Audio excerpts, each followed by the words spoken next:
I caught my aunt trying to sell my house. I told her husband, and he divorced her. This story came up in conversation at a family brunch last weekend, and it reminded me of just how far some people will go when they feel entitled to something that was never even theirs. This happened a few years ago, but the fallout is still felt in my family today. I spent nearly a decade of my life as the primary caregiver for my grandmother. I moved in with her when she started getting frail, handled her meds, took her to every doctor's appointment, and was there holding her hand when she finally passed. She was my best friend. Because of that, she left her house entirely to me. She wanted me to have a stable place to live after years of sacrificing my own career to care for her. Most of my family understood this, except for my Aunt Brenda. Brenda has always been the family manager type. She's the kind of person who thinks every inheritance should be split equally, regardless of who actually did the work. She spent years making snide comments about how I was playing the long game just to get a house. A few years ago, I finally had the chance to take a breath. I saved up enough to visit a lifelong friend in the UK for 3 months. I locked up the house, asked a neighbor to watch the mail, and I headed to London. I didn't give Brenda a key, but she's family, so she knew exactly where the emergency spare was hidden in the garden. About 6 weeks into my trip, I'm sitting in a cafe in London when I get an international call from a local realtor back home. "Hi. Is this the owner of the property on Pine Street?" He sounded hesitant. "I'm calling because your Aunt Brenda contacted our office. She told us you were overwhelmed with the property and that she has the power of attorney to list the house for a quick cash sale while you're away." I told him straight up, "I'm the sole owner. I'm currently in London and I have absolutely no intention of selling my home. I never gave her power of attorney." He said it all felt fishy because Brenda was rushing him to get a cash-only sign in the yard before the weekend and couldn't produce the actual deed. He decided to look up my contact info himself rather than taking her word for it. I hung up and I called Brenda immediately. She didn't even sound guilty. "Oh, you're finally answering. Look, I was doing you a favor. The market is peaking right now, and that house is way too much for a single girl like you to maintain. I was going to handle the sale, take a small commission for my time, and give you the rest. It's for your own good." I was furious. I told her that if she didn't put the key back and stay away from my property, I was calling the police and filing charges for fraud. She started screaming that I was stealing from the family and that Grandma would be ashamed of me for being so greedy. I hung up on her. Later, I called my uncle, Brenda's husband. He's a quiet, hardworking guy who usually stays out of the drama. He had no idea what she was doing. He thought she was just helping a friend with a real estate lead. When I told him his wife was literally trying to steal my house while I was out of the country, he was speechless. When I got back from the UK, the house was safe, but the family was in shambles. My uncle had moved out that same week. He told the family he couldn't be married to someone who was mentally capable of committing felony fraud against her own niece. Today, Brenda lives in a small apartment and spends her time posting on Facebook about how family loyalty is dead. My uncle? He actually checks in on me from time to time on Facebook. He's much happier now, and honestly, so am I. There's nothing more draining than a family member who thinks your hard work is just a community asset for them to tap into whenever they're bored or broke. Entitlement like that is annoying and a total violation of trust. I grew up with a brother who was the king of this. I'd save up for months to buy something, and the second I turned my back, it would be gone. I'd find it a week later hidden in his room, or he'd say he let a friend borrow it. When I'd confront him, he'd just shrug and say, "We're brothers. What's yours is mine." No, what's mine is mine because I earned it. People like your aunt never grow out of that crap. They just start trying to borrow houses instead of toys. You know, Reddit boy, I actually pity that aunt. Not because she was right, she wasn't, but because she's clearly so consumed by her own story of being wronged that she can't even see the person standing in front of her anymore. Imagine living with that much resentment. That's the trap, isn't it? We get so attached to what we think we are owed that we end up bankrupting our own peace. Brenda tried to sell OP's house, but she ended up losing her own husband in the process. Tell you what, For every thumbs up this video gets, one entitled aunt doesn't get to steal anyone's house. My husband is awesome, but not to our children. I've been married to my husband for 5 years, and we have 3 wonderful children together. He's a good husband and a great provider for our family. He's very smart as well, and he speaks sarcasm fluently. He makes me laugh even when I don't want to, and I've really come to appreciate that in the middle of our hectic life. However, when it comes to relating to and parenting our 3 young children, he falls very short. We often argue about whether or not he should be using sarcasm with them. He thinks it's fine, but I don't, because they don't understand it and they end up thinking he's just being mean. He doesn't really have conversations with them because he says he has a hard time understanding what they're trying to say. He rarely does things with them like reading books, coloring, or playing with toys because he struggles to relate to them. Because of that, the kids come to me for everything. I read to them, teach them, listen to them, try to understand them, and I love them unconditionally. Don't get me wrong, I know my husband loves his children and he'd gladly take a bullet for them without hesitation. But sometimes I question whether his love is showing up in the way they actually need. He has very high expectations of them, and I constantly have to remind him that they're still learning. They don't know how to express their emotions properly yet. They don't understand danger the way that adults do. It's our job as parents to teach them these things, not punish them for not already knowing. Instead, he yells. But what he really needs to do is explain things so they can understand. The children don't know how to act around him. I'm afraid to say they might be scared of him. Actually, I know they are. That's why they avoid him and they don't like being around him. What makes this even harder is that he's completely different with me. We play Call of Duty together, laugh a lot, and talk for hours about interesting things. I genuinely love this man and I'm happy that I married him. But at the same time, I can't ignore what I'm seeing with our kids. I'm trying to wonder if I'm doing them harm by allowing this dynamic to continue. So, parents of Reddit, how do I bring that same awesomeness that he shows me into the way he parents our children? Here are a few examples of the kinds of things he says to them, often in a joking tone, but not in a way they understand.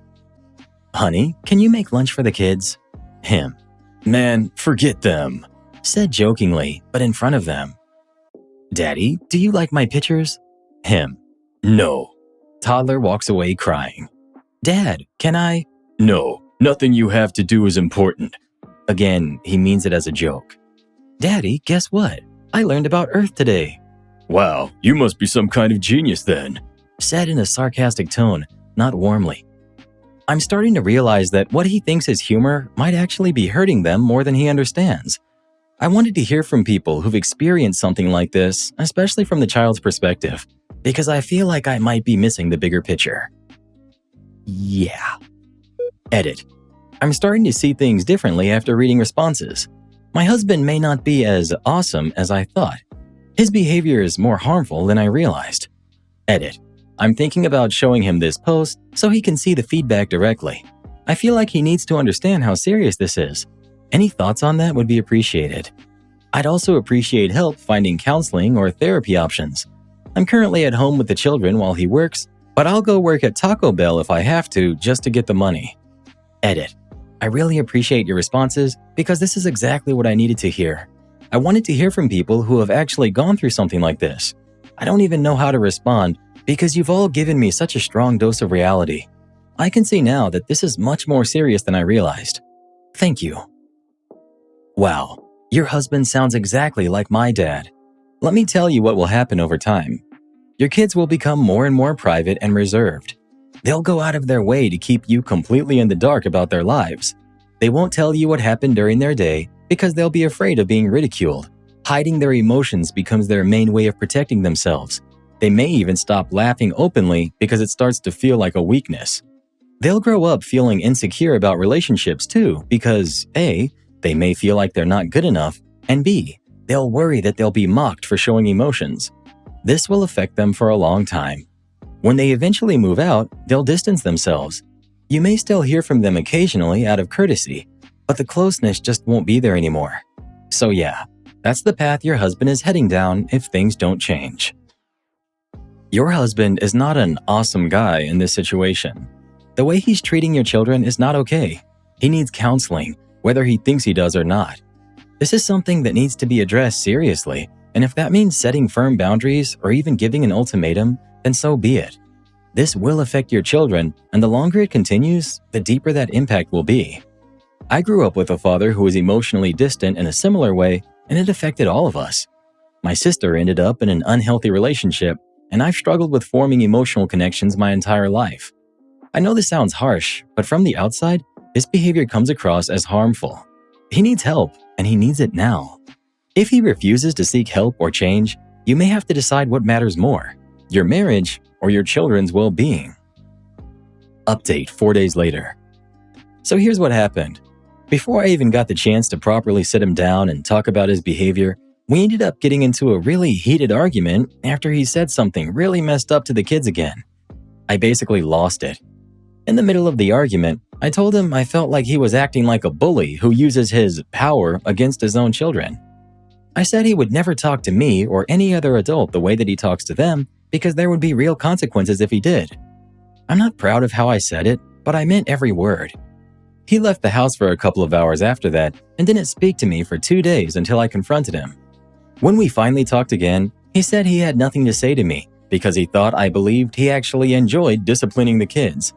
I told him that wasn't what I meant. I explained that it's not just about discipline, it's about how he treats them overall. I asked him why he feels the need to talk to his kids that way. Of course, he didn't agree with me. At that point, I decided to show him my Reddit post. Before reading it, he said something along the lines of people online would probably agree with him because they're just as awesome as he is. Needless to say, once he actually read the responses, he was shocked. He went quiet and sat there with his head in his hands and didn't say anything for a while. The next day, he took the kids out to the movies. That's something he would have never done before. And not only that, he took them to see Happy Feet 2, which is definitely not the kind of movie he would normally sit through. The kids were so happy. It was the first time he had taken them anywhere on his own like that. That night, we talked again. I told him how much it meant to me and how happy it made me to see him do that. But I also told him that it can't stop there. He needs to keep working on how he treats them, especially his attitude when he talks to them. He admitted that he genuinely didn't realize how his behavior was coming across. He thought he was just being funny and didn't think he was doing any harm. That was honestly hard to hear. But at the same time, it showed me that there was at least some level of awareness starting to form. He's still a bit reluctant about seeing a professional, but he did agree to at least look into finding a therapist he might feel comfortable with. I really believe that showing him the post and letting him read the responses made a huge difference. Hearing from other people, especially those who grew up in similar situations, helped him understand that what he was doing was harmful, even if it wasn't intentional. He doesn't want to be that kind of father. He's not close with his own dad, and he doesn't want that kind of relationship with his kids. So thank you guys so much. To everyone who responded, your honesty and advice really helped me more than I expected. I wish I could give you all 100 karma. But seriously, I feel like this is one of those rare times where something like this actually made a real difference. I am a Reddit success story. I'm going to assume your husband might still be reading this, so this is really for him. I'm a sarcastic person too, and I know I can come across the wrong way sometimes. It's something I've had to work on. But one thing that was made very clear to me early on is that young kids do not understand sarcasm. They take things literally. What feels like a joke to you can feel like rejection or criticism to them. It takes effort, but you have to turn that off when you're talking to your kids. Over time, it does get easier. The fact that he sat there quietly after reading the comments instead of getting defensive is actually huge. That means something got through to him. Change doesn't happen overnight, especially when it's tied to how someone was raised, but this is a solid start. What matters now is consistency. Update 3 months later. Here's where things are now. My husband has gotten better. He's not perfect and he still slips up sometimes. I'll be honest, those moments are still really hard on me. I think part of me expected that once he realized what was happening, he would just flip a switch and change overnight. That's not realistic though, even when we're talking about something as important as our children's well-being. It's taken a lot of patience, a lot of conversations, and a lot of support to help him change. We haven't had much luck with therapy so far. Talking about his emotions is not something that comes naturally to him, and finding the right therapist has been a challenge. But we're not giving up on that. One thing that has improved is that he talks to me more now. especially about how he's feeling, and that's helped a lot. One of the biggest things that's helped him has been the responses from the original post. He actually goes back and reads the comments to remind himself what his behavior feels like from a child's perspective. The stories from people who grew up in similar environments seem to hit him in a way that therapy or even my words sometimes don't. It's that raw honesty, hearing directly from people who lived through it. He even keeps a printout of those comments folded in his wallet.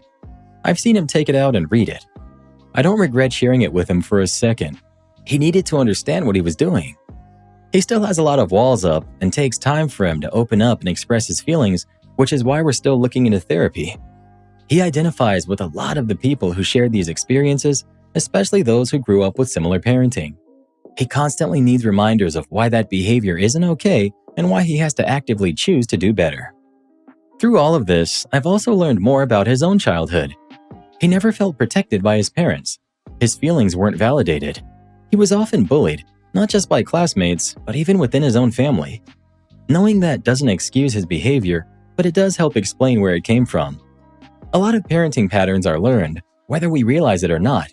In his case, he was repeating what he experienced without even being fully aware of it at first. And to the person who left the comment that you had been through this exact same thing when you were growing up, your words made a real impact. You've helped both of us in so many ways. We thank you.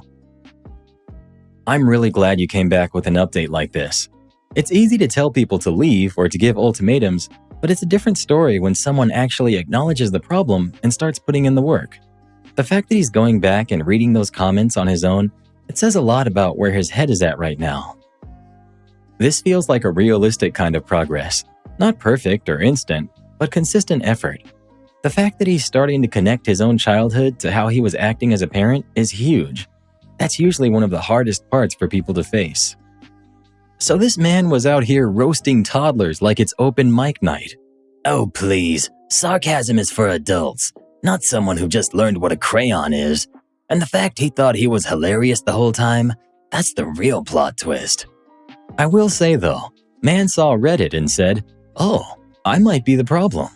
Not just realized it, printed it out and carried it like a daily reminder to act right. That's not a glow-up, that's a full system update. From sarcastic menace to dad trying his best. We do love a good redemption arc. Am I the jerk for refusing to change my bridesmaid dress after already paying a deposit? I'm supposed to be a bridesmaid in my friend's wedding, and this whole situation has turned into way more drama than I expected. A while ago, I found a dress I really liked. I sent it to the bride and said I thought I had found the one. She replied saying it was amazing and that she loved it. Based on that response, I took it as approval and I went ahead and put a deposit down on the dress. The important context here is that all of the bridesmaids are paying for their own dresses. There was no central plan where the bride was buying them or organizing a group order. We were told to sort out our own dresses, so that's what I did. Now, after I've already paid a deposit, another bridesmaid has messaged our group chat saying that the dresses are supposed to be satin or silk, and that my dress doesn't match the vibe.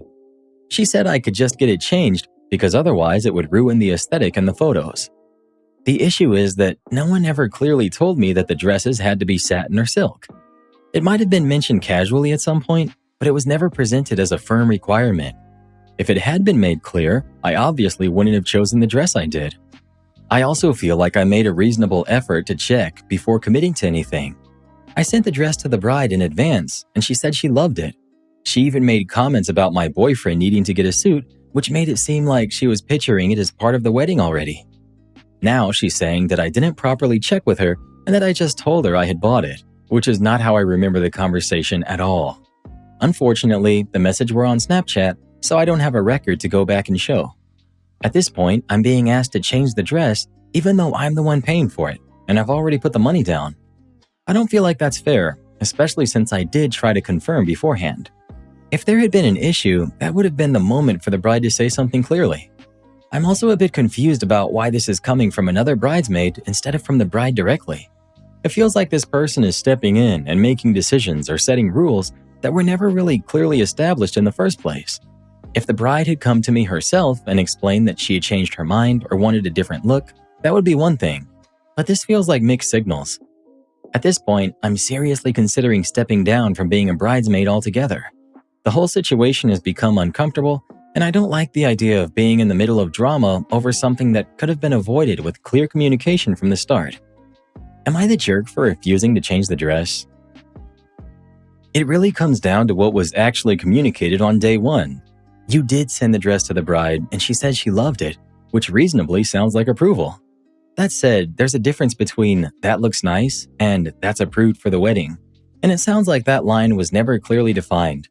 The bigger issue here is that expectations were vague from the start, and now you're the one dealing with the consequences of that lack of clarity. The fact that another bridesmaid is the one delivering this message is what stands out to me. If the bride truly had an issue with the dress, she should be the one communicating that directly to you. It starts to feel messy when someone else is stepping in and speaking on her behalf, especially when you already checked in advance and got a positive feedback. That kind of secondhand communication is how situations like this spiral.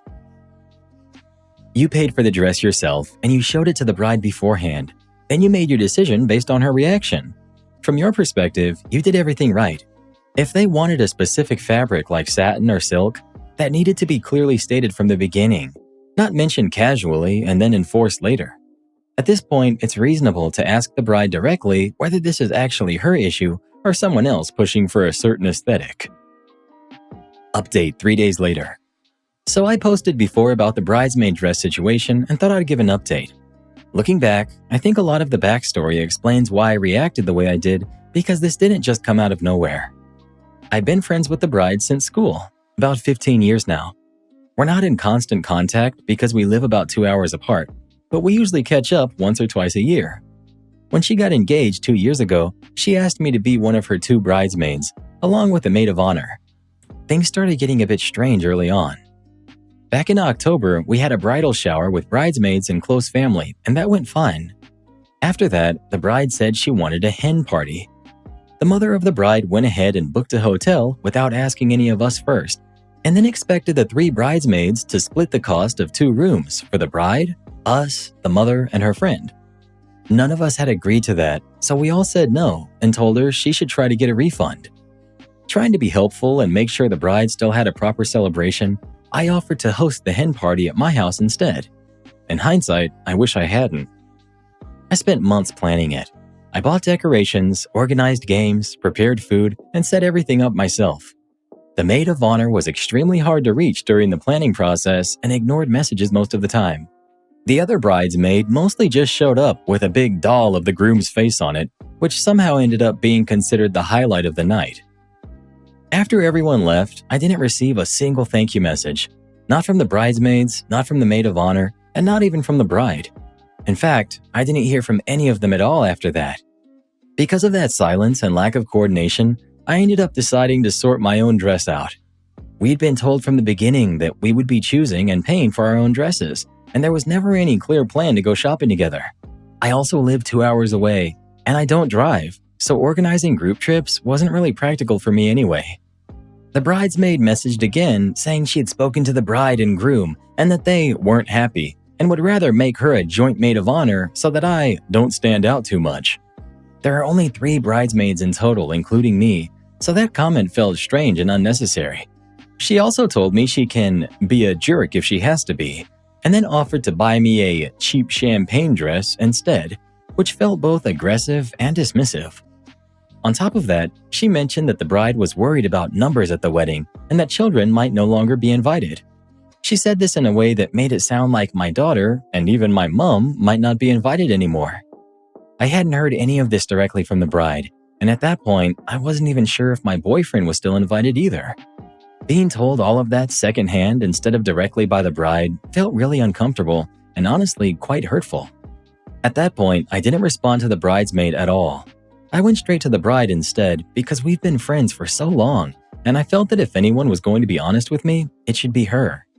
I told her that if she didn't like the dress, that would have been the moment to say so when I showed it to her, before paying the deposit. I also told her that I was really taken aback by the tone and content of the messages I'd received, and that it had made me uncomfortable enough to consider not attending the wedding at all. Now I'm waiting to hear back from her. I've seen some comments questioning why I sorted my dress out on my own, but that was genuinely what we were told to do. We were all expected to choose our own dresses as long as they matched the general color, which was champagne. I even asked multiple times about fabric or specific requirements, and the response I got was essentially that as long as it was champagne and I felt comfortable, it was fine. I've even seen comments saying I overstepped by planning the hen party. The reality is, there wouldn't have been a hen party at all if I hadn't stepped in. I wanted my friend to have something special, and I don't regret doing that. I'm just a bit hurt by the lack of appreciation afterward. At this point, I feel like I've put in a lot of effort throughout this process, and somehow I've ended up being the one causing issues. I'm hoping to get clarity from the bride, but right now I'm honestly questioning whether I should be involved at all.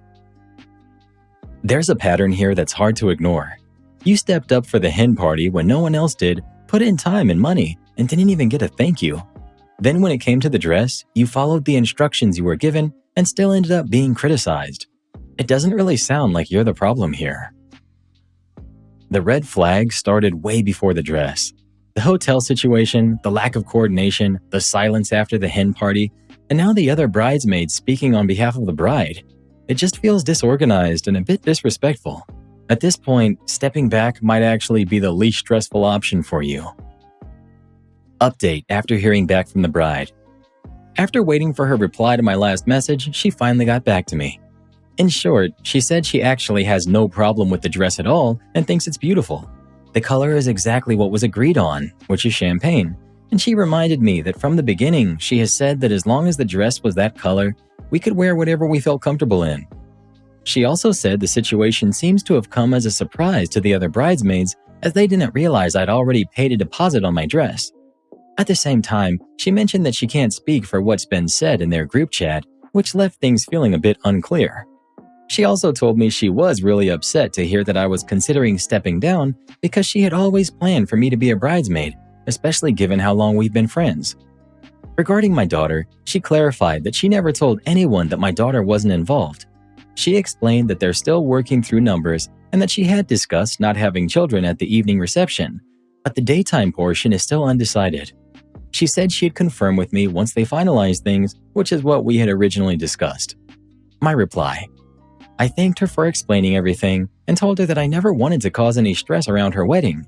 From my perspective, everything had been fine when I showed her the dress before paying the deposit, so I'd acted based on that understanding. However, given everything that's happened since, I told her I feel it might be best for me to step down as a bridesmaid.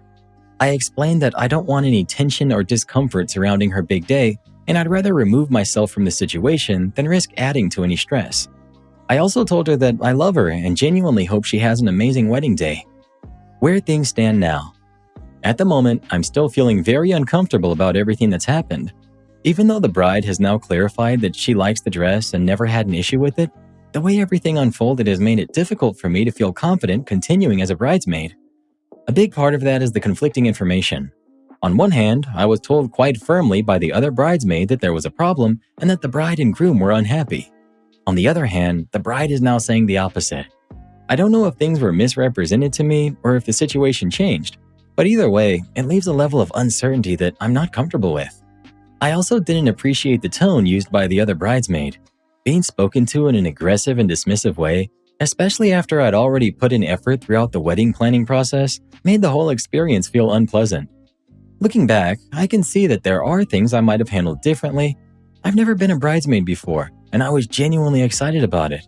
I wanted to be organized and get things sorted early, which is why I went ahead and secured the dress once I believed everything had been agreed on.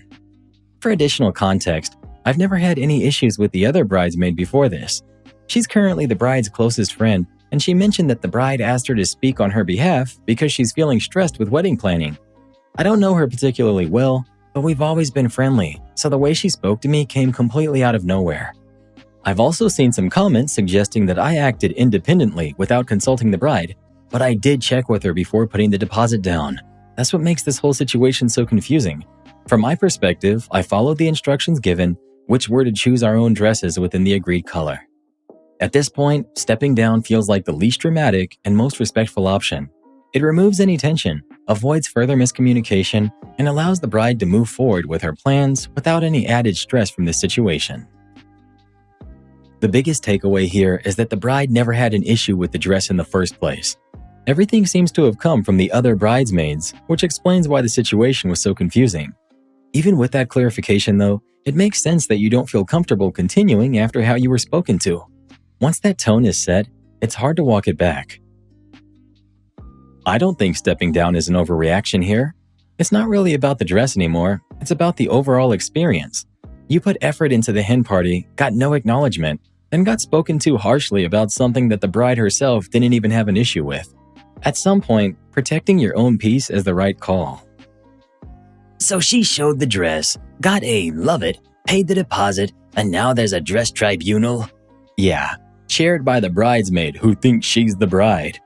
And somehow, the only person not consulted is the actual bride, who likes the dress. At that point, you're not in a wedding party. You're in a power struggle with someone who forgot that it's not her wedding. I'm 27 male. My girlfriend, who's 26, of 4 years, rejected my proposal. Am I the jerk for breaking up with her? I was in a relationship with my girlfriend for 4 years. We really loved each other. My family loved her, and her family loved me. We had discussions of marriage. We made plans for the future, how many kids we wanted to have. My girlfriend was always extremely excited about it. Over the last few months, I was giving her consistent hints that I was going to propose to her. And last weekend, I booked a nice resort where I would plan to propose to her at a private place. Well, when I did propose to her, she somehow seemed shocked about it and asked if she could have a few more months. That just completely stunned me and was one of the most heartbreaking moments of my life. My girlfriend kept apologizing, saying she just needed to be in the right mental space, and that right then she wasn't.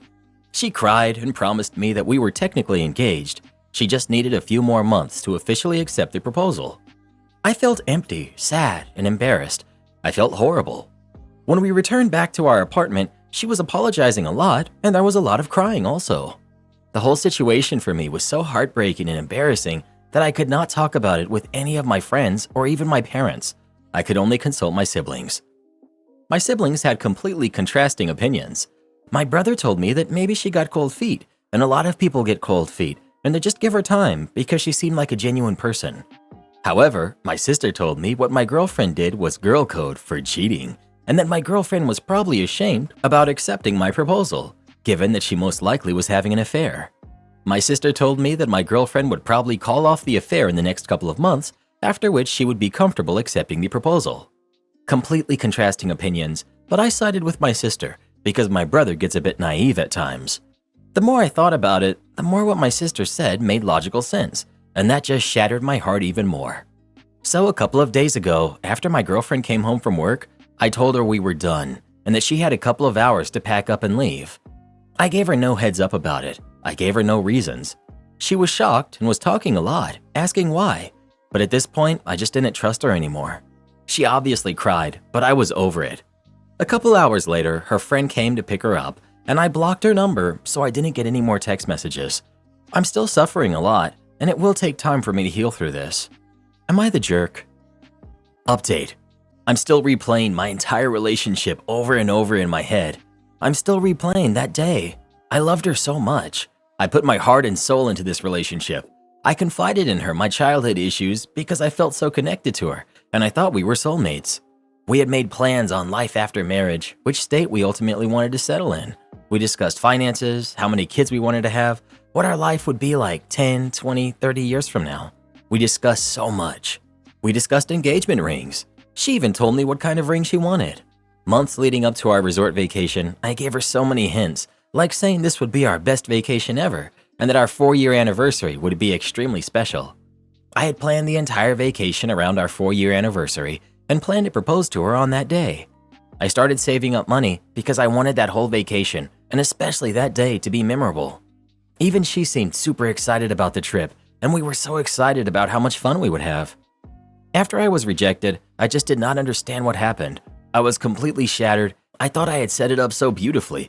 The entire day was amazing. The entire vacation was amazing. I thought that she would be overjoyed with the proposal, especially after seeing the ring. I had never felt so hurt in all of my life. She had never given any indication that she didn't want to marry me, and I just couldn't understand her explanation for why she rejected me. I just could not understand why she needed a few more months because all I asked her was if she wanted to marry me. I didn't set a specific timeline on when to marry. I could barely speak to her anymore. because I felt like my heart had been ripped out. It also hurt me that she was crying a lot and apologizing even when we came back home. I still loved her then, but I was deeply hurt. After speaking with my sister, I finally started to make sense of it, even though I did not want to believe it. The affair was the only possible reason for why she would not accept my proposal now, but accept it months later. She sometimes used to work late after hours, and I never questioned it because I trusted her. All the late night work hours, all those friend trips, the truth was right in front of my eyes, but I was blinded by love. How could she do this to me? I shared my deepest feelings with her. I made myself vulnerable to her, and she just completely crushed it. What other choice did I have but to kick her out? She ripped out my soul, and I still did not hate her. I had no feelings left for hate. I was just too distraught. How did it matter to me whether she was homeless or not? I really didn't care what she did with her life anymore. I just did not want to be in the same room as her anymore. My sister is going to come over next weekend to spiritually cleanse out all of the bad energy of my house using sage. I haven't told anyone about her affair because I don't want to tarnish her reputation. Her sister texted me a couple of hours after I kicked her out, and I told her that we had a massive falling out and that we were officially done. I told her to respect my privacy and never contact me again. My parents are also saddened by the entire thing, but they're respecting my privacy and not asking me too many questions. I don't know how I can ever trust anyone again after this. I'm really thankful for my family's support. I don't know how I would have even endured this nightmare without them. Laughing out loud, what did I just read? I have never heard of that being girl code for cheating. Maybe it's just your sister's code for cheating. I would definitely try to discuss the reasons for her uncertainty with her. OP's sister is projecting hard. Or the sister really hates OP or the girlfriend. She sounds super manipulative. Ding, ding, ding. She hates the girlfriend, decides to break them up, and brother is too dumb to question it. Info. How long has your sister hated your girlfriend, and how many times did they have little spats? You can break up for whatever reason you want. Her rejecting your proposal is a valid one if that's what you want. At the same time, you assuming she's cheating off that is absurd, and I would have personally given her a little while to consider. You're not the jerk for breaking up with her. You can break up for any reason. But honestly, she dodged a bullet. You just assuming she's cheating with no evidence is wild. This was a woman you were ready to marry. Then because your sister said something crazy, you throw her out without giving her time to find somewhere to stay? You're the jerk. Not the jerk. I'm not sure about your ex cheating, but something happened or is happening. You don't go from being excited about something to saying you need a few more months for no reason. Exactly. I think the sister might actually know something. Women can tell when something is going on with other women, in that sort of way. If the sister knew her, it sounds like she does, then she likely knew something almost for sure. My first thought before reading it was the same as your sister. She's cheating or is entangled with someone somehow and doesn't want them to know about you or the engagement until she ends it with them. Seriously, what would change in the next few months? Basically engaged, either you are or you're not. Her crying equals guilt. Not the jerk, and go with your gut. Well, what do you think? Is OP the jerk for how he reacted or not? Please let us know. I just got an email on my husband's iPad about his apartment, but we own our own house. My husband is on a trip with one of our sons and his brother to go visit their mother, my son's grandmother. I was cleaning up the den when an email notification popped up on his iPad. It was an email from an apartment complex that they were going to be temporarily closing down the hot water for repairs, sent from one of those automatic senders that you can't reply to. It was addressed to my husband with his first and last name. The thing is, we own our house. We haven't rented in over 10 years, and even then, it wasn't this place. Where my husband is, upstate New York, there isn't any service. I tried to send him a picture of the email, but it won't go through. I called him and spoke to him for a bit. Service was choppy, but I managed to explain to him about the email, and basically all he said is that it must be a mistake and they had the wrong email. We weren't able to say much more before the call dropped, but if it was a wrong email, how would they have his first and last name spelled correctly? For context, his first name is somewhat common, but our last name isn't common, especially in this area. There weren't any other emails from this sender or about this apartment complex in my husband's email, but he is also the kind who clears out his inbox as he gets messages. I sent a message to the apartment complex telling them that I think my husband was on their email list by mistake, but I just got an automatic email sent back that they were out of the office until the 20th with the general rent information pricing. 1 bedroom for $1,600, 2 bedroom for $1,900, and that there were no available units. There was no unit number on the email, but the complex is about 15 minutes away from our house, so I went and I drove by, which I guess might sound a little crazy, I know. I didn't see anything, not like I knew what to expect. It's a group of buildings, less than 100 apartments in all. I don't have any reason to mistrust my husband other than this weird email that gives me a strange feeling in the pit of my stomach, as well as a general feeling of paranoia that he's just been bored with me. I've been feeling this way for a little while, but he insists I'm imagining it and that he's happy. I only brought it up to him once when I was feeling particularly insecure last year. We still do fun things together, he still tells me he loves me, etc. I just feel like he doesn't have as much fun with me as he used to, and he looks for reasons to be out of the house or doing things specifically with the boys instead of doing things with the whole family. It's not like it's something that bothers me every day, just something that I think about when I'm feeling insecure or paranoid, like in a situation like this where he gets an email from random apartment complexes. Anyway, I don't know exactly what advice I'm looking for. I know the advice I would have for one of my friends would be to just talk to him, but I really can't do that until he comes home on Saturday, which is a really long time for me to sit with my intrusive thoughts. Edit. He never lived here in the past. He lived with his parents until college, and then lived in a dorm, and then every place he rented was with me. We've been dating since we were 19. Edit 2. The email wasn't a phishing scam. It was a legitimate email from the email address on the apartment complex's website. All of the information included in the email letterhead matched the information on the apartment complex website. And if it was a phishing scam, I assume they would have been looking for information.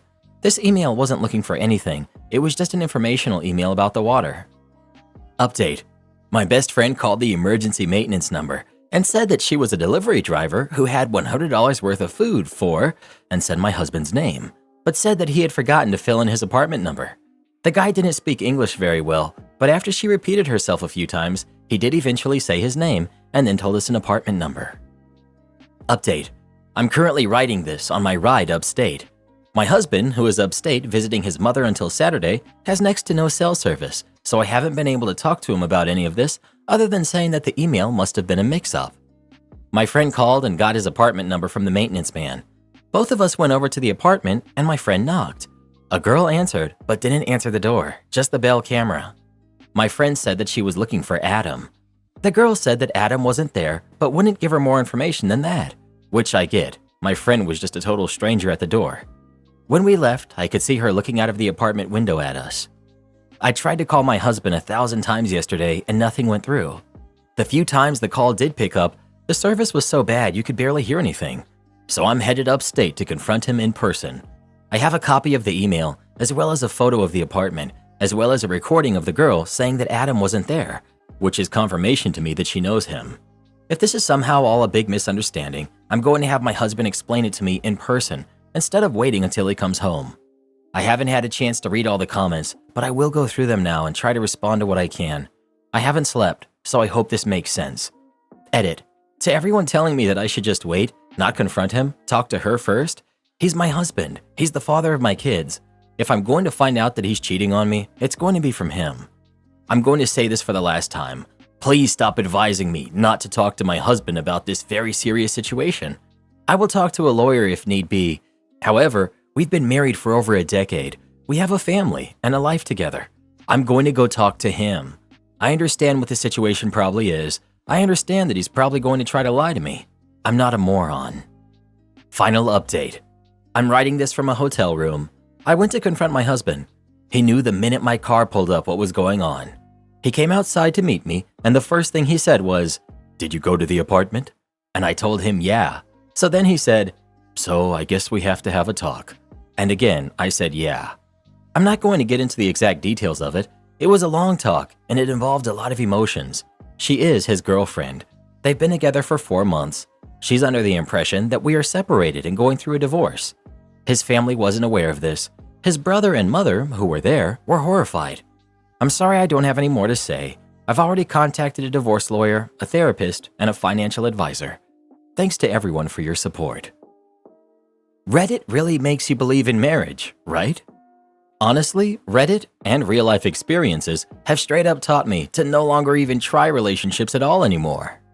2 of my closest friends are in happy marriages with genuinely good guys, And I tell them often how glad I am to have them in my life because pretty much everything else these days makes relationships seem like a scam.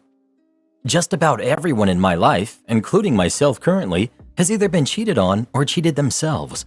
I'm talking friends, my friends' friends, acquaintances, family. I'm sure someone else has an opposite experience, but it's rampant in my life. So for me, it's not just a Reddit thing. I feel hopeless very often nowadays. Is it unfair that my dad told me I had to pay rent or move out at 18, but didn't tell my brothers the same thing? I, 17 male, made this account because I think my dad is being unfair, despite everyone I asked telling me he's not. I talked to my family about it for support, and they were unsupportive and actually called me ungrateful. I turn 18 April 21st, and my dad told me that he wants me to start paying rent after I turn 18 or I'll have to move out. This made me upset because both of my brothers weren't forced to move out or had to pay rent when they turned 18. My oldest brother, who's 25, only moved out 2 years ago, and my other brother, who's 22, still lives with us. I told him this, and he told me that he knows and he made a mistake when raising them, and he wasn't going to make the same one with me. I asked my dad if he was saying this to my brother, who's 22, and he told me that he wasn't because he was unemployed, and if he were to kick him out, he'll be homeless. I asked my dad why he cares about him not being homeless but is ready to make me homeless. He told me that he'll help me find an apartment and will co-sign the lease if I choose to move out. I asked my dad why he wouldn't just do this for my brother instead, but he told me that he doesn't trust him, which just upset me even more. I feel like I'm getting punished for being well behaved. I explained this to my dad and told him that if he would have parented better, he wouldn't have to force all of his regrets on me. My dad got upset with me and told me that I was being unfair and that I know how hard he tried to raise all of us and I can't fault him for everything when he tried his best. I tried to call my family to try and have them convince my dad that he was the one being unfair, but they told me that I should be grateful my dad cares about me and that they agree with him. They told me his only fault is letting my 22-year-old brother and 25-year-old brother stay as long as they did, and they are glad he wasn't gonna enable me. I did nothing wrong. I genuinely feel like I'm getting punished for my brother's actions, and I don't find that fair at all. I understand that the father is trying to help, but not asking the 22-year-old to get a job to help or to move out, but forcing your 17-year-old to pay rent or move out is not fair. They should all be treated the same. The 22-year-old should not be coddled.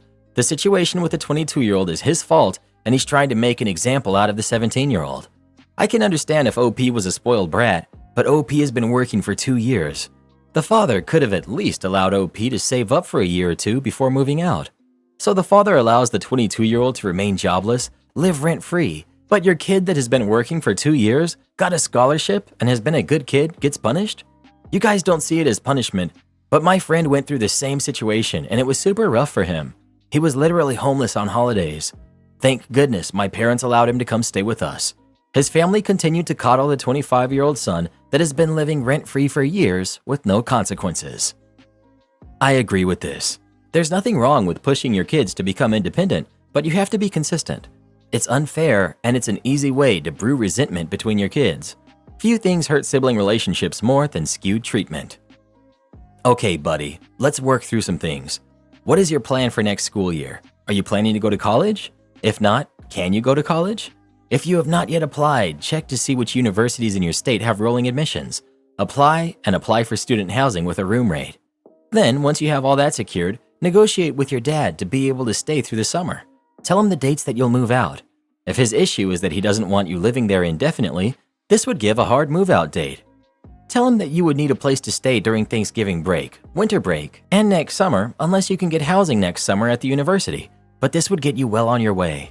My guess is if you present a well-thought-out plan with dates, he'll be more open to you staying for a few more months. I'm with you on this one. I think if he wants rent, that's fine, but if he's going to do this with you, it needs to be the same for the 22-year-old. Move out and go no contact. If dad wants to be a jerk and everyone in the family agrees, I'd never talk to them again. This is exactly how to be a father who doesn't have a relationship with his son. I honestly don't understand the American tradition of kicking your kids out at 18. I don't understand how these parents can expect any kind of close relationship with their kid afterwards. Not the jerk. This would be horrible even without the context about unequal treatment. It's a leftover expectation from a time when housing was easily affordable. Also, this sub seems to hyper-focus on legal obligation as the sole determining factor of being a jerk or not. So you will have plenty of people seeing nothing wrong with what OP's father is doing in theory. They'll just criticize his uneven application in practice. Well, who do you think is the jerk? OP or their dad? Please let us know. So 50 years ago, the average apartment rent was about $200 a month, and that gave you as much buying power as $1,200 currently does. Don't you just hate inflation? Your appointment is now canceled. 2 years ago, I was given a new-to-me phone number when I purchased a cell phone. Immediately, I was bombarded by friends, family, and collection agents of the previous owner of the number, not the phone. They were all looking for the same woman by her name. First couple of months, I answered that that person must have changed their number, that I just got this number with a new phone, no harm, no foul. But it hasn't stopped, and I found out why. She's still giving out this number. One day, she logged into her coffee app, and it sent this phone the sign-up code. I bounced to it and logged in with the code. The account had her email address. Finally, I can let her know what's going on, and hopefully this will stop. I used that info to contact her. I told her I'm sure she didn't mean any harm, but it's become ridiculous. Please stop giving out this number. She replied that I'm some kind of a stalker. I replied that if she continues to give out my number, I will cancel every appointment that comes across and tell her family that something happened to her and tell creditors where to find her. She blocked my email. I figured all is well if she stops, but she didn't. Okay, bet. A month ago, her application for a school was canceled. Today, her dental appointment for Thursday was canceled. Stop sending your crap to my number. I plan to finally change this number when I get a personal issue resolved, but honestly, I'm low-key enjoying this, and she's still giving out the number, so… Edit. So I had someone warning me that I was going to go to federal prison for 25 years for this. Guys, I'm only reacting to her actions. It is easily provable with the emails I have and the dates that she continues to give out this number that she is the harasser. If she goes to a new doctor and gives this number, that's harassment to me. Writing a C to reply to a text is not a federal crime. Karen teacher takes my kid's book because she reads too much. My daughter, Chloe, who's 11, is very active outside of school. She plays soccer, takes swimming lessons, and will play outside a lot with the neighborhood kids. She's very social. Most of her friends are from outside of school. At school, however, she struggles making friends. Chloe has ADHD and was bullied in 3rd and 4th grade for some of that. While it was brought under control by 5th, current grade, these kids still don't play with her and pretty much ice her out. While I don't think they have to play with her, it also means that she doesn't socialize a lot at school. She's okay with this. Her teacher says our daughter often plays alone at recess or reads. My wife and I were not very concerned and explained she's very social and active afterwards. Cleo is a huge reader. She's currently reading her way through my wife's collection of books from her childhood. She loves them and treasures them, knowing that they were her mama's and wants to take great care of them. She came home on Tuesday very upset and worried her mom would be upset with her. I asked why, and she said her teacher took her book away and won't give it back until tomorrow. When pressed for more information, she said she was reading at recess. Her teacher walked over, took the book, and told her to go play. My daughter begged for her book back, and the teacher refused. I quickly assured Cleo that she wasn't in trouble and even called my wife at work to have her back me up. It was quite concerning that she was so afraid, as my wife isn't one to fly off the handle. She's also gentle with Cleo. As suspected, my wife assured her she wasn't upset and that Cleo did zero wrong. The next day, I brought Cleo to school early and walked to her class. No one but the teacher was there. I told the teacher to give me the book. She obliged and tried to defend herself. I told her to save it, and she had no right. There is no rule that Cleo has to do physical activity at recess, and we expressed no concern. The teacher said she was allowed to set boundaries for her class, but I pointed out recess was free time. It's not like Cleo is reading during math. We went back and forth, and finally I said I'd be reaching out to the principal. The issue was resolved quickly. I don't know the particulars, except the principal told me that Cleo is allowed to read at recess, and unless she's actively harming someone or reading during a non-designated time, she wouldn't have any more books confiscated. My wife and I were pleased, Cleo even more so. My cousin is a teacher at this school, just a different grade. She says what I did is hot gossip in the teacher's lounge, and that I'd been marked as one of those parents. She says the teacher isn't paid enough and I should have just accepted the rule. When I pointed out that we only have 2 months left at this school, Cleo is our only kid and starts junior high in August, that's not a concern. My wife and I feel justified, but we're wondering if I'm the jerk. Not the jerk. And how does a teacher's pay have to do with her overstepping her boundaries? One would think that if she wasn't paid enough, that she'd actually want to relax at recess instead of harassing students. Not the jerk. How can you actively discourage reading and call yourself a teacher? Not the jerk. I did find the bit about the teacher not being paid enough and you should have just accepted the rule to be pretty comical. Your kid should not be mistreated at school because a teacher isn't paid enough. You did the right thing.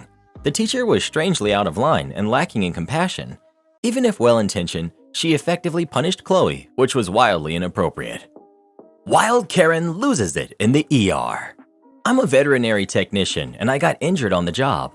A puppy was handed to me and he started flailing and managed to take a chunk out of the cornea of my eye with his claw. It's amongst the most painful injuries I've ever had. I can't see to save my life, so I called my dad and asked him to take me to the ER. He picks me up directly from work. The ER is a madhouse. You know it's going to be bad when there's a handful of staff waiting on an ambulance to arrive. While I'm waiting in the exam room, I hear a page come over the system for a code blue. That means a patient has arrested, and it's an all-hands-on-deck situation for CPR. It's also a reminder that you're lucky to be waiting in an ER because you're not dying. I'm eventually seen by the doctor, and I get a few sidelong glances from the nurse at my scrubs. They seem to notice the large paw print logo embroidered on them from the hospital I used to work at, and they leave me be. After my visit, the nurse who's discharging me points down the hall at the door and tells me to exit that way, and then she gets back to work. As I'm walking down the hall, a woman pops out from one of the exam rooms on my blind side and immediately starts yelling. I almost crash into a desk. Our characters will be concerned mother, mortified daughter, and yours truly. Karen. Do you know how long I've been waiting? Me, gesturing in vain towards the paw print logo. I don't work here.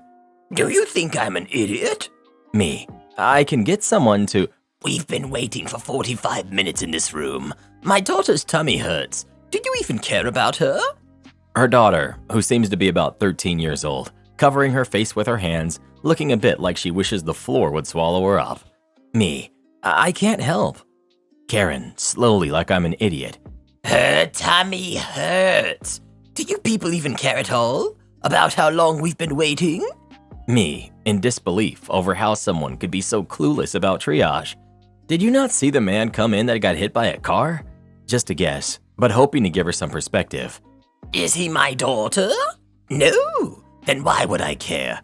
What's wrong with your face? Quit winking at me. Me, just struggling to see over here. My bad. At this point, a security guard shows up. He stands between us and looks at her, then at me. Me, desperately pointing at the paw print logo. I'm a patient. He nods and turns to Karen and starts explaining that I don't work there. I didn't hang around to see the aftermath because, you know, the whole couldn't see part. Some say her daughter's tummy hurts to this very day. Am I the jerk for making my son, who's 16, volunteer at the zoo? I'm divorced, but I have primary custody of my 3 kids, who are 16, 12, and 8. Last week, I took them all to the zoo, and it was mostly a good experience. The 2 younger kids especially liked it, but my oldest, he isn't very fond of animals. We passed a zookeeper working hard cleaning a giraffe exhibit, and to my surprise, my 16-year-old son pointed and said to his brother, "That's why you do good in school, I guess, or you end up scooping crap for a job." He said it loud, too. The keeper and the nearby guests surely heard. I was very embarrassed. I quickly led them away and left the zoo soon after and asked him where he learned to talk like that. I said, "That's not even true. Don't many of them have master's degrees and higher?" But he said he thinks it's gross menial work for people who don't want to work with their intellect and anyone could do it, referencing enclosure cleaning, I assume. I was pretty appalled by how he's learned to look down on manual labor, but particularly zookeeping, because as I understand, it's not even easy. Sure, it's manual labor, but I don't think I could do what those zookeepers do every day. I gagged from our cat's litter box alone. I thought the best way to teach him more respect and appreciation was to sign him up to volunteer at the zoo. So that's what I did. I found a zookeeper for a week program at a zoo not far from here, and I enrolled him. When I told him, he was very upset and said, "Why would you do that? That sounds awful." I told him I thought he had said it was easy, so surely 1 week wouldn't hurt. But he said, "Yeah, cleaning up messes is easy, and that anyone can do it, but that doesn't mean I want to." His father thinks this was too harsh when he found out. I'm guessing some of his sentiments may be influencing these attitudes, but I decided to stick with it. Am I the jerk? Not the jerk. Making him do the work will help him realize how hard a lot of these jobs actually are and the amount of effort people put into what they do. The jobs we might see as undesirable are the ones that keep a lot of systems running. To make that comment loudly in front of the zookeeper is just harsh. Oof. My daughter's middle school class took a zoo field trip once, one of those overnight ones, and I was a parent chaperone. In the morning, one of the keepers led us around a bit and then stopped outside the Lion Night House. She pulled out a $10 bill and said, half jokingly, "Okay, I'll give $10 to anyone who can come in here with me and help me clean." So I and 2 of the kids walked up with her, opened the door to the inside, and OMG, we all turned around retching and coughing for fresh air. I didn't know it's possible for anything to smell that bad. The zookeeper laughed like it was nothing and said, "Just kidding, I wouldn't do that to you. Guess I have to clean this alone. Enjoy the rest of your day." I don't think 99.9% of people could do that job like it all. Furthest thing from easy. Not the jerk. Am I the jerk for calling out my sister for her facade of being poor during Easter dinner? My sister, who's 27, is a medical student, and she always seems to use this as a get-out-of-jail card every time she gets a chance. I, male 24, on the other hand, adopted to go into sales straight out of high school, despite my parents being against it. Over the years, she's asked me for money on several occasions for emergency food and utilities, and since I was working and doing quite well for myself, I always made an effort to help her out. However, last year I re-downloaded Instagram after a long hiatus, and I saw that she had been posting photos in Greece and Cyprus with her friends on various occasions. I didn't want to bother confronting her, but I felt she had been taking advantage of me, so anytime she asked for help after that, I just ignored her. Fast forward to yesterday. The whole family got together for Easter Sunday. We had a lovely meal, and for the most part it was enjoyable. After that, we were hanging out in the garden, and my sister gets asked by my aunt how the studies are going, and she goes on and on about how difficult it is managing finances and how she's struggling. I tell her she's over-exaggerating, and she says, "You wouldn't get it. You didn't go to uni." I told her she should stop taking advantage of the family's kindness and showed her the pictures, and in a pretty stern voice, I asked her, "Isn't this you enjoying your holidays? Oh, you're struggling, right?" Everyone except my brother came to her defense and says that what she posts on her social media is none of my business and that I should stop being a jerk. I enjoyed the rest of the evening, but we're no longer talking, and the rest of the family kept trying to convince me I should make it up to her. Am I the jerk here? Everyone sucks here. You both need to grow up. Your sister should realize how terrible the optics are of both talking down to you because of your post-high school career path and posting about vacations while asking you for financial help. You have to have an honest conversation with her instead of playing games during family dinners. You've made some assumptions here that might easily be cleared up or confirmed by having a chat. Am I the jerk for refusing to help my dad's wife with their baby and saying that I'm not her helper? My dad and I, 17 male, do not have a good relationship.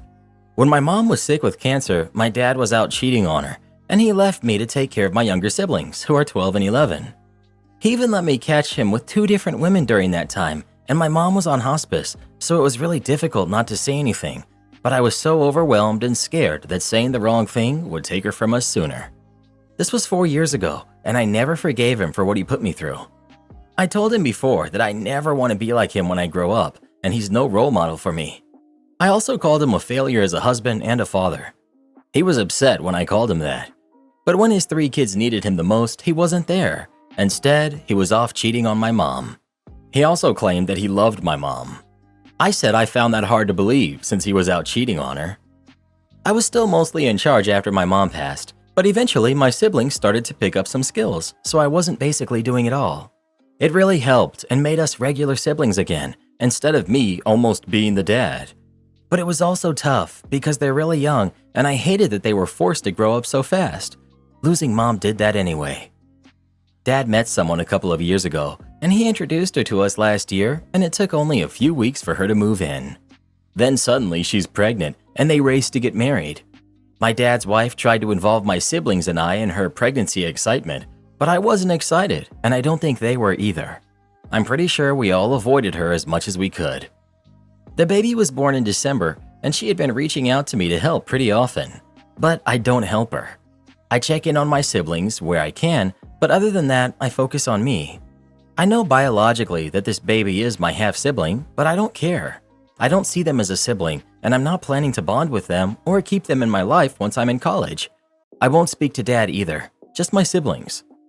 Recently, Dad's wife has been pressing more for my help, and the other day she asked me why I could be such a great big brother to my younger siblings, but I've never even held her baby or cooed over her baby. She told me that she sees me do so much for my siblings and knows I was the person who helped them when mom was sick. She told me she figured I would want to be the same for her baby. I told her it wasn't my job to help her and to get her husband to help if she needs it. She told me she wanted her baby to be accepted and none of us had accepted her baby. None of us had interacted with the baby yet either. She said it's not fair and she needs help. But I told her I'm not her helper and she needs to hire someone if she needs help. Or again, get Dad to do it. But I won't be doing anything for her or her baby. She called me disgusting. Am I the jerk? Not the jerk. If it were me, I would tell her all the details of exactly why you had to be there for your siblings so that she understands why you're not interested in your dad's new family. Not the jerk, but I feel so bad for the babies in these situations. Considering I was in a situation like this where my siblings decided I wasn't sibling enough because they didn't like my mother, she was nothing like your stepmom. She just existed as someone who was in a relationship with my dad. But I can tell you from experience, it's a pain that never goes away and does cause a lot of insecurity. I'm still working through it with how it makes me feel. That said, you shouldn't let your stepmom turn you into a nanny, nor should you let her guilt you into being this kid's parent. Just remember though, it isn't the baby's fault that your dad is a jerk. Am I the jerk for saying my best friend settled for her husband because she was desperate? My best friend Mia and I, both 32 female, have known each other since we were 12, but only became close at university. We're different in many ways, like our views on marriage and having kids. I never want to get married or have kids. Mia has had her wedding planned for a long time and always told everyone she'd be married by 27, travel for a year before having her first kid by the time she turned 30. Mia always tells me I'll change my mind one day. She brings it up often and it's annoying. Backstory. In 2015, Mia reconnected with an old classmate on Facebook, Pete, from our home country, and they started dating long distance. 4 months later, she visited Pete and told everyone they were engaged. I asked her if she was sure, and she said that they were in love and can't wait to be married so she can sponsor him and be together in the same country. I'm ashamed to say my first thought after she told me that was that he was using her to get a green card. Their wedding was planned for summer in 2016, but in early 2016 it was revealed Pete had been cheating with his ex, and she had DM'd Mia pics and screenshots of their texts because she found out about the wedding and felt guilty. Mia confronted him and they argued for hours, with him admitting he was using her for a green card and would have divorced her later. In 2018, Mia again reconnected with another classmate, Jay. So Mia, Jay, and Pete all went to primary school together, and Jay and Pete are friends, and Jay knows about what happened. Mia and Jay got married in our home country in late 2019, and I was her maid of honor. The immigration process got delayed because of lockdown, but Mia and Jay were finally reunited in 2021. Months later, she announced she was pregnant and gave birth to their son in February of 2022. Everything was moving super fast, but Mia was happy to be a mom at 30. I recently started a new remote job that gives me a lot of freedom, so I decided I would solo travel. I have a close group of friends, and we do a weekly girls' night. Mia gave birth again in October and hasn't been able to join us, so last week she invited us to her house for dinner. During dinner, a friend asked me about my travel plans. At this point, only this friend knew about them. When the others found out, they were happy for me. Mia was quiet and seemed annoyed. One friend said she was envious of me and wishes she could do the same. Mia scoffed and said that anyone could do it if they were irresponsible. It got quiet and I just stared at her. I asked her what she meant. I said, I'm spending my own money and I'll still be working, so how am I irresponsible? She said I haven't grown up yet and only wanted to have fun when I should be settling down. I told her I don't want to settle down, and just because I'm not married and have kids, it doesn't mean that I'm not a grown-up. She said my life is meaningless, so I said, at least I'm not desperate enough to fly to a different country and marry the first guy I see. I think I'm the jerk for basically throwing the whole Pete thing in her face, knowing how hurt she was. Am I the jerk? Not the jerk. It's amazing how people are talking about how she's belittled Mia and was needlessly cruel, when Mia literally told OP her entire life is meaningless because she doesn't have a husband or any kids, for the sin of talking about upcoming travel. If that's not needlessly cruel, then I don't know what is. It's clear though, based on this, that you aren't best friends, and it would be weird to continue this friendship. Am I the jerk for telling my brother he's single because he's pathetic and a walking red flag? I'm 32 female. My brother, Carl, who's 27, was spoiled for 8 years because he had almost passed. Basically, he was very sick and spent months at a time in the hospital as a kid, and both my parents and extended family gave him everything he wanted because he wasn't expected to make it past 9. Medical science did save his life, but it took a couple of years for everyone to stop spoiling him. My father admitted it was just a habit, but once he realized the negative impact it had on me and the entitlement of Carl, things changed immediately. My mother is to this day the only holdout. Obviously, Carl hated that he was being told no for anything. Everyone expected him to adjust over time, but he never did. He even told a therapist that he'd never cooperate because he was right and everyone else is wrong. Carl is extremely intelligent, but he's lazy and arrogant. He had to repeat senior year of high school because he refused to do any work. He refused to go to community college because he believed that he knew more than the professors. He refused to get a job until he was 24 because he felt that all jobs short of CEO were beneath him. Whenever my dad tried to do something about this attitude, like taking away my dad's credit card so Carl could no longer just buy takeout every day, my mother immediately undermined my dad. Carl still lives with my dad, and when I visit, we occasionally talk. Last time I visited, Carl complained that every girl he's taken out has ghosted him. I asked for information on the dates, where they went, what they talked about, etc., and he mentioned they get weird as soon as he says that his life plan is to inherit my dad's house and have his wife be a stay-at-home wife while he works. I told him that might be because he's 27 and making minimum wage. His plan is to never actually be an adult. My dad also told him that if he passed, I'd inherit the house because I know how to pay bills. I said I'd have to charge Carl rent if he stayed, or I'd have him move out. Carl said that ruined his life plan because he was supposed to get everything, since I'm getting married and my husband should take care of me. I told him the reason he's getting ghosted is because he's pathetic, a walking red flag, and no woman disrespects themselves enough to be with a loser like him. He started screaming that I'm the jerk. My dad understands that what I said is true, but that I should have been less blunt. My mother keeps calling to demand I apologize for insulting Carl. I do want him to change and grow, so I feel I was wrong in calling him a loser and pathetic.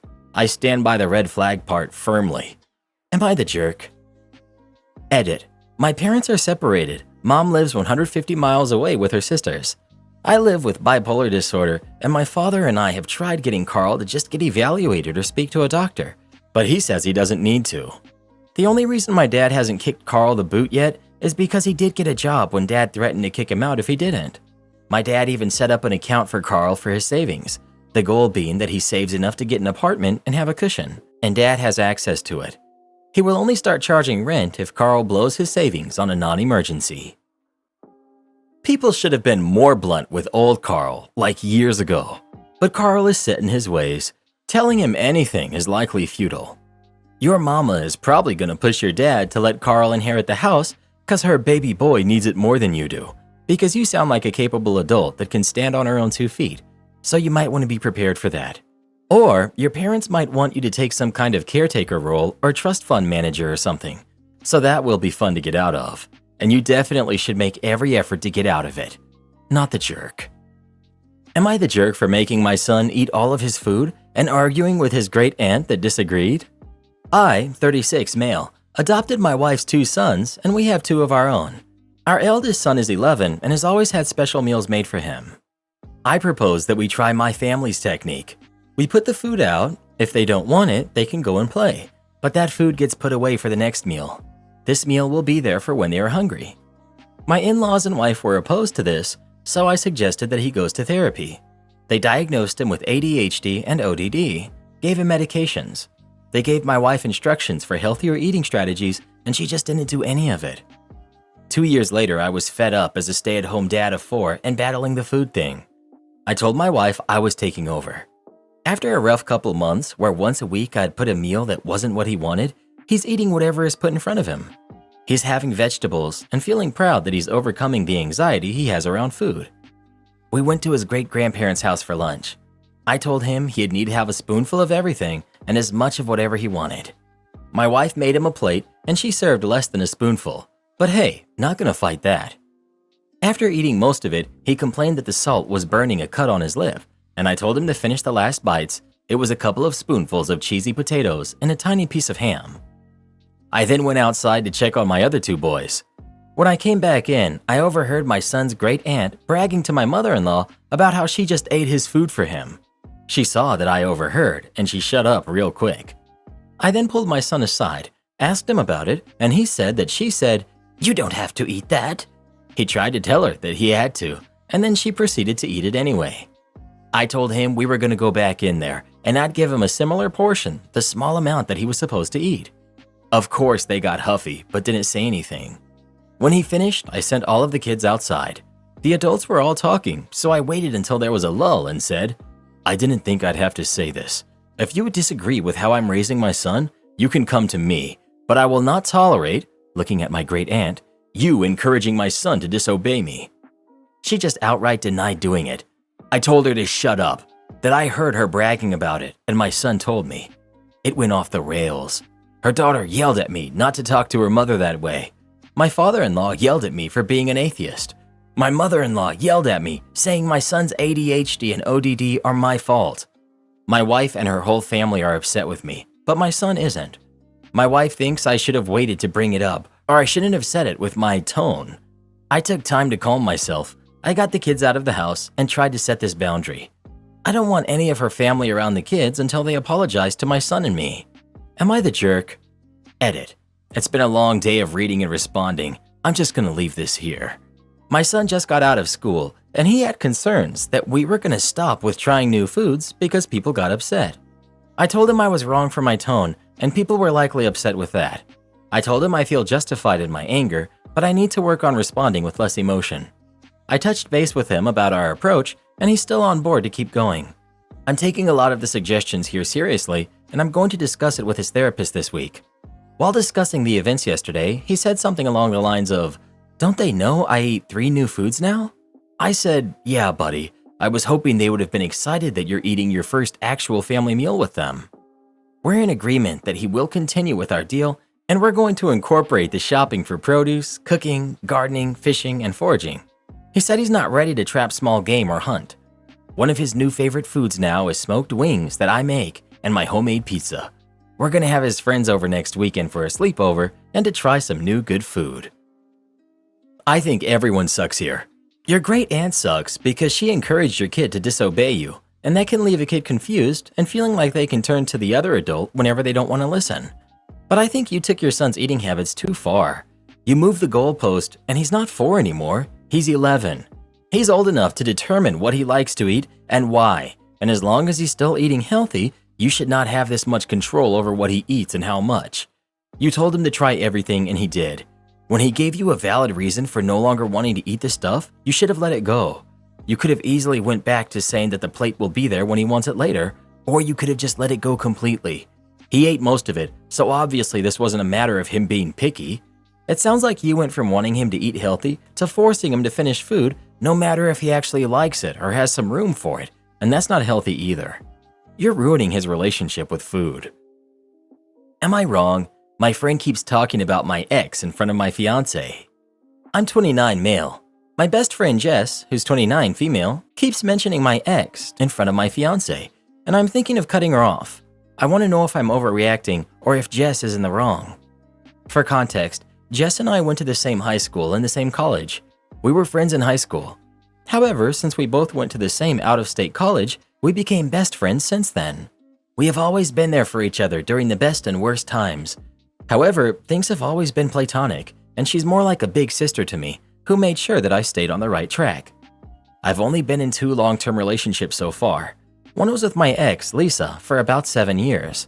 We met in college and dated all through our college years. Lisa and Jess also became good friends too. After college, Lisa and I just grew apart and we had different goals in life.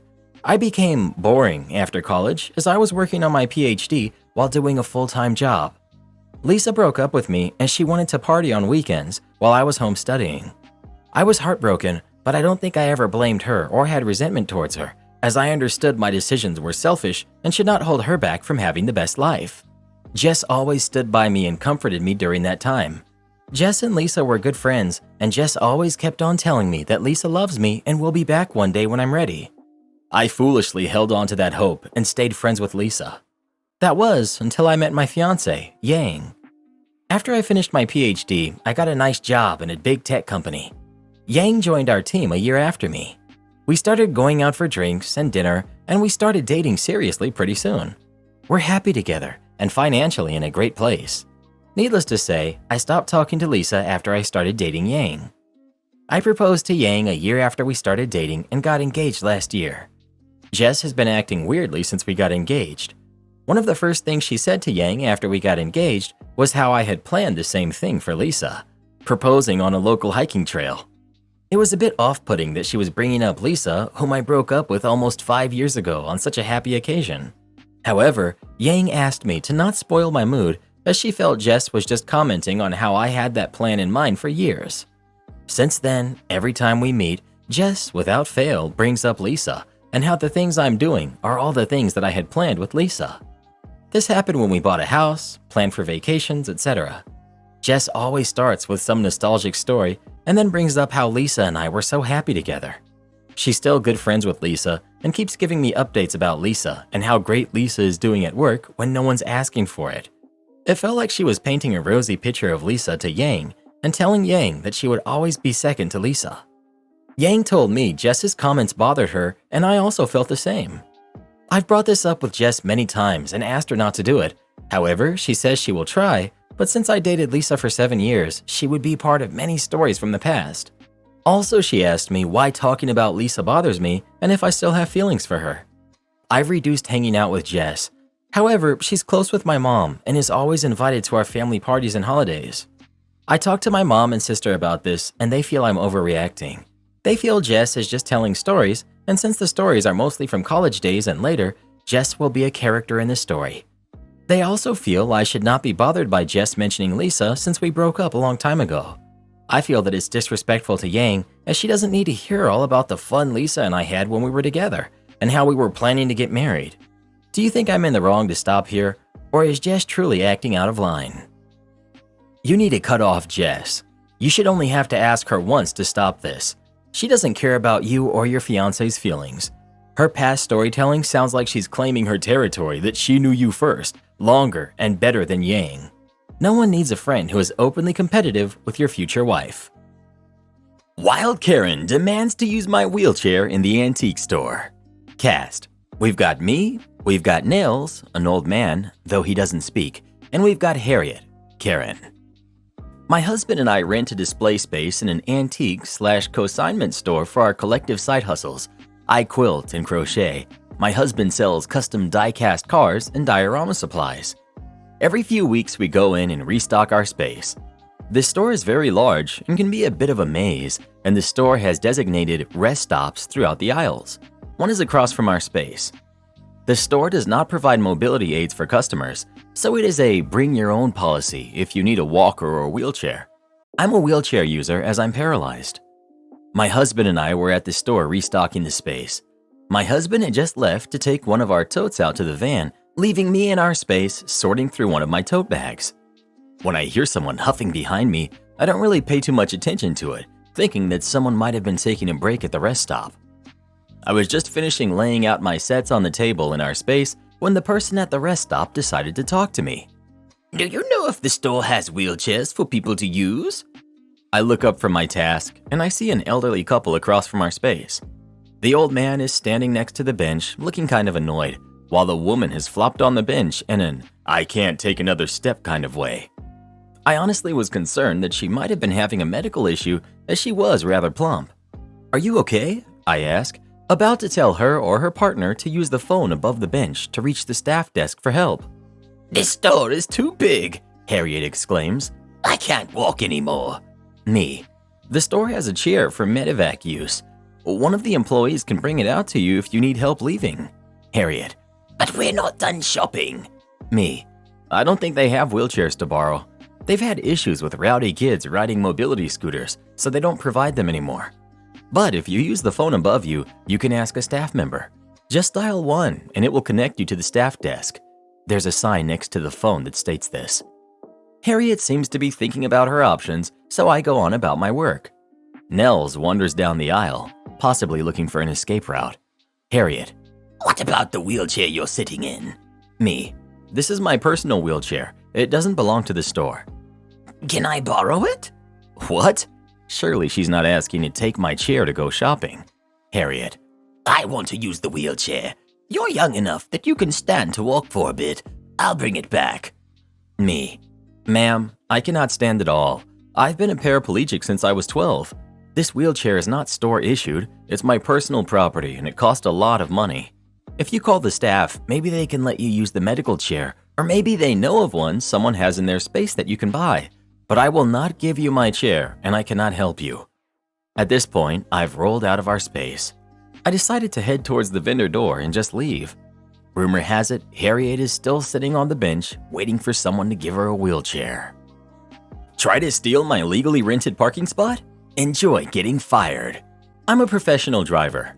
As such, on the roads in the US, there are different truck stops throughout the country that has a pay-to-park system, usually about 10 to 20% of the lot marked off as reserved, with each space running from $15 to $25.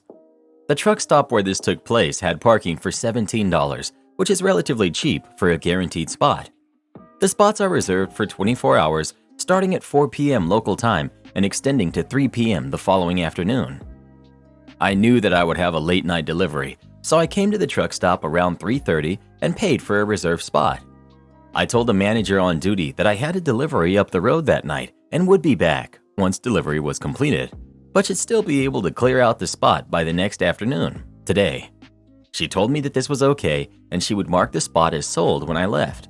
That way, if someone else comes in trying to reserve that spot, she could consult her notes and deny the sale. 11:15 p.m. rolls around. I take off for my delivery. I don't get out of that facility until 2:30 a.m. the next morning, this morning. So I groggily drive back to the truck stop to reclaim my paid-for spot, only to find that the reserved parking spaces are all full. I call the manager on duty and after giving her my info, inform her that all of the spots are full and that someone has parked in a spot and hasn't paid for it. She sends her other employee out to start checking trucks. The culprit was from a company that is known for their bright orange trailers, and he was a company driver. The other employee starts banging on his door to inform him that he's parked illegally and he has to move. Meanwhile, I can see the commotion from my mirror with my vantage point in the fuel island, where I had been instructed to temporarily park. The driver answers the door with a bottle of Heineken in one hand and some sort of smoking implement in another. I know what it is, but for the sake of the mods, I'm not going to say it. I decided to roll down the window to hear the commotion, and I hear the employee tell the driver to either move or he will get the towing company and police involved. This driver is flat out irate that someone had the audacity to tell him where he can and cannot park, so he slams the door on the employee, threatening him. Employee calls the police and the tow company, and the police show up first. I had worked for this company before, so I know their policies, and more importantly, what they can and cannot have in their trucks. Alcoholic beverages are not allowed in the cab. Anything that isn't a cigarette or a cigar in a lighter, also not allowed. The coup de grace, a pew-pew of any kind, absolutely not allowed, and absolutely not loaded.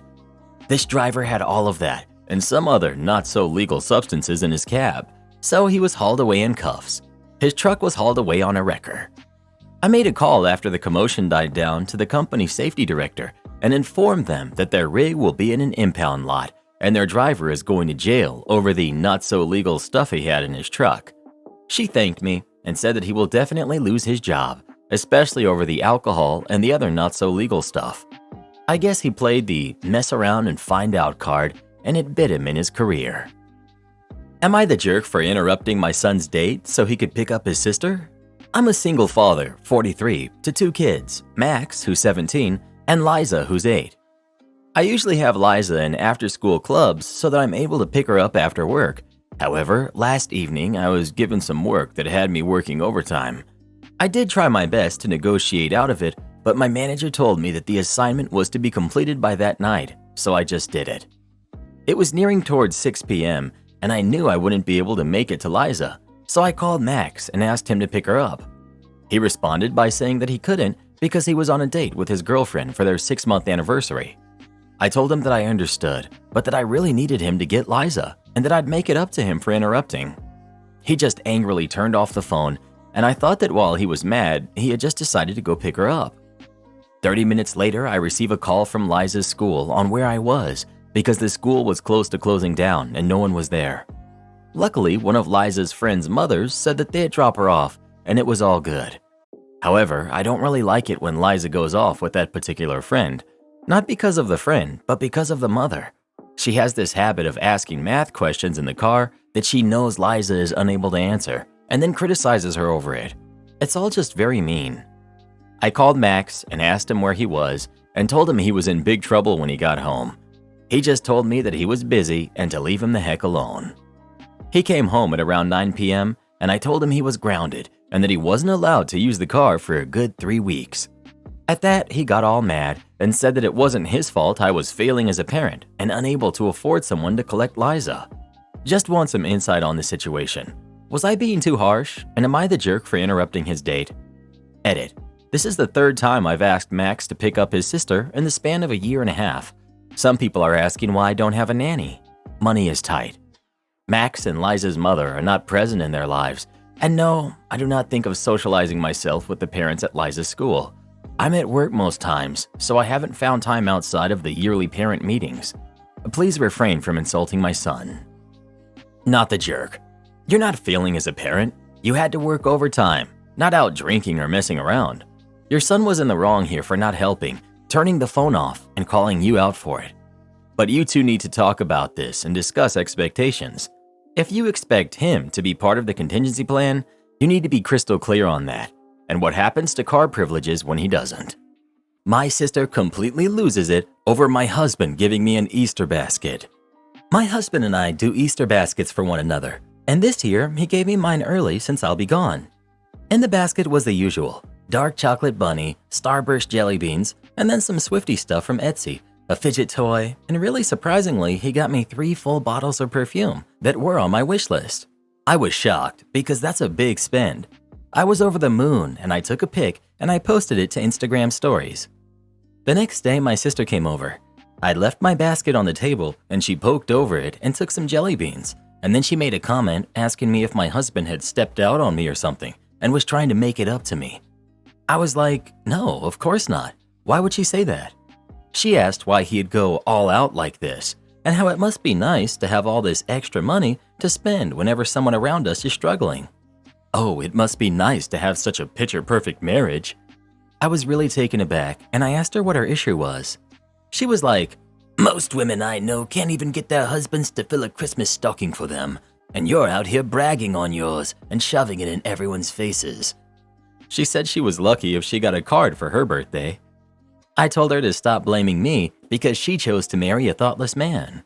That she had the choice to marry someone who did nice things for her, and she chose to marry a man that doesn't help around the house, buy her flowers, etc. And to not be a jealous jerk because she chose to settle for less. This set her off, and she started arguing with me more, telling me that I'm messed up for calling her names when there's nothing to be jealous of. More like embarrassed that it's 2024 and I'm acting like life is a romantic comedy. That the fact that I even listen to Taylor Swift is proof that I need to grow up.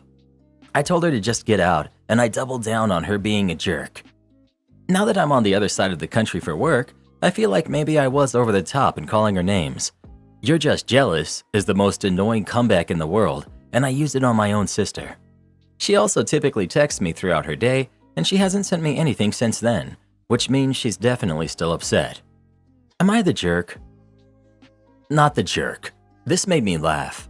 I love reading about sisterly spats. Things go from 0 to 100 too fast, too often. Does your sister sell projectors for a living? Because holy moly, Batman, that was some professional level projection. Not the jerk. Speaking of Easter, what's your favorite thing to eat on Easter? Please let us know. Chocolate bunnies for the win. Yes. Update. My best friend proposed to me. I'm confused and mortified. Where can we go from here? A lot of people said I should ask our mutual friends if he's ever brought this up before, ever suggested we were dating, etc. All of the people I've asked, granted it was only 5, said that they've never had a clue and that he's never mentioned it before now. I don't know then if this is something that he's newly started thinking or if it's been something long-term, etc. Either way, in addition, I've also screenshotted all of his texts, etc. just in case. Reading back on them, not with a slightly less confused mindset, they read pretty manic. Still haven't heard back from his mom just yet. I'm back at my parents' house at the moment, and I'll be staying here until school picks up in a bit instead of traveling around. It's nice to be home anyways. Jordan did not in fact come back to the hotel. I stayed up until 1 a.m. before falling asleep and he didn't return. When I woke up the next day, the hotel staff let me know that he had checked himself out at 6 a.m. I did end up responding to his big long text. I took everyone's advice and told him I was sorry it didn't go as he had expected, but that I wasn't sure where he had got the impression we were together. I said I'd be happy to sit and have a discussion about it so we could make sure we were on the same page. He was not happy about this at all, and he again went off with a bunch of the same type of things he had said in the first message. It didn't really seem to be getting through his head at all. Even in these new texts, he kept referring to all of this as me breaking up with him, despite me explicitly telling him we have never been together. Again, all his messages were very clear and coherent, even if what he was saying was not based on reality at all. He wasn't sending paragraphs, just sentences in really quick succession, which was blowing up my phone. He told me he didn't want to meet up with me to talk because I had ripped out his heart and crushed it in public. I did ask him for specific instances he could recall between us that made him think that we were dating, but he completely ignored the question and just kept going on and on about how hurt he was that I was breaking up with him and how he felt his world was ending. He said he loved me more than anything and had felt so confident that I had too, which is why he felt so certain about proposing to move our relationship along. Eventually, to be honest, I grew pretty tired of the conversation and I stopped responding because it was just going around and around in circles. Me asking where he got this idea, him ignoring this and telling me how hurt he is I'm breaking up with him over this, etc. He went on and on saying he thought it would be a ring I like because it was my favorite gem, a ruby instead of a diamond. It's got me wondering how much he actually spent on this thing.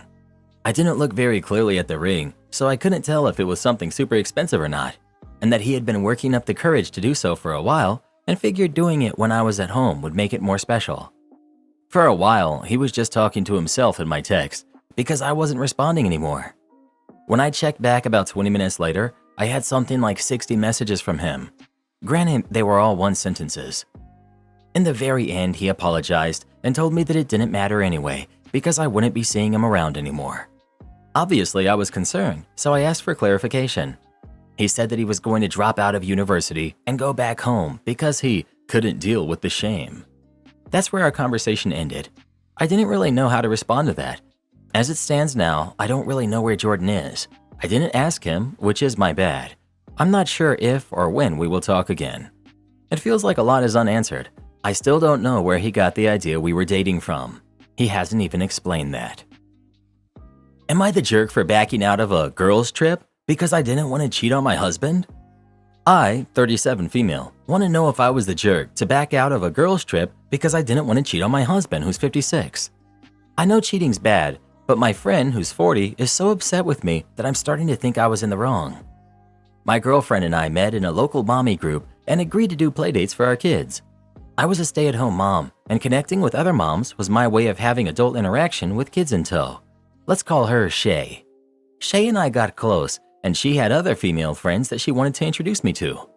I was excited to be welcomed into this friend group, and we were going to celebrate by going on a girls' trip. I was 100% down for it until I found out that they wanted to do a cruise where they would all be hooking up with randoms. They're all single, and we're excited to do this cruise and hook up with guys and have fun. The thing is, I'm married. We've been together 14 years. Because the nature of the trip changed to this, I figured that it was a given that my husband is automatically invited. I mean, I'm married, so fidelity is expected. So in the group conversation at Shay's house with some girls on the phone, I said that I will need to know the new dates ASAP since the original plans changed, so my mom can watch the kids and my husband can schedule off to come. They grew silent, and my friend Shay gave me dirty looks and says, "Wow." I asked her what's wrong. She didn't say anything, and everyone else was just uncomfortably silent. I asked, "Is there a problem with my husband coming along?" Shay said, "Yeah, it's a girls only thing. I didn't think you would be that kind of a friend." I asked, why wouldn't I bring my husband? Am I supposed to just watch y'all hook up and be the miserable third wheel? And Shay says, "Well?" I cut her off because at that point I was getting mad. Shay says there's going to be men there on the ship. Another friend spoke up and said there's plenty of men to choose from, so you don't have to be alone. That was when I realized that they knew I was married and didn't care. They're expecting me to cheat on my husband. The way they explained it is, according to them, they're uncomfortable with my husband being there, and they would feel much better if I was just cheating on him instead. They don't seem to understand that I'm not comfortable with doing that. They seem almost confused by why I would take fidelity so seriously. I don't totally understand why my husband being present would make them feel uncomfortable because they're single. They're free to do whatever they want to do. What does my husband being present have to do with them? I got really mad and I lashed out and said I don't cheat on my husband and I won't be hooking up with randoms on the cruise, and I backed out of the trip and went home. Of course, I told my hubby, who is upset that they're pressuring me into cheating on him, and he says if I go, he goes. I was going to put my foot down and say I'm bringing my husband anyways, but now Shay won't even talk to me. She doesn't answer my calls or texts. Me and my kids are iced out as our kids were friends. She was so offended by my automated invite of my husband, maybe I was wrong not to ask first before planning for him to come along. Was I wrong to assume this was a given since I'm married and not single? I haven't been single in a long time.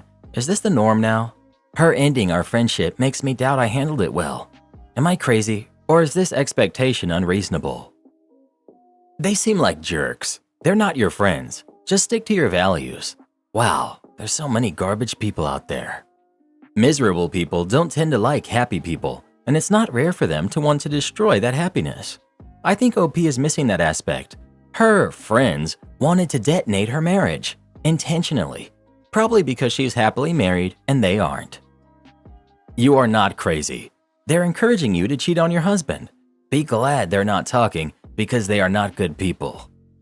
My wife has also had friends that try to get her to cheat.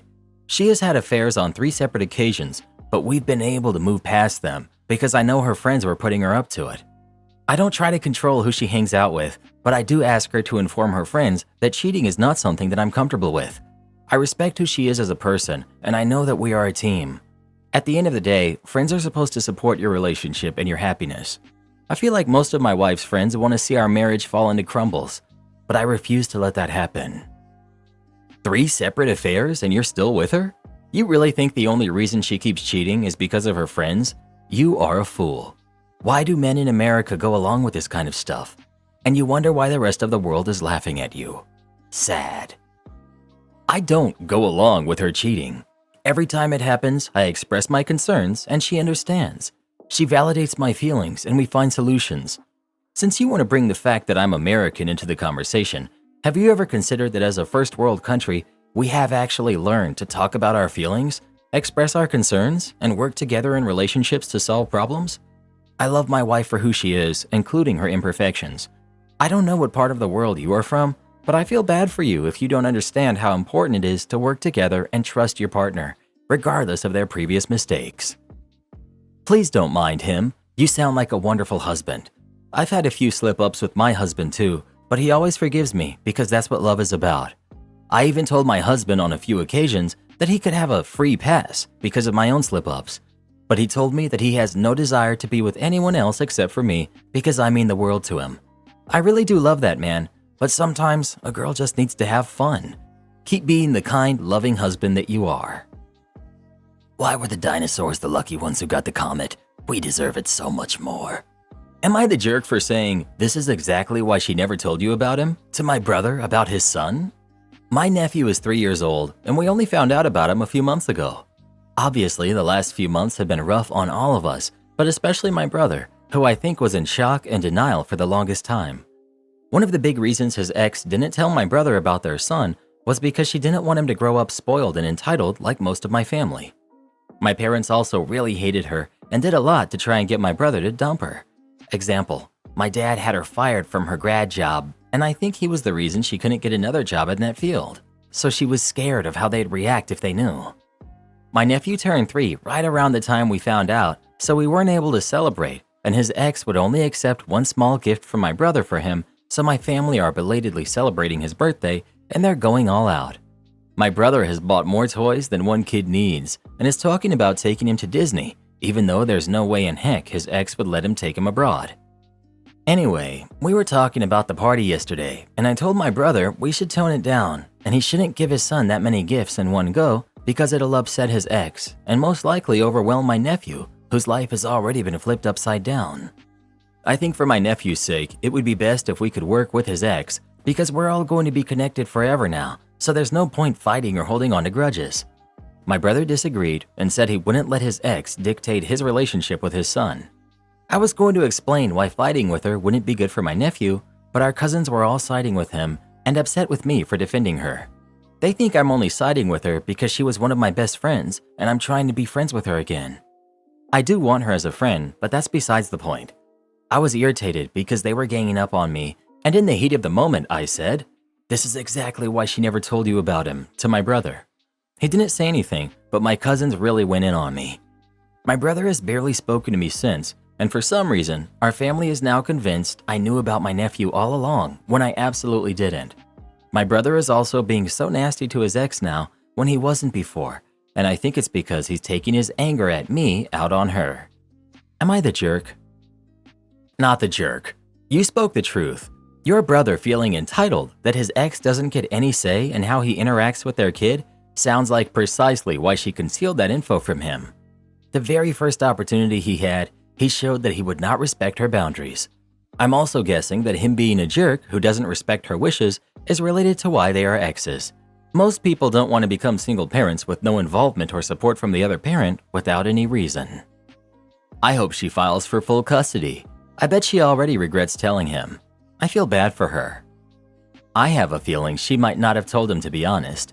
Either it got out accidentally through flying monkeys, or it was something like OP's brother was stalking her account and saw one of her posts. Also, considering he's never been in the kid's life and his current behavior, I think a judge would have to be crazy in order to give him any form of custody. So it sounds like your family is pretty affluent, and the ex didn't care and just wanted to stay away. Yeah, I think the ex will be a wonderful mother, you a good aunt, your brother a less than ideal father, and your parents are grandparents from heck. You are the jerk. Nothing on your post explains why your brother is horrible. If what you say about your dad is true, then of course he sucks. However, your brother? What did he do to really deserve his ex not telling him that he was going to be a father? What your ex did is cruel to the kid. It's cruel to your brother. Denying both of them a relationship with each other is entitled. It reeks of only she knows best. My guess is she was afraid your family would use their money and influence to get custody, so she lied, even if by omission. Well, who do you think is the jerk? The mom or the dad? Please let us know. How dare that man want to buy some presents for his son's birthday and take him on a trip to Disney, you monster. Am I the jerk for refusing to do free labor for my family? My dad and my uncle own a bar/restaurant together. My dad is somewhat poor, and my uncle is a multimillionaire. When they first opened, they asked me to work for them since I just finished college in 2020. I said I would for a little while since lockdown was going on, and I was unsure how my career was going to work out during lockdown. I have an associate's in e-media tech and an MBA with a focus in marketing. So I handled management, cooking, cleaning, serving, event coordination, marketing, all kinds of stuff. Keep in mind, this isn't just some small bar. This one is a large venue and it has events, etc. They refused to give me any sort of decent pay. I was being paid $15 an hour to do everything I was doing. For serving and bartending, I was only making $6 an hour. I was feeling very underpaid and overworked. In the back of my mind, I understood that they just opened their business and money was tight. After working there for 3 years, nothing has changed for me. They couldn't even offer me any sort of benefits. Nothing. My first year working there, I only made $12,000, which was less than half of what I was making working full-time in college. I made efforts to quit multiple times, and my dad begged me to stay, offered me incentives and health insurance.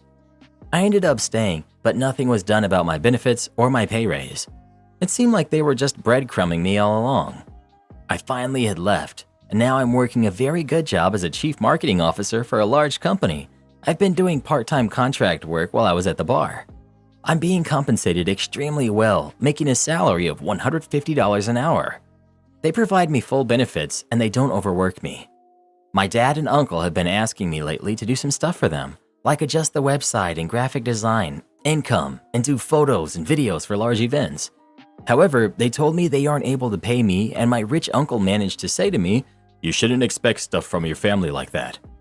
It really upsets me because I just get swept under the rug and treated like I have no value. Meanwhile, I'm working for a company that offers me all kinds of incentives, treats me well, and makes sure I'm always compensated for everything.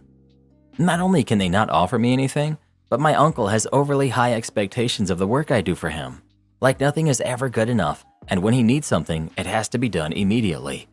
At his house, he has workers like a chef, maids, and doesn't really do anything for himself, so I feel like I'm one of those workers to him. Am I the jerk? Not the jerk. Tell your uncle and your dad, you shouldn't expect stuff from your family like that. I'm 37 female. My daughter, who's 19, is pregnant again. I have 2 kids, my daughter, who's 19, and my son, who's 11. I had my daughter when I was 17. My parents were very strict, and they made me a pretty sneaky kid. As my daughter grew up, I decided to have a different approach to raising her. Instead of shaming her and trying to shun her from everything, I talked to her and encouraged her to be open with me about whatever was going on. I knew she had a boyfriend, so we went to go put her on birth control. Turns out she was already 7 weeks pregnant. I know my feeling upset about it sounds hypocritical, but I just didn't want her to go through what I went through. I wouldn't trade it for the world, but being a mom is hard enough as it already is. I wanted her to not have it, but she changed her mind when she saw the sonogram. Now my granddaughter is 1.5, and I love her. I was not ecstatic about becoming a grandmother in my mid-30s, and I still don't love the fact that I did, but what happened has happened. When my granddaughter was 1 month old, my daughter's boyfriend moved in with us. His living with us is a story in itself, but it's been over a year of my daughter telling me that they're going to find a place and all this other stuff. Those two are very tiring at times. They used to fight a lot. It seems like either they've gotten to a better place or they've just left me out of their drama as I asked them to. I've come around to the fact that she had a kid at such a young age and thought she'd sort of make the best out of the situation. Nope. She told me Friday night that she was pregnant again. And why I'm here is not to rant, but to simply ask, how do I proceed with her news? I want to ask her to go to their own place. In other words, kick them out. But I want to know, is this too harsh of a suggestion? Tell her, I can't afford to continue to support you, your kids, and your boyfriend. There isn't enough space to accommodate everyone. It's time for you to get your own place. You have until June 1st. I'm happy to babysit or assist however while you look for a place. I think rather than immediately kicking them out, give them a timeline to get their stuff together. It's less harsh, but still sets the expectation that if they're going to participate in adult behaviors, they will be required to fulfill adult expectations. I would remind her that she's 19 and is responsible fully for her kids and her life. She shouldn't be expecting that anyone else is going to foot the bills and raise those kids. It's on her and her baby daddy at the end of the day. Outline your perspective and expectations for both of them because they're adults and have taken very big steps very quickly. I don't think you should kick them out, but make it clear that you have every right to kick them out if they choose to be irresponsible. Not to be rude, but you're kind of a doormat. They're 19 and 21. They are adults. The father is in the picture too. They need a hard timeline for moving out. It's not kicking them out to expect adult kids to be adults. I think your own parents' lack of support is clouding your judgment here. You've been supportive and understanding. You haven't failed your daughter. Advice. I'd sit them both down and ask them their plan and express your expectations. They're adults and about to be parents of 2. They need to create a plan. Give them advice and help where they need it, but have strict timelines. They've had 2 years already. They need a push. Cutting the cord and making them fly from the nest is part of your job as a parent. This is why you're supposed to be an actual parent, not your kid's BFF. Are kids gonna make mistakes? Sure they are. I know I did. But my parents made it much harder for me to do so. Examples. If girlfriend came over and we hung out in my room, the door had to be open. I had a curfew and had to let them know where I was and who I'd be with. One time in high school, my mom drove by and saw me making out with a chick when I told her I was going to be playing basketball with my friends. She yelled at me to get in the car and I was grounded for the rest of the summer. That girl is now a single mom who has 2 kids from different dads while I'm still child-free and I'm now a millionaire. If my parents had let me do whatever I wanted, whenever I wanted, I would have had much more fun, but I would have messed up my life bad. Instead, they were actual parents, like parents are supposed to be. Karen's sister-in-law loses it on me for canceling my Netflix without telling her. Me, 41 female, and my husband, 42 male, subscribed to Netflix 7 years ago when our daughter, who's 18, asked us to. We were in a difficult financial situation at the time, but said we'd give it some thought. We caved. However, only on the condition that she spends 1 night a week watching it with us. 2 years after, my brother, who's 34, married his wife, who's 36. She was married previously and has twin daughters, who are 10. I love them to pieces. Sister-in-law then gave birth to their son, and all heck broke loose. My nieces were constantly dropped off at either our house or their maternal grandparents' house. There wasn't a word of warning. They were just dropped off and picked up the next day to be deposited somewhere else. I told my brother that we had to talk after a month of this. He texted me back a week later and asked for my Netflix login. He said they needed for bonding time. I should have called BS, but he's my brother and I didn't want to refuse him. Recently, my nieces and I were at the park with our youngest daughter, who's 11. One of my nieces asked to sit with me. She asked why they don't visit often anymore. I say that she should be happy spending time with her parents. She admits that they are left to watch Netflix while sister-in-law and brother spend time with the baby. When I got home, I told my husband. He was beyond furious, shaming my brother for being a bad father. His words, biological or not. I couldn't disagree. It was me who had the idea to unsubscribe altogether, and this went beyond teaching them a lesson. We never really used it anymore. My eldest complains that they're apparently going to ban account sharing. This would be a bad thing because she's across the country in college and is the only person who somewhat actively uses it alongside sister-in-law. My husband admitted that the money for the subscription could, and probably should, go towards more useful things. We let our subscription expire and my sister-in-law soon came knocking. She went off on us for canceling, that it wasn't our call to make since they use the account too, yada yada yada. Here's where I think I might be the jerk. I shut the door in her face and said that she needs to seriously self-reflect. She scoffed and left. Ever since, I haven't seen them. Sister-in-law has gone radio silent and my brother speaks to me through our parents. This not only upsets me, but my kids too, particularly my son who's 15.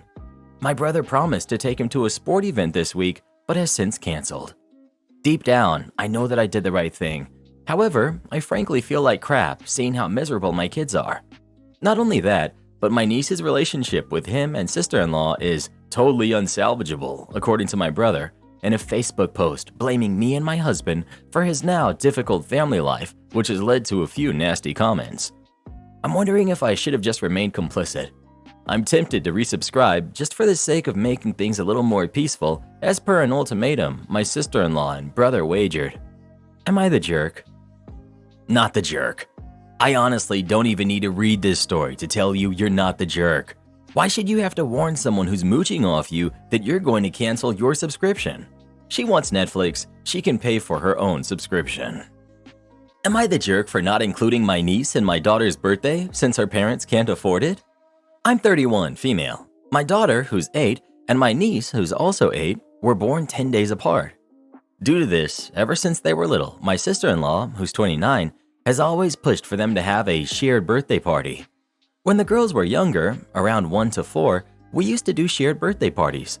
But my husband and I realized that we were always the ones to foot the bill for everything: food, decoration, location, etc. The girls also were complete opposites. My daughter has always been more of a tomboy, while my niece is super girly. When my husband and I told sister-in-law and my brother that we won't be doing this shared birthday anymore, they were really upset and it started a huge fight.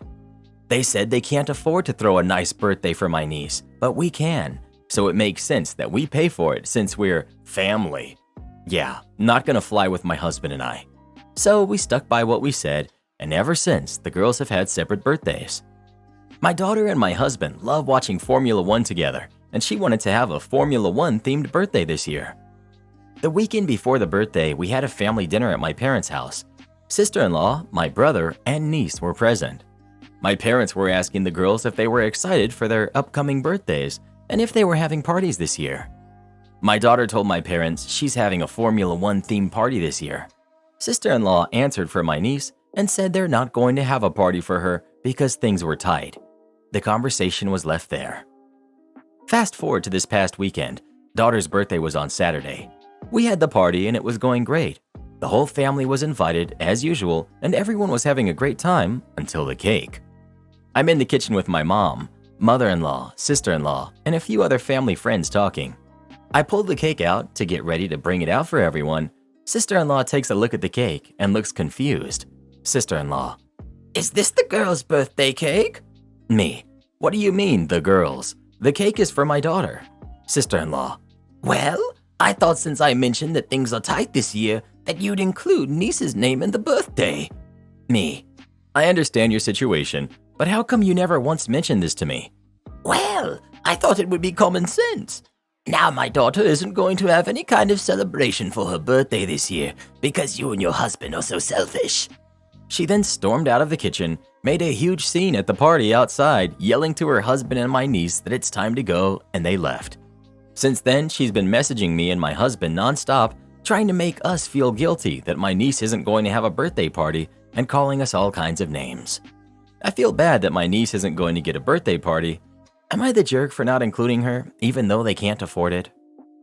Not the jerk. First of all, it's simply not your job to make sure your niece has a party. That's up to her parents. If things are tight, maybe they need to be creative, but it's still on them. Secondly, it's ridiculous for her to think that hinting around will get her daughter added to the party. If it was as important to her as she acts like it is, then she should have had a frank conversation with you and simply asked. You could have still said no, but there wouldn't have been the confusion. This is on them, not you. Not the jerk, but I'm very confused. How much money can you possibly invest in an 8-year-old's birthday party? Most of my kids' birthdays have been at the park with a self-made chocolate cake, some sweets, a fruit salad, a treasure hunt, and some balloons. If you want a cool location or a VIP experience or whatever, you can spend more obviously, but that's completely optional. Kids at that age mostly want to have fun with their friends and blow out their candles. New neighbor demands I take down my camera. I, 25 female, have lived in my apartment complex for a few years, and we've always had a Ring camera for security reasons and to avoid package theft that happens pretty often where I live. My Ring camera is attached to my door, and it faces my neighbor's door across the hall, about 3 feet away. Recently, a new neighbor moved in, and she knocked on my door to ask if I could move my camera because it makes her uncomfortable that it faces her apartment door, or turn off the motion-activated sensor. I had no problem with this, and I ordered a new mount to place it slightly to the side of my door so it's not a full view of their unit for their peace of mind.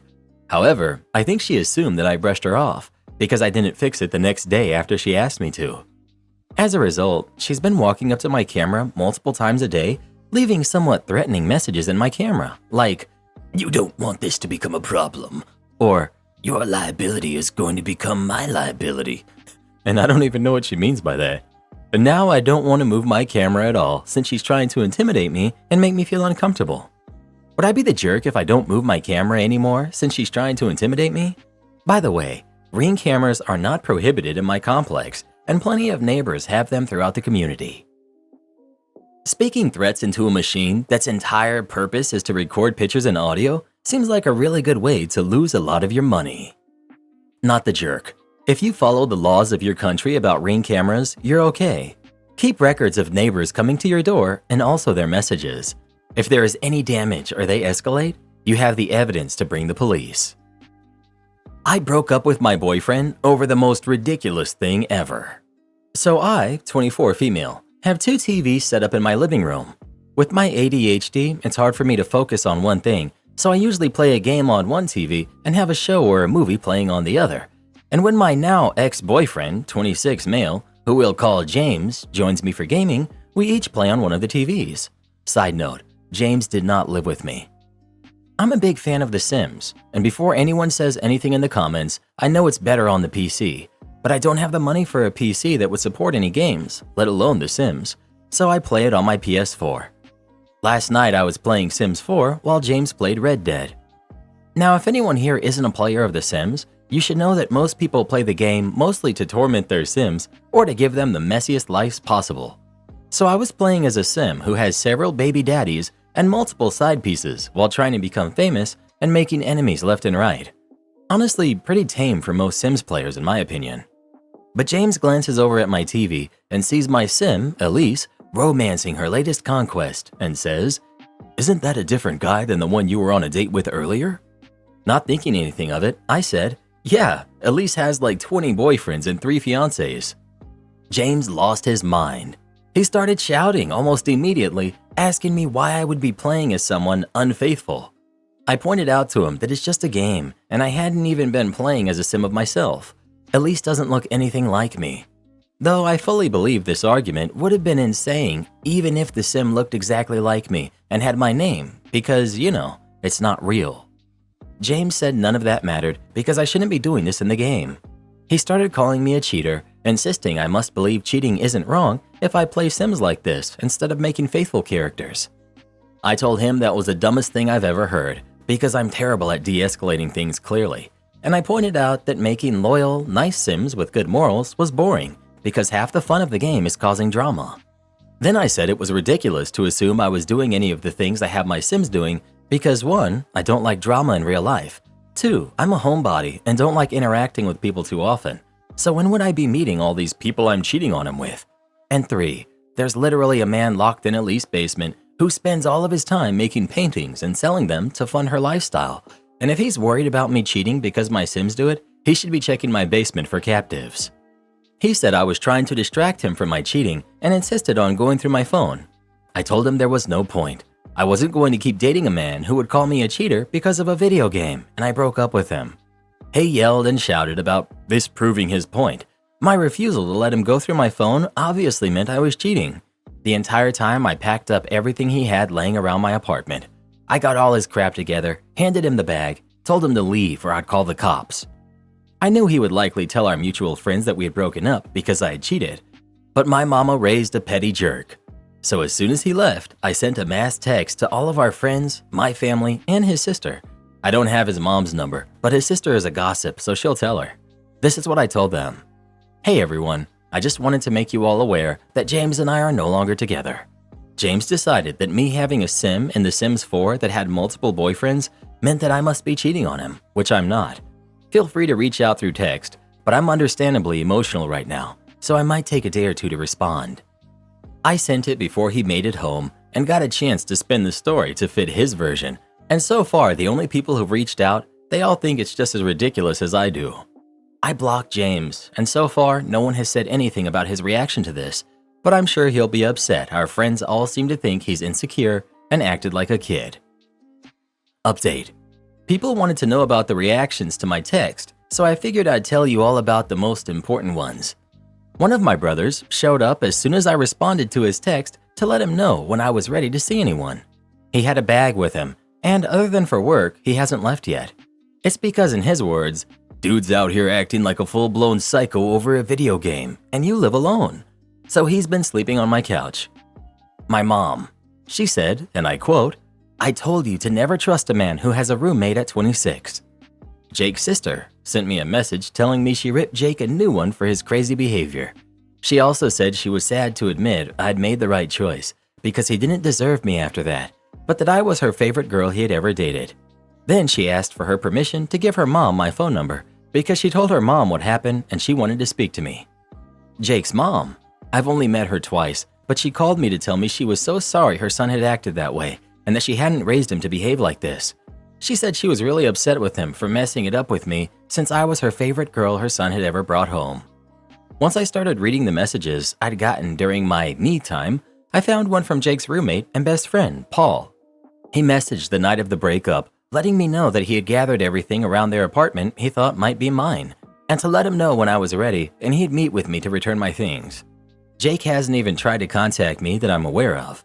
Maybe he hasn't figured out a way to get around being blocked, or maybe every one of our mutual friends ripping him to shreds in a group chat and his sister and mom being on my side made him realize he was being a jerk. So, because he plays Red Dead Redemption, that means just following his logic. Ah, yes. How I drive in Grand Theft Auto means that I personally believe that there should be absolutely no traffic laws of any kind. At least having 20 boyfriends and 3 fiancés sent me. And the bit about one of them being in the basement making and selling paintings to fund Elise's life? OMG, so funny. You are awesome for breaking up with him on the spot. Well done. I think it's weird that you believe most Sims players play to do awful things to their Sims. I'm glad I'm not the only one who thought this. I do chaotic things, but not morally ambiguous things in The Sims, but each their own. It certainly is just a game and doesn't reflect on her actual morals. Am I the jerk for laughing at my cousin after she had an absolute meltdown after her boss saw her buying toilet paper at Costco?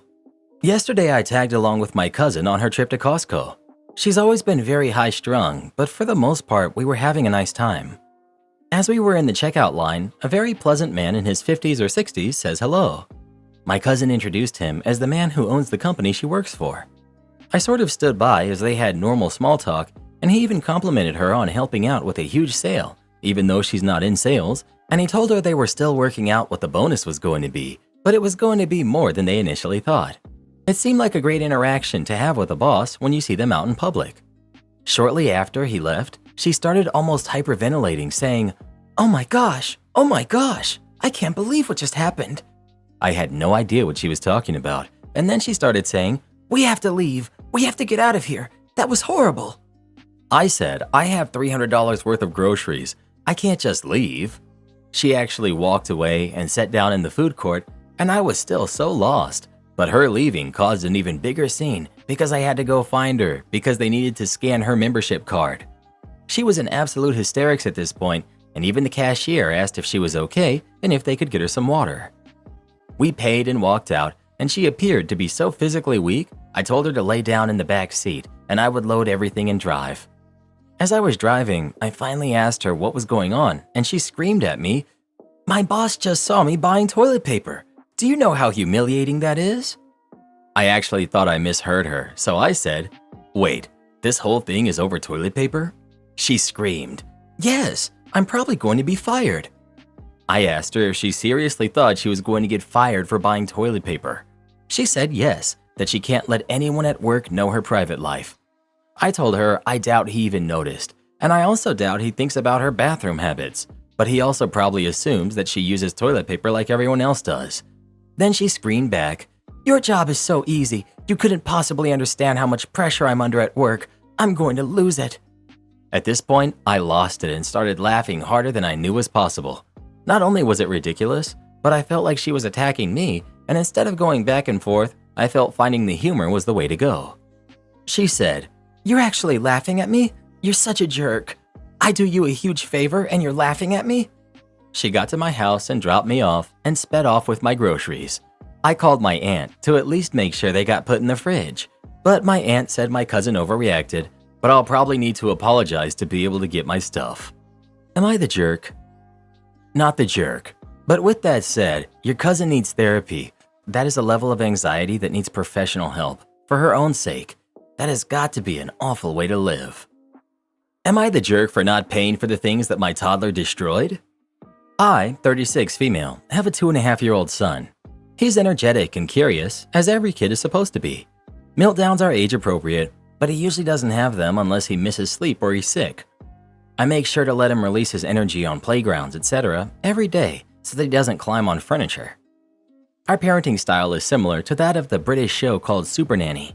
By that, I mean, for example, if you don't eat your vegetables, you won't get any dessert. No matter how much you cry, it won't change. Our bedtime routine starts at 19:30, and unless there's an extreme case, 99% of the time he will be in bed, trying not to be in bed to have more fun. We engage in a little dance where he comes back to me and I put him in his bed again and again. Rules are rules. My mother-in-law, who's 58, lives far away from us, and invited us to her home so she could see her grandson face to face instead of everyday FaceTiming. Her home is filled with knickknacks, etc. It's not ideal for my toddler to live there for a week, but with our parenting style, if we say no, it means no. So we thought it would be manageable with my 24/7 supervision. What we didn't calculate was my mother-in-law's character. She's not a recovering people pleaser, she's a proud people pleaser. She thinks that she's like Mother Teresa, but it's actually one of my husband's struggles that he has to act extra aggressive to protect his mother from people using her. She started giving my son chocolate cake behind my back because he refused to eat proper, and I was like, he will eat when he's hungry. Apparently, she couldn't imagine a toddler being left hungry by his mother, and since he is refusing the meal, he has to eat something else, right? Whenever my son has meltdowns for things I wouldn't let him do, she saves him and does the thing with him because she couldn't bear watching him cry as if it were the end of the world. Thanks to her week-long actions, now my son thinks my mother-in-law overrides my rules. If he cries enough, he can get whatever he wants. So now he doesn't stop crying for a long time, since eventually his angel of a grandma will save him. Today I woke up with the flu, and my mother-in-law volunteered to babysit him. After a few hours, she came to my room asking for me to pay for her kitchen cabinets. Apparently, he was banging a ladle on the cabinet doors and made a lot of dents in the paint. I asked, "Where were you when this happened?" She was right there. She wouldn't leave him alone, of course. Why didn't you take the ladle from his hands? Well, he didn't let her. After the meaningless back and forth with similar questions, and I already had a headache from my sinuses, I just went back to sleep, saying, "No, I won't pay. And it seems like you need to discipline your grandson and be the bad guy for the first time." Now she's crying in her room. Am I the jerk? Update. So I took my rest, and when I felt better, I sat down with my mother-in-law and talked about how her actions affect my son and his relationship with me and the environment he's in. I told her that undermining my authority is never a good idea. Even though I might be stricter than she prefers, this is how I choose to raise my son. I've been with him 24/7 since the day he was born, and I observe that he is happier and learning better with a more structured life. She tried to argue that she's a mom for 36 years, and I'm just a mom for 2.5 years. I told her my son is not the same person as her son, so they may have different needs. Plus, the times are different now.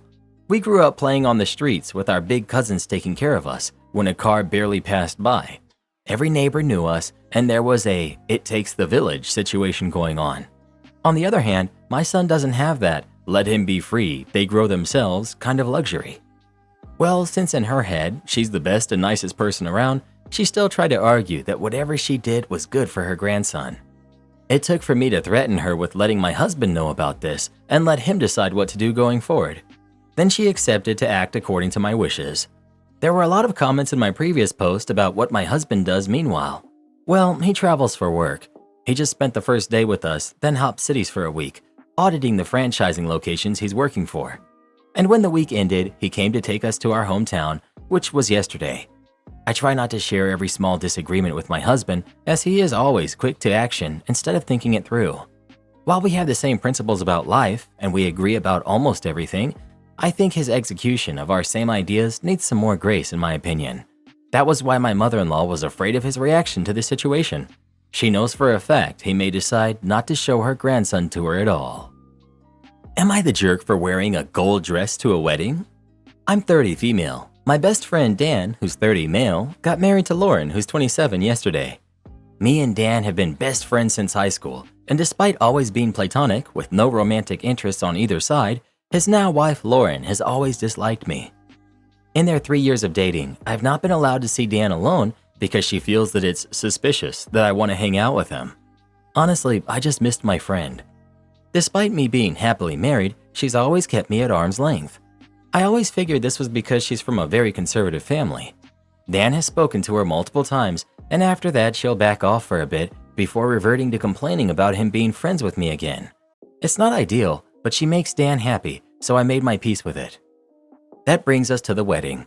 Originally, I was going to be in the groom's party, but Lauren ended up crying about it. Dan was fighting her on this, but I told him I'll just attend as a guest and not to choose this hill to die on. The dress code was warm tone golden party, and we were encouraged to wear earthy, warm colors. I picked out a bronze and orange dress that I thought would fit this perfectly, and the style even matched some examples they gave. In short, I thought I had nailed it. The wedding went great. However, at the reception, Lauren dragged me aside and said, I cannot believe you would wear gold to my wedding. You're not the first prize, you're just trashy. I was so shocked in that moment, I just stared at her. She practically screamed at me to leave, and she was drawing attention, so I grabbed my husband, said goodbye to Dan, and left. Dan reached out after and told me he was upset I left his wedding so soon. Lauren's mom has texted me saying I ruined the wedding for her daughter and I'm stupid for wearing a gold dress. She's saying it's as bad as wearing white. I was genuinely not aware this was a thing. I want to reach out to Dan to explain, but I don't know if I'm in the wrong here. Am I the jerk? Any chance you or Dan have a crush on each other? OP, I'm happily married, and me and Dan would rather eat glass than have anything romantic between us. We're just not each other's type and see each other as siblings. I genuinely don't think Dan has ever secretly liked me either. What are you like compared to Lauren? OP, that's hard to answer. We are two completely different people. I think we are both attractive in our own way. I'm your Barbie stereotype, 5'11", blonde hair with a six-pack. She's a petite brunette bombshell with a beautiful tan and a full figure. I'm also a good 2 inches taller than Dan, hence he's not my type. I'm not his. So it's comparing apples and oranges, but I do get your point. Is she uncomfortable with just you?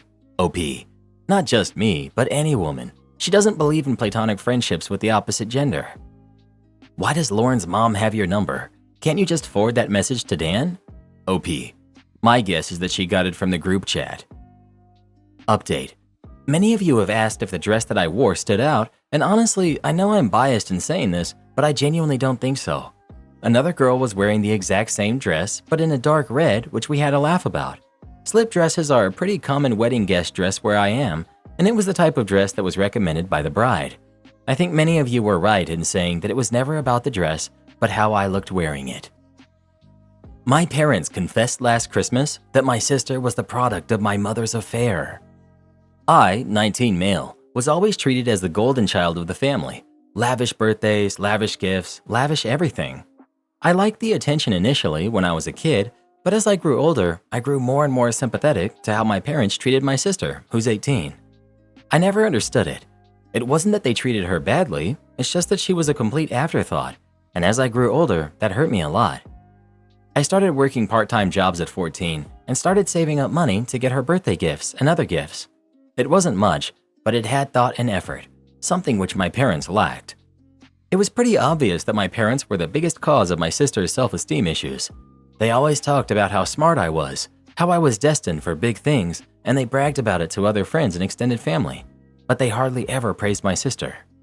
I was pretty fed up with it all, and after graduating high school, I rejected an offer to go to an Ivy League because I didn't want my parents' help to pay for my college education. I did get acceptance into a decent university, which offered me a full-ride scholarship, and I accepted that. A year later, my sister too got accepted into the same university with almost a full-ride scholarship. 4 months ago, we were at our parents' house for the Christmas holidays, and my parents confessed that my sister was the product of an affair that my mother had. They straight up said that they will never love her, that she was a mistake, and that they wanted nothing to do with her anymore now that she was 18. It was shocking. My sister was obviously devastated. My sister and I immediately left the next day.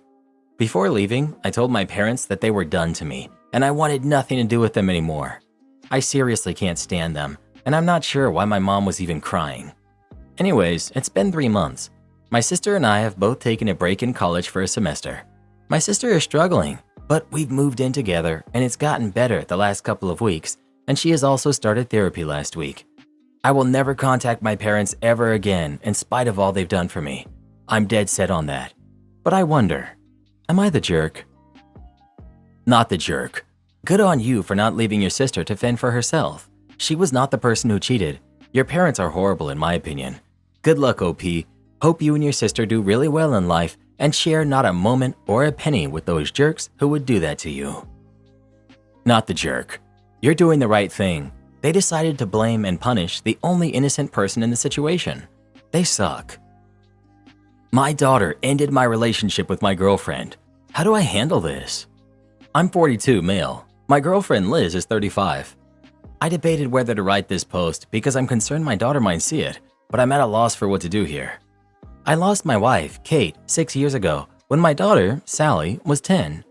I started dating again at the beginning of 2021 when we were all mostly comfortable walking around in public without fear. With my first 2 girlfriends, the relationships never made it long enough for me to feel comfortable introducing them to Sally.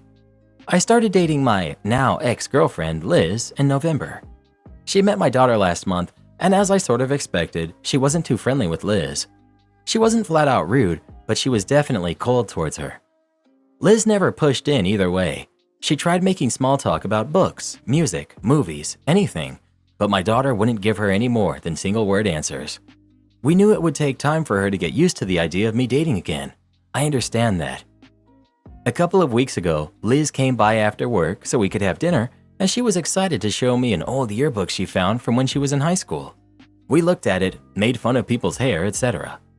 There was a picture that had a heart around it, and my daughter asked about it. That was Liz's first boyfriend.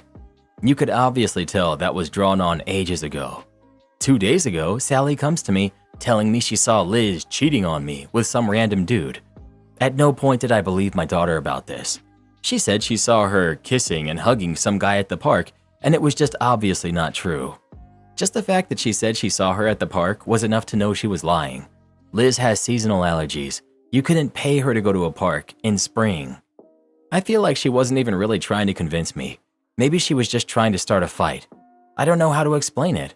There was no concern in her voice, like you'd think she would be upset someone cheating on her dad, right? No, she sounded annoyed that I was asking questions and poking holes in her story. I called Liz and I told her what Sally had said, and I assured her that I didn't believe a word of it, but asked if she would come by so we could address it together. When Liz got home, she asked Sally to please sit on the couch and tell her what it is that she thinks she saw. She went on about how she saw her at the park kissing a random guy. She was trying to describe the guy that she saw with the heart around his picture. Liz told Sally she was a little disappointed she couldn't come up with something better than accusing her of cheating with the guy she saw in her yearbook. She mentioned that if Sally had even bothered to look at the yearbook, she would have seen it's not even from the same state we live in. The odds of finding him here are abysmally low, not adding the fact that he was a jerk, and you wouldn't catch her breathing the same air as him if you paid her. Sally didn't say anything and wouldn't look up from her lap. Liz said she needed a few minutes to think and that she was going to make herself a cup of coffee. She comes back a few minutes later and tells Sally that she understands that she misses her mom and that she's probably thinking that if her mother had never passed, she, Liz, would have probably never been a part of our lives. That she never intended to replace her in any way, shape, or form. All she ever tried to do was help me out in any way she could because she was hoping there was a future where all 3 of us at the very least were civil. She said that if she was in Kate's position, she would have wanted someone to keep me company, be a partner and a friend, anything but to be alone. She gave the example that if I was ever sick with a bad flu, I could feel comfortable knowing there was another adult I could trust to hold down the fort. Just a friend, really. And then she tells me, I'm 35 years old. I am way too old to be playing this kind of he said, she said drama. I really wanted us to work out, but not at the risk of your relationship with your daughter. I tried telling her that we can work this out, but she reminded me that I've known her for less than 1 year, that we had not hit the sunken cost issues yet, and it wasn't worth destroying my relationship with my last piece of Kate. She picked up her purse and keys and left.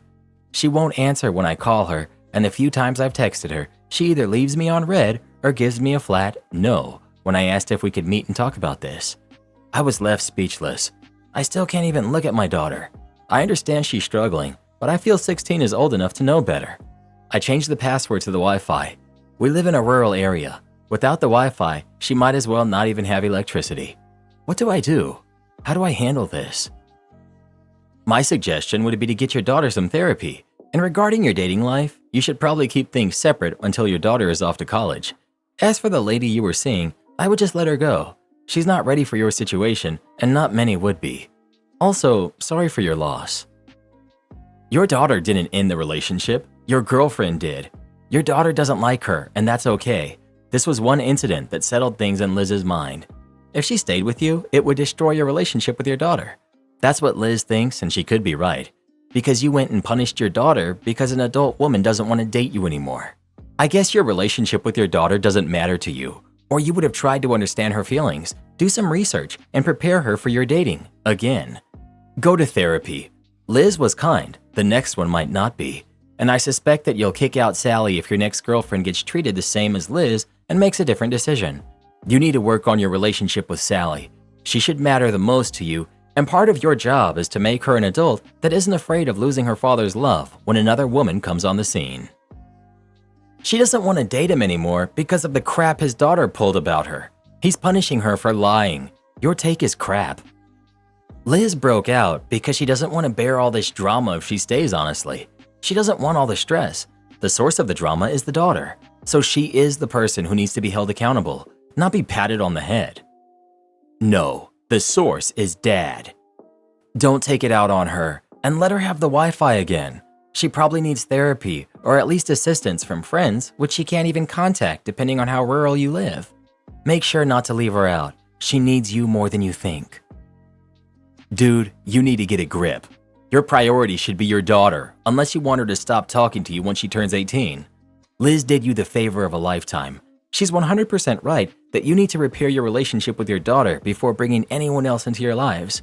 Even if that means putting yourself on the back burner, that's the decision you made when you decided to have a kid, that her well-being would come before yours. Obviously, having a new person around is not what she needs right now. Your job as a parent is to help her, not to punish her for not being over her mom passing. Well, who do you think is the jerk? OP or his daughter? Please share your thoughts. It never ceases to amaze me the lengths these commenters go to justify horrific actions. Am I the jerk for not wanting to shave for my sister's wedding? I'm female, 31. She's female, 29. My sister is getting married in July, and I'm her maid of honor. We're really close, but recently we've been arguing because she asked me to shave my legs and underarms for her wedding, and I don't want to. I stopped shaving those areas during lockdown out of laziness, but I found that I really enjoyed not shaving. My sensitive skin is happier, and I just enjoy not spending time, energy, and money on hair removal. If it matters, my body hair is light brown. My leg hair isn't very noticeable from a distance of a few feet. My underarm hair is a bit thicker, but unless I'm wearing something sleeveless, nobody will see it.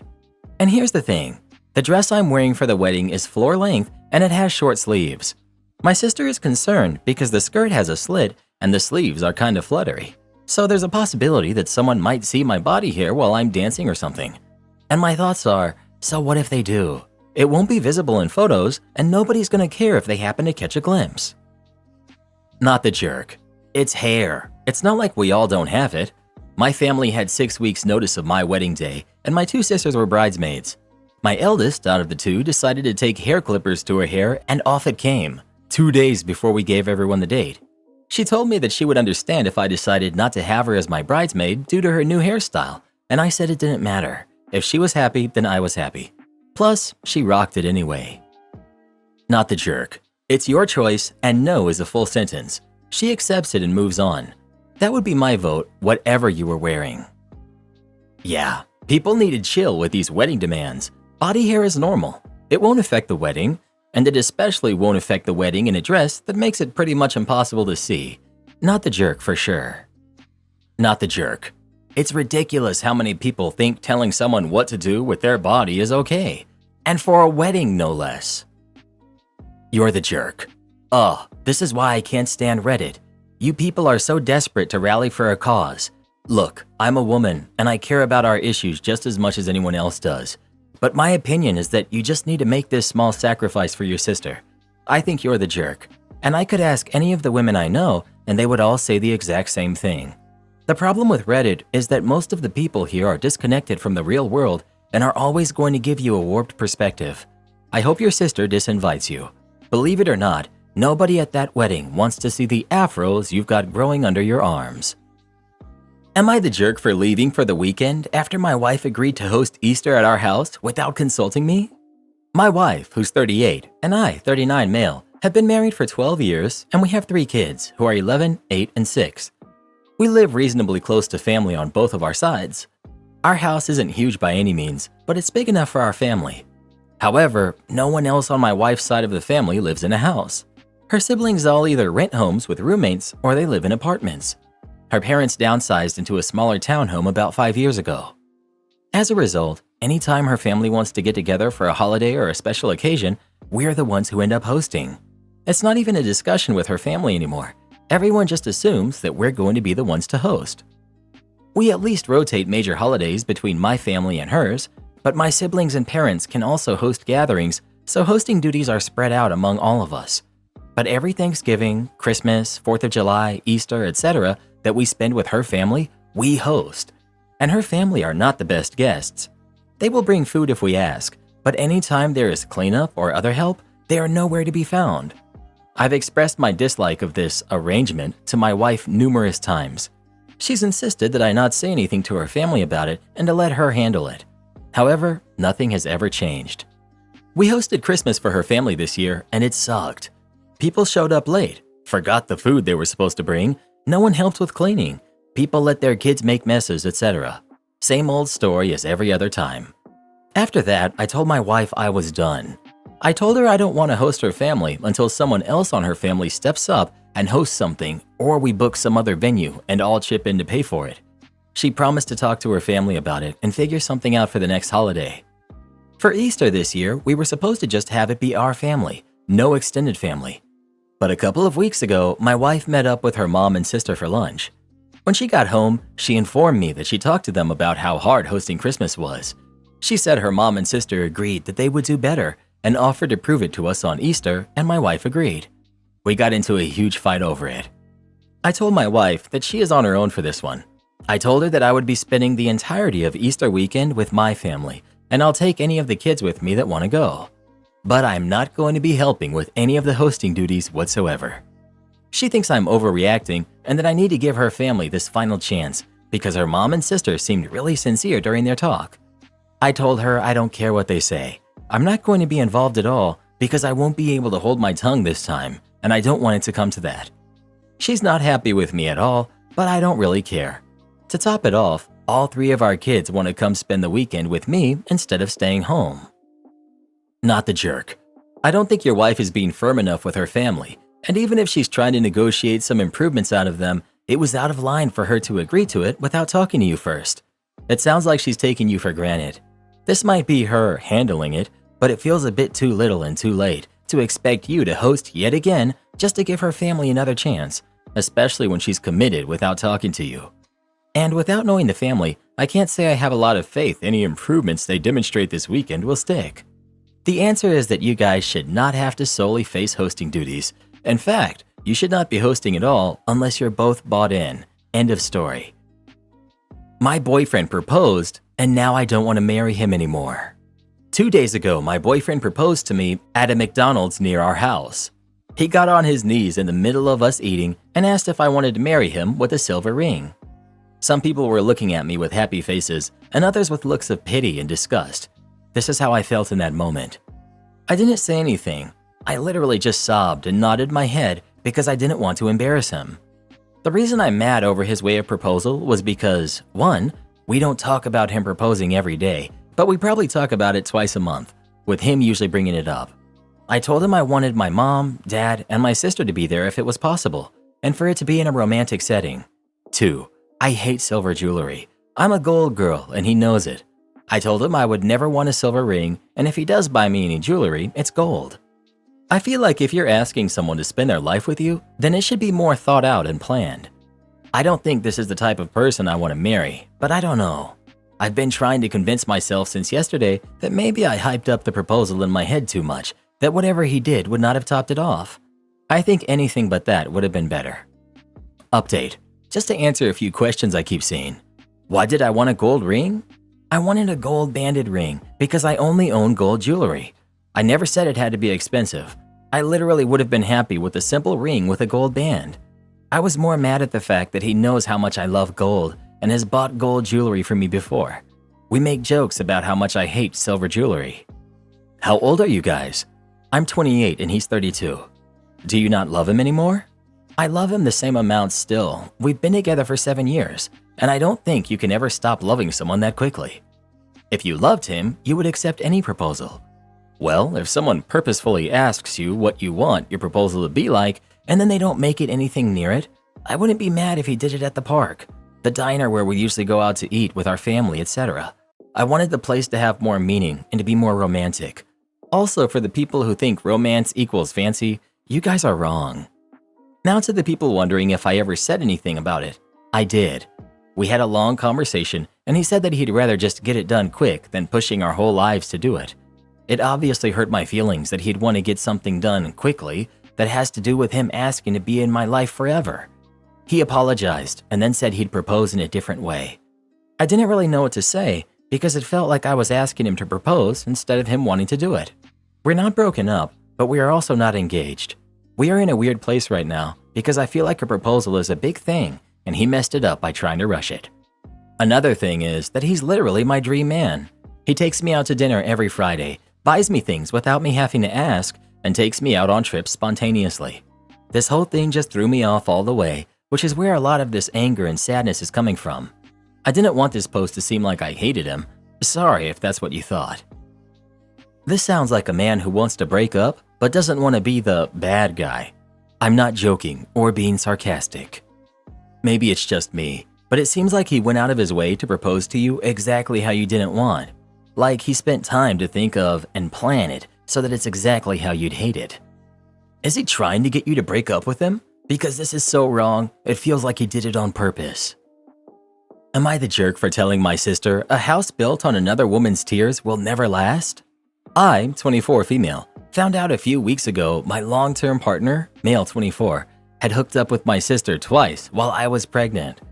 He has relentlessly claimed it was an accident. I don't understand how you can accidentally hook up with your fiance's sister and then date her whilst trying to mend our relationship for our kid, which I've been open to the fact I will allow him to be in our kid's life, but I will not be in his, as the bridges are burnt beyond repair. Anyway, my sister has tried to remain active in my pregnancy, but also my nephew, her son who's 11, I'll call him Kay. I have full custody of Kay due to her mental breakdown after her partner had died. He is aware of his real mom, but due to me raising him, he tends to call me mom. A couple days ago, it was my nephew's birthday. I invited my sister as I always do, as she is his biological parent, but also my ex, as he played an active role in Kay's life. He's been around from the day he was born and has a bond with him. He asked for him to be there too. My personal circumstances and relationships will not impact my nephew's relationships, as they are separate from mine. Anyway, not everyone at his party was aware of the current situation, as I've tried to keep it under wraps and private for Kay and my sanity. I don't want the stress of dealing with questions and other things. My sister broke down at his party. I removed Kay as quickly as I could, but she was screaming it wasn't fair for me to keep her son and her niece away from her. If I'm honest, I'm sick of being the villain in her life, and I snapped and calmly told her, it wasn't fair for you to break up my home by hooking up with my partner and then dating him to create your own home. But I hope you know that a house built on another woman's tears will not stand. You'll lose him the same way you got him. He's your problem now. You could hear Kay scream and cry, claiming that she, my sister, isn't his mom to a family member who had taken him, and he since refused to see her. Most people were taken aback when I said what I said to my sister, as I told the majority that we ended the relationship amicably, but I'm no longer embarrassed or ashamed. I've had support from this, and people are standing by me and the kids. However, people have said I shouldn't have said it, and that I'm alienating Kay from his real mother, even though I've done everything in my power for them to retain a relationship. But I can no longer deal with her outbursts, and I need to put Kay's feelings first rather than hers, as well as my own family. My mother has threatened to call the social services if I do not allow Kay to see his mom, regardless of his feelings, and has called me a selfish brat who ruins and poisons whatever I touch, to which I have ceased contact after that final comment. I don't even know what is right or wrong anymore, but I'm trying my best with the cards given. Am I the jerk? Not the jerk. What a whirlwind mess to be caught up in. Your sister sounds extremely troubled, to say the least. This entire situation seems volatile enough that you will want to involve lawyers to protect yourself. I could see this getting so much worse before it gets better. Good luck and best wishes to you. My best friend proposed to me, and I'm confused and mortified. Where can we go from here? Jordan and I met in university 2 years ago. We both started at the same time, and because of our ages, we were both considered mature students. So we quickly became firm friends as we shared a dorm, and we had joked around together about us being old enough to be considered mature in our early 20s. We weren't on the same course, but given we lived together, we would hang out pretty much all the time whenever we didn't have a lecture. We joined a bunch of societies together, went drinking every weekend together, etc. It was a pretty sweet gig because it meant we were at least never alone. Obviously, we made other friends, both alone and together, but we were always each other's number one at the end of the day. At the moment, we're on spring holidays for Easter, and while we haven't hung out constantly, we decided to make plans to visit each other's hometowns because we're from very starkly different places. Today, we went to mine. Mine is a big city central. This morning, we went there and were wandering down the streets, doing some sightseeing because he's never been there before. There's typically a lot of street sellers here, trying to sell you everything from hot dogs to fluffy Pokemon hats. I decided I wanted to get a caricature done. I've never had one, and I thought it would be funny to get it and hang it over my bed when we get back for term. I asked Jordan if he wanted to get in, and he refused. No worries, so I sat down and had it done. They don't take very long, about 5 to 10 minutes, so I sat there and looked straight forward at the artist the entire time. He finished the caricature, and I loved it, so obviously I turned to show it properly to Jordan. When I turned though, I literally don't even know what to say. He's down on one knee holding up a ring box. I don't even really know what he said, if he did the whole proposal speech thing, because I was so confused. I was barely paying attention. Remember again, this is a super busy tourist city, so this has drawn a mini crowd now, coming over to cheer us on. I couldn't help but burst into laughter. To be honest, I thought this was some kind of odd prank thing. We never have been prankster types or whatever, but I couldn't come up with a reasonable explanation. So I just laughed and laughed and laughed, until I looked at Jordan and he looked genuinely heartbroken. So obviously I asked him something along the lines of, "You're not being serious." This is the only thing I remember him saying. He shut the box, stood up, and shrugged and said, "I guess not anymore," and walked off. This left me standing pretty awkwardly, and this gathered crowd of people, a lot of people who gave me dirty looks, which made me incredibly uncomfortable. The plan was to meet back up at a hotel that we had booked rooms next door to one another, so I figured that's where he's going and I head back that way, but he's not there. So I wait and wait and he still doesn't return. I text him out of concern. This was 1:15 p.m., just asking if he's okay. He responds with a long message back, which I won't post because it's an odd read, but I won't out of respect for his privacy, in which he basically accuses me of leading him on, asking why I didn't break up with him sooner, saying I had publicly humiliated him, and that he thought I loved him the same way, and that he felt our relationship was strong enough to consider taking the next step. Now this is completely out of left field. I literally have got no idea where in the world he got this idea from. The closest we've ever physically been is a hug, hello, and goodbye. I've never even jokingly flirted with them, for exactly this reason. I've had too many friendships collapse because they can't tell the difference between seriously interested and joking banter in friendships. So I've been extra careful to not do it. We've never kissed, never been on a date, never hooked up. I do not find him physically attractive, and I wouldn't want to be in a relationship with him. I don't understand where on earth he got this idea that we are. This isn't something he's ever brought up before this, and I'm genuinely bewildered. He hasn't returned to the hotel yet. I periodically knock to check, and I've been listening out for him walking up the hallway or anything. Nothing. I haven't responded to his long paragraph because honestly, I don't know how to. I'm just so stunned and taken aback that I genuinely have no idea where to go from here or what to do. I haven't told anyone I know in person yet, mostly because I don't want to bring this up to people who know Jordan. So here I am turning to strangers on Reddit instead. What in the world do I do? Has he ever been in a relationship before? Like actually had a girlfriend? Is he like the type of fundamentalist Christian who believes in no kissing before marriage or something? I don't know. My instinct would be to ask him to talk to you and have it out, pointing out all the ways in which you're not actually dating. Never asked each other out on a date specifically. No physical contact. Like, when does he remember this relationship becoming official? But then again, he's possibly off his rocker a bit if he's created this delusion in his head. I think you're going to have to walk away from this friendship. Can you reach out to any mutual friends and ask them their takes on this, if you trust them not to gossip? That's just straight up delusional behavior. He built up an entire relationship with you in his head and decided it warranted proposing to you in public. Never mind the fact that even for devoted couples, marriage should be discussed and agreed upon before anyone proposes to anyone. You need to tell him you're just friends. You've always been just friends, and you can't and don't see your relationship any other way. Frankly, I'd do it in a text, just in case he handles it poorly and decides to do something unpredictable from having his grandiose delusion shattered all at once. Yep, This has restraining order and carry a can of mace written all over it. Am I the jerk for leaving my girlfriend because she said she was going to stay at her former friend with benefits house? My girlfriend and I have been together for about a year now. Her former friend with benefits, let's call him M, has known her for about 5 years. Based on what my girlfriend told me, while she considers him a friend, they've never actually done anything more than meet up at a bar and hook up. Literally, they've never done anything else, but my girlfriend still considered him a friend. M actually lives about an hour away from our town, but we frequently go to that town because it's significantly bigger and more fun. We've run into M every now and then, and every time he hits on my girlfriend. The other day, my girlfriend went out with a friend. I didn't go because I had an early morning. Later, she calls me and says she won't make it back as she drunk too much and her friend left with a guy. She runs into M and says M is going to let her stay the night. I told her this made me uncomfortable and offered to pay for a hotel, or if she's willing to wait, I'd come by and pick her up. She insisted on staying the night with M.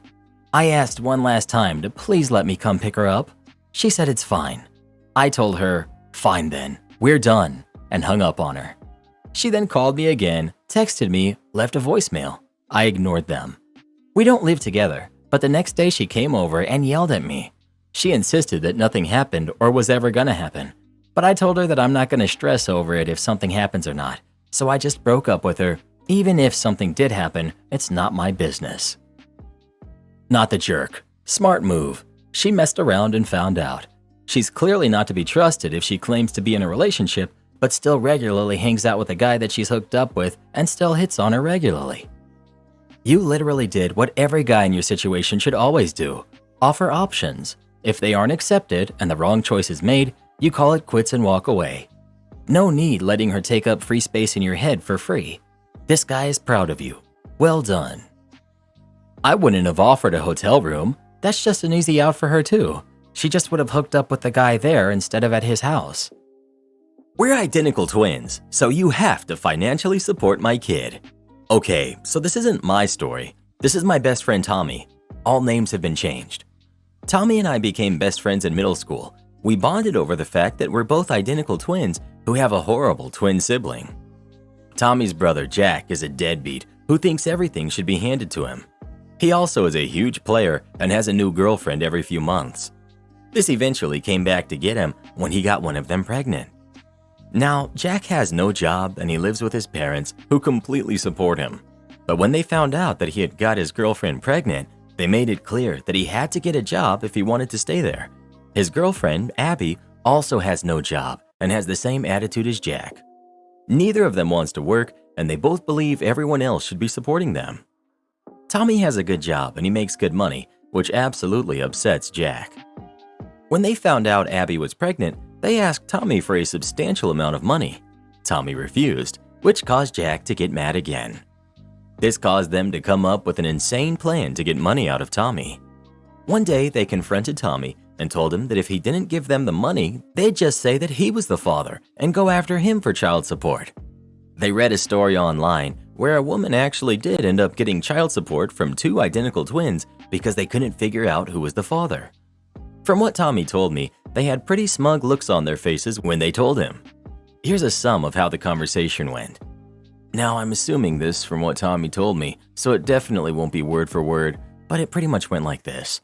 They were at a party for one of Tommy and Jack's relatives when Jack and Abby came up to Tommy and said, Jack, "Sir, have you changed your mind about giving us the money?" Tommy, no. Jack, "We figured you'd say that, so we have another plan." Tommy, what plan? Jack, "Well, since you won't give us the money, we thought of another idea." what are you talking about? Jack, Abby read online about how a woman was able to get child support from two identical twin brothers because DNA-wise, they can't tell who the father was. So we're going to tell people you're the father, and since your DNA is the same as mine, any test will come out positive. Tommy was a little shocked when they first said this, not because he was worried, but because he'd realized his brother was even dumber than he thought he was. Tommy, I know you smoke a lot, and who knows what else you do, but you seriously can't be this dumb. Jack, I'm not dumb, I'm a genius. It worked before, look it up. Tommy, yeah, but you're forgetting a very important factor in all of this. What's that? The whole having cancer as a teenager thing, the countless rounds of chemo, the multiple surgeries. Nice try, but people can still have kids. Look it up. This caused Tommy to start laughing. Jack: Why are you laughing? Tommy: Because, you idiot. I had testicular cancer and had to have both of them removed. I have literally been sterile for over 13 years. Well, they don't know about that. Tommy: My medical history does. All I have to do is show them and the case will easily be thrown out. This made Jack and Abby mad and they started belittling Tommy, calling him every name in the book. For those worried about the baby, they eventually ended up putting the baby up for adoption. So yeah, as a few pointed out, the girlfriend's name changes in the middle. That's because I messed up and put the real name, so I had to fix it. My bad. My wife rejected my son's very thoughtful birthday gift, so I canceled her party. I, male 36, remarried after my late wife passed. I have a son who's 15. My current wife and I have been together for 2 years. She generally has a good relationship with my son, although they tend to have some disagreements from time to time. My son has background in arts that involves wood. He used to help his grandfather with his woodworking and learned how to make handmade wooden items and uses them as gifts. I planned a dinner party for my wife's birthday at a prestigious restaurant. The day before the party, she was cleaning my son's room and saw what he got her for her birthday, and that was a wooden tree with mine, hers, and his name on it. She talked with him and told him while she thought it was a sweet gift, she asked that he not bring it to the restaurant and give it to her there. Why? No idea. When my son told me this, I just had to call her out on it. She flat out said that she thought the gift looked ridiculous and she didn't want it to be seen in that prestigious restaurant or in front of her guests. I lost it on her, and I told her that she should be ashamed of herself for saying this when my son was being sincere and thoughtful. She swore she wasn't ashamed nor embarrassed by his work, and even said she'll take the gift, but she simply didn't want it to be seen there. I told her not to worry about it since I decided to cancel the whole thing. She went off on me, calling me unreasonable for outright canceling her birthday over such a trivial thing. I refused to keep arguing, but she threw a fit about how I ruined her birthday and made her lose respect for me and my promises. My son kept the gift since she left the house 2 days ago, and her mom has been chewing me out for my decision and calling me a jerk for treating your daughter like this. It could be that it was not a big deal and I overreacted, but my son was feeling hurt by her request. Holy cow, not the jerk at all. Your wife doesn't sound like a very kind person at all, but incredibly shallow and cruel. This calls for a what the heck is wrong with her. If I had a stepkid for 2 years and this was the gift I got, I would be bawling. It would be the best present I ever got. You want me to be a part of your family tree after you lost your mom? The only way that gifting me that present would ruin my birthday dinner is because I'd cry the makeup off of my face into the filet mignon. Not the jerk. Thank you for having your son's back in all of this. That means more than you know. Cancel the whole marriage. Am I the jerk for wanting my wife to make my dinner? Me, male 25, and my wife of over a year, female 26, we've been together for over 4 years. We've always had a good relationship with each other. It has felt very love-filled. We recently got into an apartment, 1 bedroom, about 700 square feet, so it's not huge. Once this happened, I feel like things may have shifted. I work very long hours throughout the week, with sometimes only 1 or maybe 0 days off in the week, average of 75 to 80 hours a week. I bring home a majority of the money. My paychecks cover almost 80% of our whole income. Not that it affects how I think of her in our relationship. She's able to provide things like fun groceries, snacks, and sweets. And when we go out, she can pay for things like the tip or drinks, and I really appreciate that, and I tell her thank you when she can swing it. She also does most of the chores in the small apartment. Other than that, I'm the person paying for our life. Groceries, toiletries, outings, clothes, makeup, and not to mention rent and all other real bills. She works in a very different field and works 3, sometimes if her job requires, 4 days a week. She's working towards her career, and I'm proud of her on this. Most days, she'll work an average of 6, maybe 7 hours on her work days. This is where the problem has started. A lot of my work nights are late, 12 or 1 a.m. when I get home.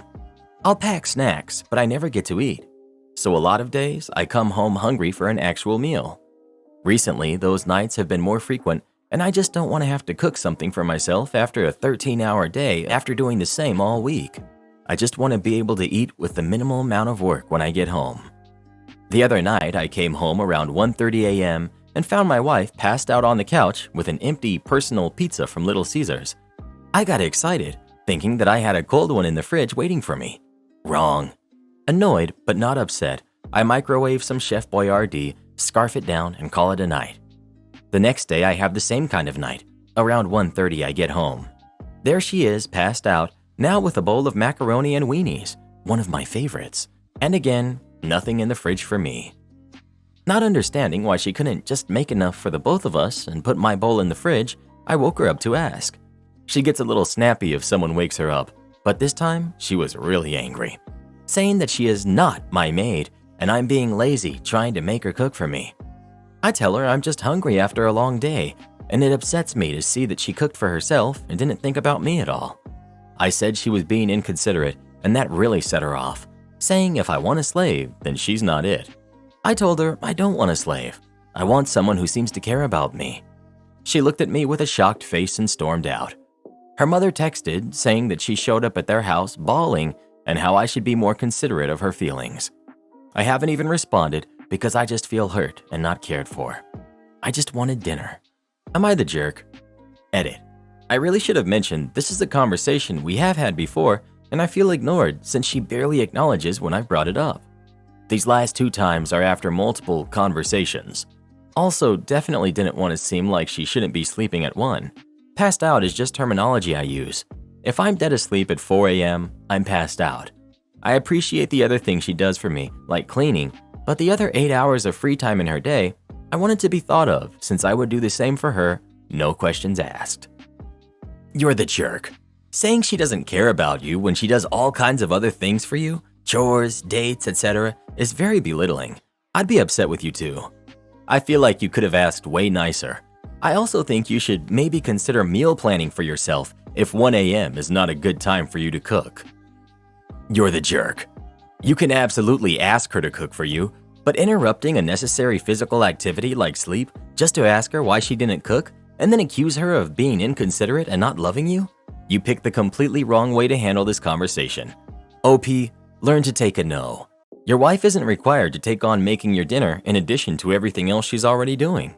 You say you appreciate all the things your wife already does, but she is clearly not feeling appreciated if she feels like your slave. My vote stands. You're the jerk. Just because you work past midnight doesn't mean you get to throw a fit when you come home and don't see food.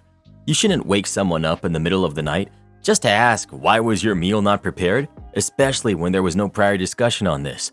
There's nothing wrong with wanting your partner to prepare some dinner you can eat after you return from work at 1:30 a.m. Just discuss it with her like adults beforehand. Waking her up in the middle of the night and throwing a tantrum is not the way to go.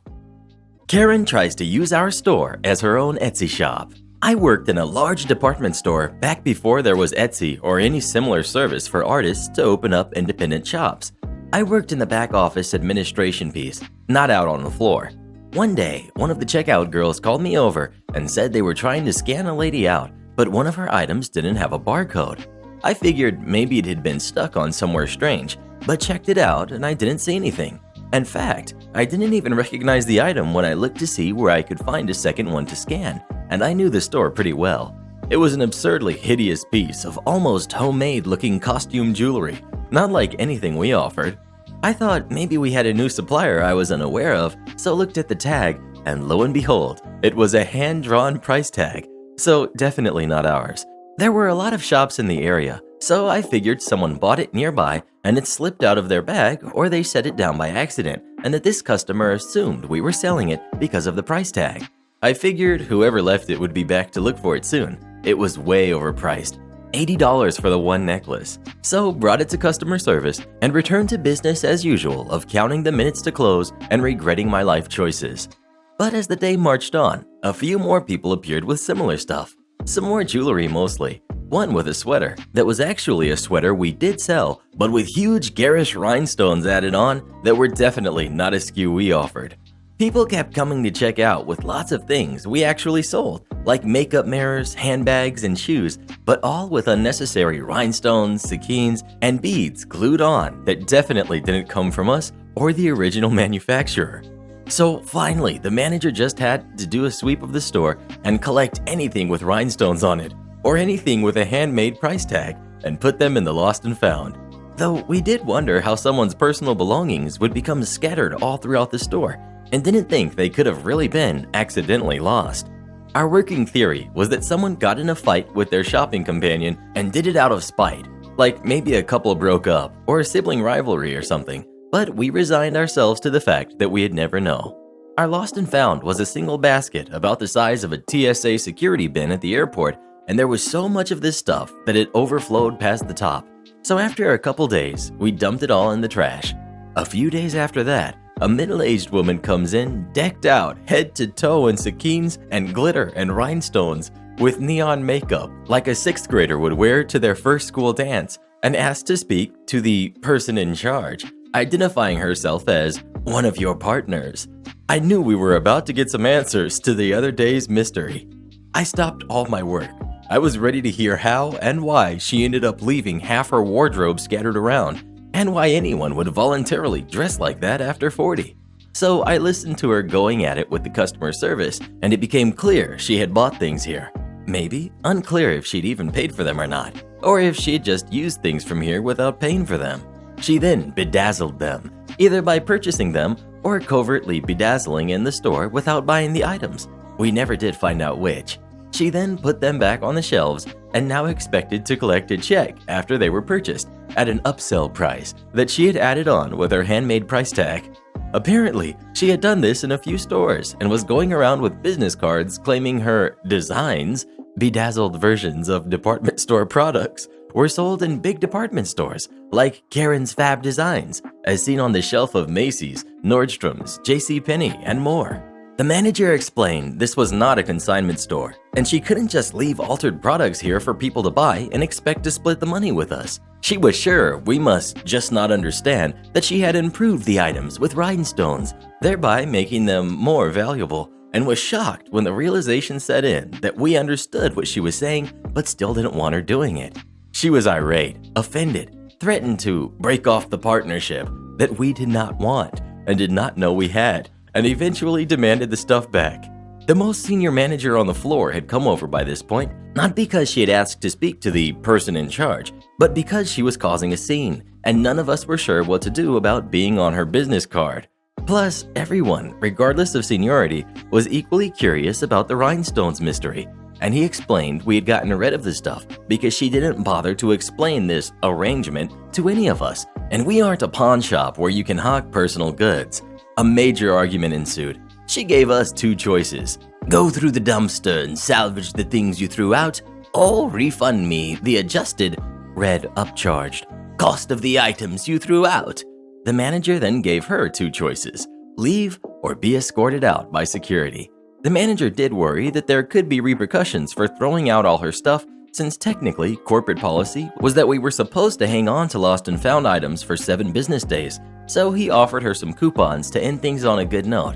She didn't take them and screamed at us that we needed to replace everything and pay for new material to re-bedazzle them. At that point, the manager more flatly insisted she leave.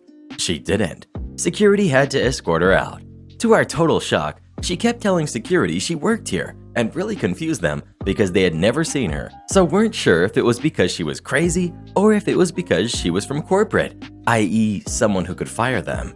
We had to explain to security and her that in fact she did not work here and this partnership was non-existent. Again, explaining that she couldn't sell her own products here in our department store. She kept saying, "We can negotiate you a higher cut. That was just my starting offer." So after a bit, the manager just gave up on explaining and stopped engaging with her. She tried to come in every day for a week after that, to the point that we had a security guard stand right near the door to redirect her before she could even step over the threshold. She got in one more time through the fire door, with which she set off an alarm, and we had to evacuate the store. So we let her know loud and clear that next time the police would handle her. I guess some other stores had already made it good on that promise, so she stopped coming. But she kept doing this elsewhere around town for several weeks until she was blacklisted by every store from the highest end boutiques to the dollar store. I don't know if she didn't understand how stores worked or just didn't care, but she really created a lot of extra work for us. I will say this, many people were coming to the register to purchase her items, and that department chain is bankrupt now. So she probably has a lucrative Etsy-type store. And the last laugh. So what if you had worked at this store and you caught Karen doing this? What would you say to her? Please let us know. That hustle, though. I want to know why they didn't work something out with her. Sounds like she knew what she was doing, to be honest. Am I the jerk for telling a friend's boyfriend her intentions of getting pregnant? A couple of years ago, a close friend, Ashley, started a long-distance relationship with a guy, Chris. He has been really good to her, and after meeting in person a few times, they decided to move in together. I was super happy for her, as she had a few bad relationships over the years, and it was nice to see her in a healthy one. That joy faded the last couple months before she moved a few states over to be with him. The issue isn't her moving, but that she repeatedly joked about having a baby from Chris. At first, I accepted it as jokes, but over time, I realized Ashley was serious. For context, Ashley has 2 kids from a previous relationship, ages 10 and 12. Chris absolutely doesn't want kids. He told her this at the start, and anytime she hinted possibly wanting more, he shot it down, saying it was a deal breaker. Now, Chris is more than willing to accept her kids as his own because he loves her, and after meeting her kids, them as well. He's accepted that they are a package deal with her, and since they're at an age where they are semi-independent, it's not an issue for him. To me, Chris is a real bro for taking on her kids without issue. Hearing Ashley say she wants a baby from him, one way or another, really bothered me to no end. It's hard enough to find a partner that treats you well and accepts kids that aren't their own. To find one that does, and then talk about plotting to force a baby seems gross and manipulative. Before her move, I had sat down with Ashley trying to talk sense into her. At first, she resisted, but finally it seemed she understood how crappy it would be. After I felt like she had understood, I put the issue behind me and helped support her through the hassle of moving. A few days after she left, I got a call from a mutual friend who delves into the metaphysical realm. She was distraught and confessed to me that shortly before Ashley's move, Ashley had come to her asking for a fertility spell. This friend didn't feel really comfortable about it and refused. When pushed, she said she cast a spell for a healthy and honest relationship, but told Ashley it was for fertility. As you can imagine, I was livid.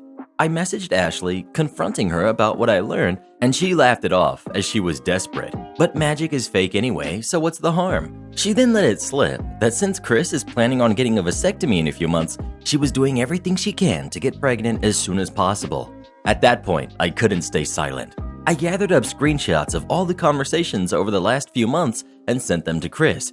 He understandably freaked out and kicked her out. Now Ashley hates me because she was kicked out after a huge move and didn't have a job or money to make it back. She said I'm a terrible person for putting her and her kids out on the street. Am I the jerk here? Should I have kept quiet? What would you have done in this situation? Would you have told Chris the truth about Ashley or not? Please let us know. That girl needs help, like for real, bruh. Entitled Mom at Starbucks. Years ago in college, I worked at a Starbucks near a high school and middle school. We always had an after-school rush with tons of kids getting frappuccinos. If you've never worked at Starbucks, you probably don't know how the drinks are made, so I'll inform you on the magic of the caramel frappuccino.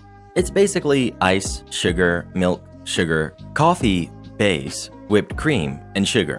The coffee base comes to the store as a powder, and they mix it with warm water at the store. We don't brew it there. So I get this girl ordering a caramel frappuccino. No extra requests, just the standard drink. I made it, so I know it was made correctly. I was a trainer and shift supervisor and had a fancy black apron. She brings the caramel frappuccino back, complaining that the coffee tastes burned. I actually laughed. It's basically just coffee flavoring, and if you've ever had one, they don't taste like coffee at all. So I kindly explained that, well, the coffee in this drink isn't brewed, and it all comes from the same place. So yeah, of course I'll remake it, but it will definitely have the same flavor. I offered to do extra caramel flavor and topping to make it even sweeter. She agreed. I remade the thing, asked her to try to make sure it was better this time. I even tried a sample of that pitcher in a tiny cup to make sure nothing was off about it, like maybe there wasn't enough water in the mix. It was fine. So I called the girl up to the counter again, gave her the second frap, told her to keep the first one. OMG. So like an hour later, Mom comes in with the kid. She was demanding I give them their money back. She was all mad because I was rude to laugh. I tried to explain that sorry, it's just really funny, and I wanted to explain how the drink was made so the kid could order it the way she likes it next time. I also explained that we don't give cash back. I gave her a brand new drink she was happy with and offered a free drink card for next time. No go. I'm calling corporate to report your rude behavior, blah blah blah. I gave her the phone number and said, be my guest, all with a smile. Edit. The hot chocolate story. Here you go, folks. The case of the too hot chocolate. My other post made people happy, so here's another one from Starbucks. It was near closing time when a regular came through with their usual order, 2 kids hot chocolates. The espresso machines had a button for kids temp, which automatically shuts off the streamer at a slightly lower temperature. Regular temp is like 160, 140 for kids. I think this was years ago. There's a couple of facts to the case that need to be mentioned. 1. These folks normally came through during rush, so their drinks would usually be sitting on the cashier counter for a few minutes before being handed through the window. 2. Our second and third espresso machines were already taken down for cleaning that night. So when they pull up, they get their hot chocolate immediately off the bar, no wait time. I could tell that the couple were in a bad mood, but I didn't really think about it. Well, the crew and I hear literal tires screeching and see the vehicle pull through the drive-thru straight to the window. The husband knocked on the window, but I was already on my way from the back to go see what was up. Mom yells, These hot chocolates are way too hot. If I gave this to my kids, they'd burn their mouths. So I offered a few fixes, milk and ice cubes or 2 extra whipped cream. No go. Mom wants them remade at kids' temperature this time. I left the original drinks in view of the window. As a seasoned food service worker, I know what happens if those leave view. So we remade them, added a splash of cold milk and handed them over. Mom screamed, These are the same ones! I pointed out the ones on the counter, which had stickers. Since this didn't go through the register, no stickers. They take the drinks and Mom comments, How hard is it to mess up a hot chocolate? Then we see them pull into a parking spot. I sent the 2 baristas to the back and had my shift supervisor in training up front because I knew this was going to be bad.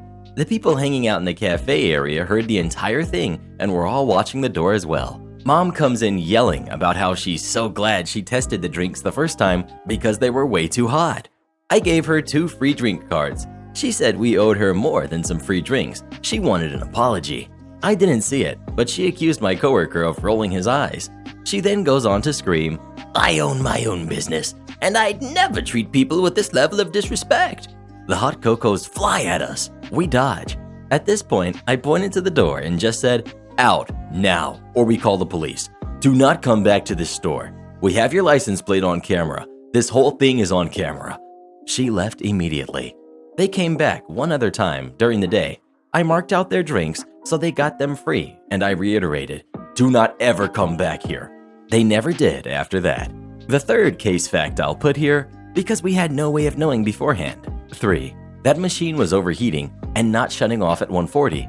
I checked after close and it was going to 160. But we had no way of knowing at the time of the incident, and if I had known, I would have asked the barista to just do it manually. But so much was made of the kid's temp thing, I ensured that she pressed the button. The end. Speaking of Starbucks, what's your favorite drink from Starbucks? Please let us know. Coconut frappuccino for the win. Am I the jerk for making a fake diary entry to catch my stepmom? I, 17 female, have been staying with my dad and my stepmom. My mom is a doctor, so she was super paranoid about my family living with her during what's going on. But as things where I live are settling down, she let us come stay with her again. My stepmom has known me for 2 years, and our relationship has always been weird. She's a nice person, but she can be pretty mean and childish if we do something she doesn't like. She also has a tendency to run to our dad if she hears something bad about us. Long story short, I have a diary and I keep a lot of private stuff in it. Dad called me a few days ago. We were visiting with our mom, saying he has to talk to me when I come back. Apparently, I was in trouble because of something I apparently said to stepmom. When he told me what she said I had said, I immediately recognized it because I wrote it in my diary. I realized a lot of the stuff I wrote down was stuff she was telling him, so I decided to come up with a plan to see if I was right. I wrote a fake entry basically saying stuff I would never do in a million years and set the trap. Dad calls me while out visiting with friends, and when I come back, he grounds me for what I did. Stepmom comes in later, apologized, and said it sounded concerning, and she had to tell. I told her it was fake, knew she read my diary, and refused to speak to her. My dad came in and tried to talk to me, and I told him that Stepmom was reading my diary, and he didn't believe me. Now I'm with my mom, and I don't know if what I did was fair. I felt it was the only way to prove my point, and I didn't know what else to do. Am I the jerk? Who do you think is in the right? OP or their stepmom? Please let us know. Oh, I just love invading other people's privacy. Maliciously complying with a no phone rule in science class. My junior year of high school, 2016 to 2017, I had to take a biology class. It was generally a freshman or sophomore class, but as I had been jumping between high schools, I still needed the biology credit. As such, I was the only junior in the class. My science teacher was a very rude person, not in a I hate you kind of way, but more in a I'm better than all of you and I can do no wrong kind of way. He made it a habit to hand out detentions like candy to the point where the school had to ask him to stop giving people detention. Obviously, none of us liked him and made it our sole purpose to annoy the crap out of him, and thus the entire year was full of malicious compliance from all of us, like not coming back to class when he sent us out of the room. As the teacher added more rules, it became easier to find ways to annoy him. When he added a rule about leaving backpacks in the front of the room with phones in them, I was already having a bad day and decided to have some fun. We were watching some video about turtles and I was using my phone. When he caught me, he told me to put it in my backpack, so I did.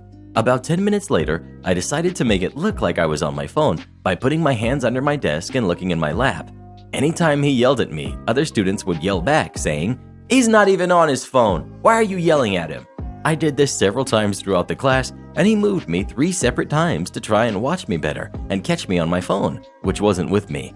I finally ended up at the front of the room in front of the projector playing the turtle movie, facing the rest of the class in a chair with no desk so he could see my hands. This made it so no one could watch the movie, which means we couldn't take the test on it. 3 weeks later, the teacher proudly told our whole class he wouldn't have to deal with kids like you anymore because he was switching to a middle school the next year. I guess he was wrong, because the next year he got fired from the middle school as none of his students were on track with any other school in the district. Edit. The turtle movie wasn't part of the material we were supposed to be learning. Our teacher just liked turtles and wanted to watch a movie about them, so the class already wasn't focused on what it should have been. Most of the material we learned in that class wasn't what we were supposed to be learning. Same reason he was fired from the middle school the next year. Speaking of turtles, do you like turtles? Please let us know. I like turtles. Fine then, I won't stay inside your house. So this happened yesterday to my grandma's youngest brother and his wife. They had an argument about a lot of issues which I won't get into, and ultimately the argument escalated to a full-blown verbal fight. It's because of husband's dismissive attitude and anger issues. The husband is a jerk, and he said that if the wife can't respect his wishes, then she can't stay inside his house. The wife is upset and packs a suitcase and leaves the house at around 9:30 p.m. at night. He assumes that she will come back by 10 and doesn't even try to stop her. He waits till 11 p.m. and she isn't back, and also she is not answering any calls or replying to texts. His 20-year-old daughter starts crying and made a huge scene in the house. He sets off to go and search for her. It's important to note that this is a small rural town where everyone knows each other.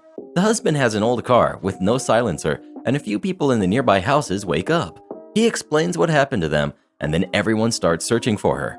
It's 1 a.m. in the morning, and still she has not been found. The police station in town is at least 4 hours away, so they have to go in the morning.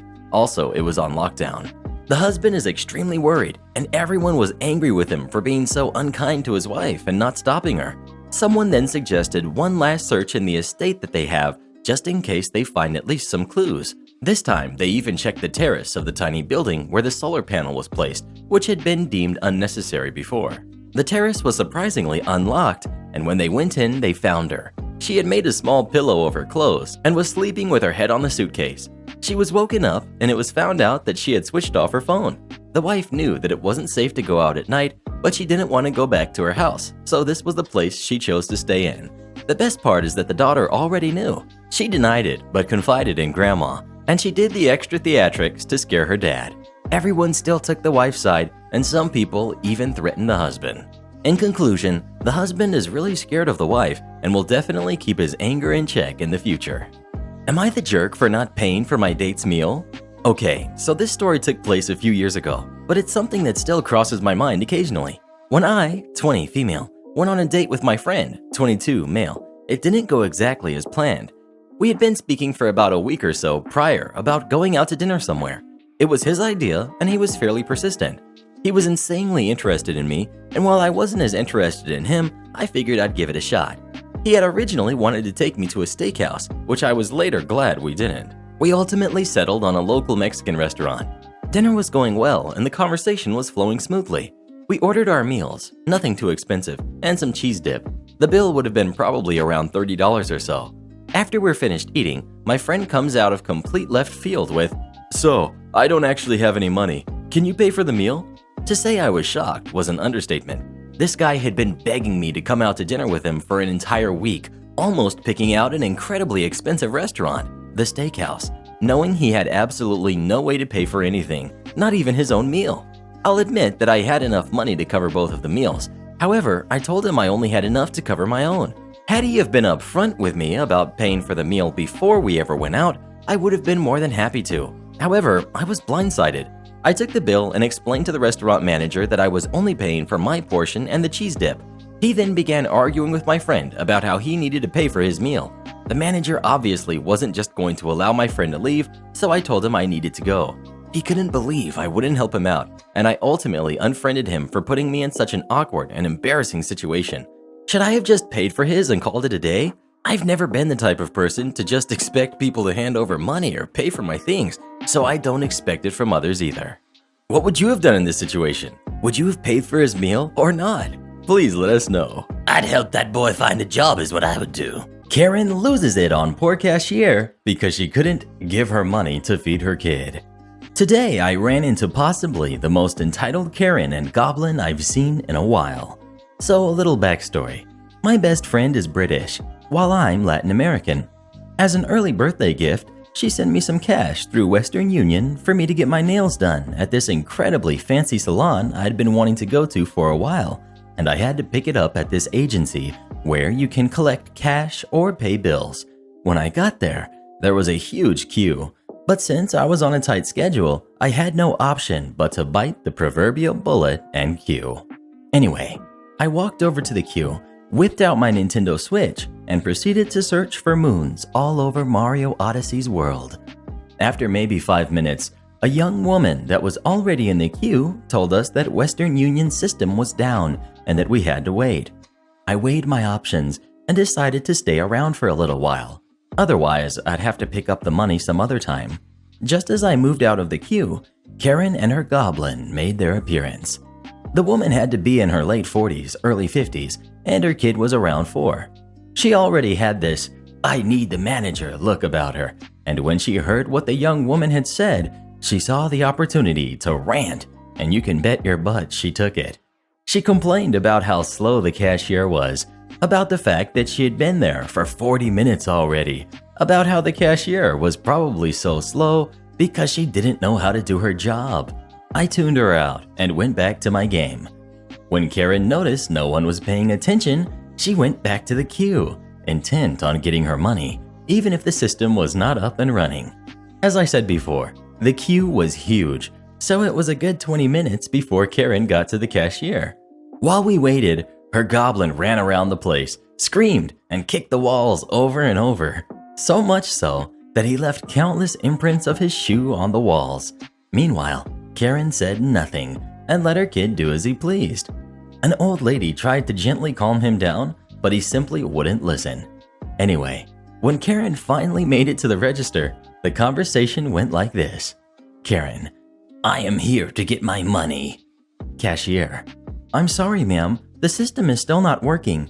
I suggest you try again around 3 p.m. It was 12 p.m. The system should be up and running by then.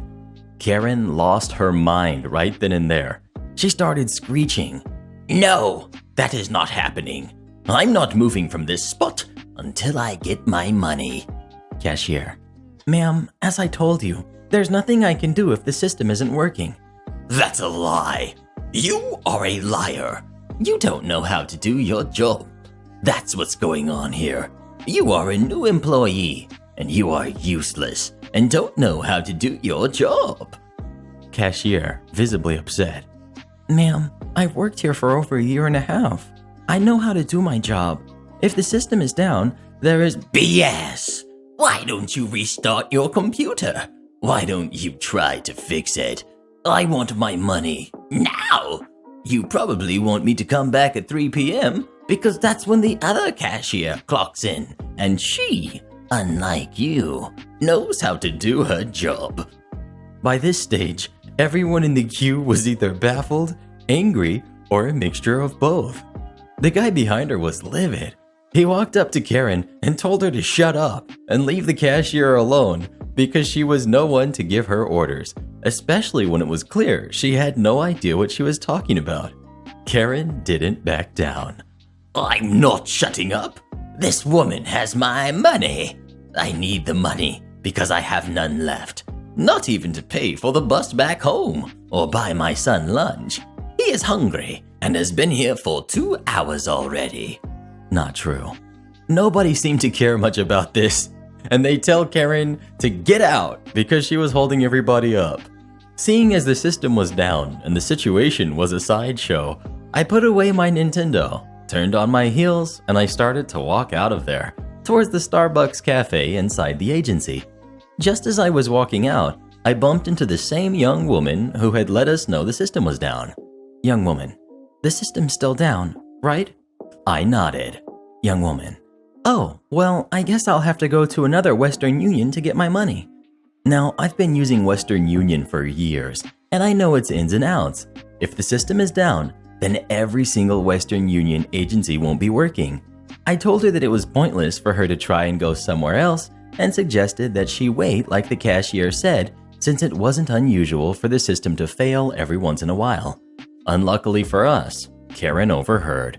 She had been kicked out of the queue, but still wasn't done. She made a beeline for us, ready to talk crap about the cashier. Karen, that useless jerk has no idea what she is talking about. How does she know that the system will be up and running by 3 p.m.?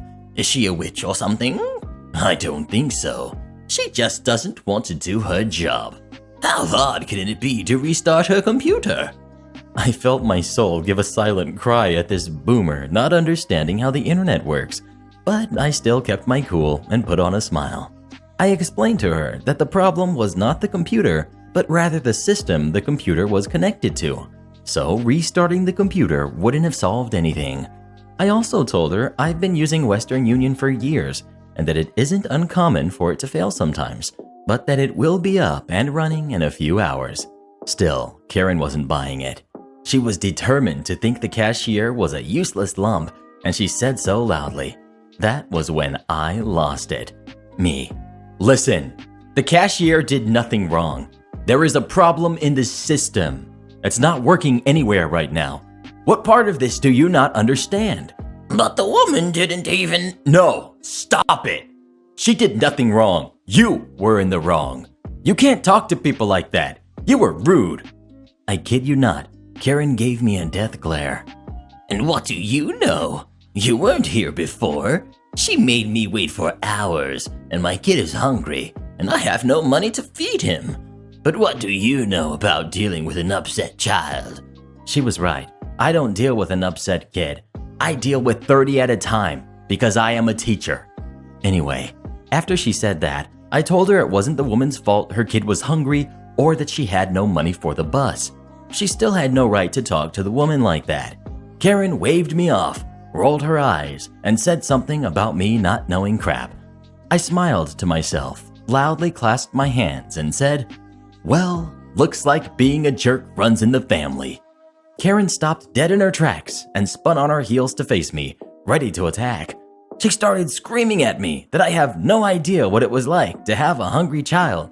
I never got to hear the rest of her sentence because I was done with her.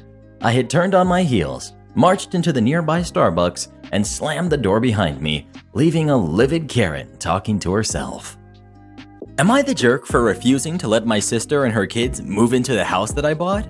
I'm a 32-year-old woman and I just bought my first house. It has 3 bedrooms, a yard, and is just what I need right now. I'm single and have 2 dogs. My sister is 34, has 3 kids, and lives in a 2-bedroom apartment. Lately, she's been talking about how such a tiny living space is not enough for the 4 of them.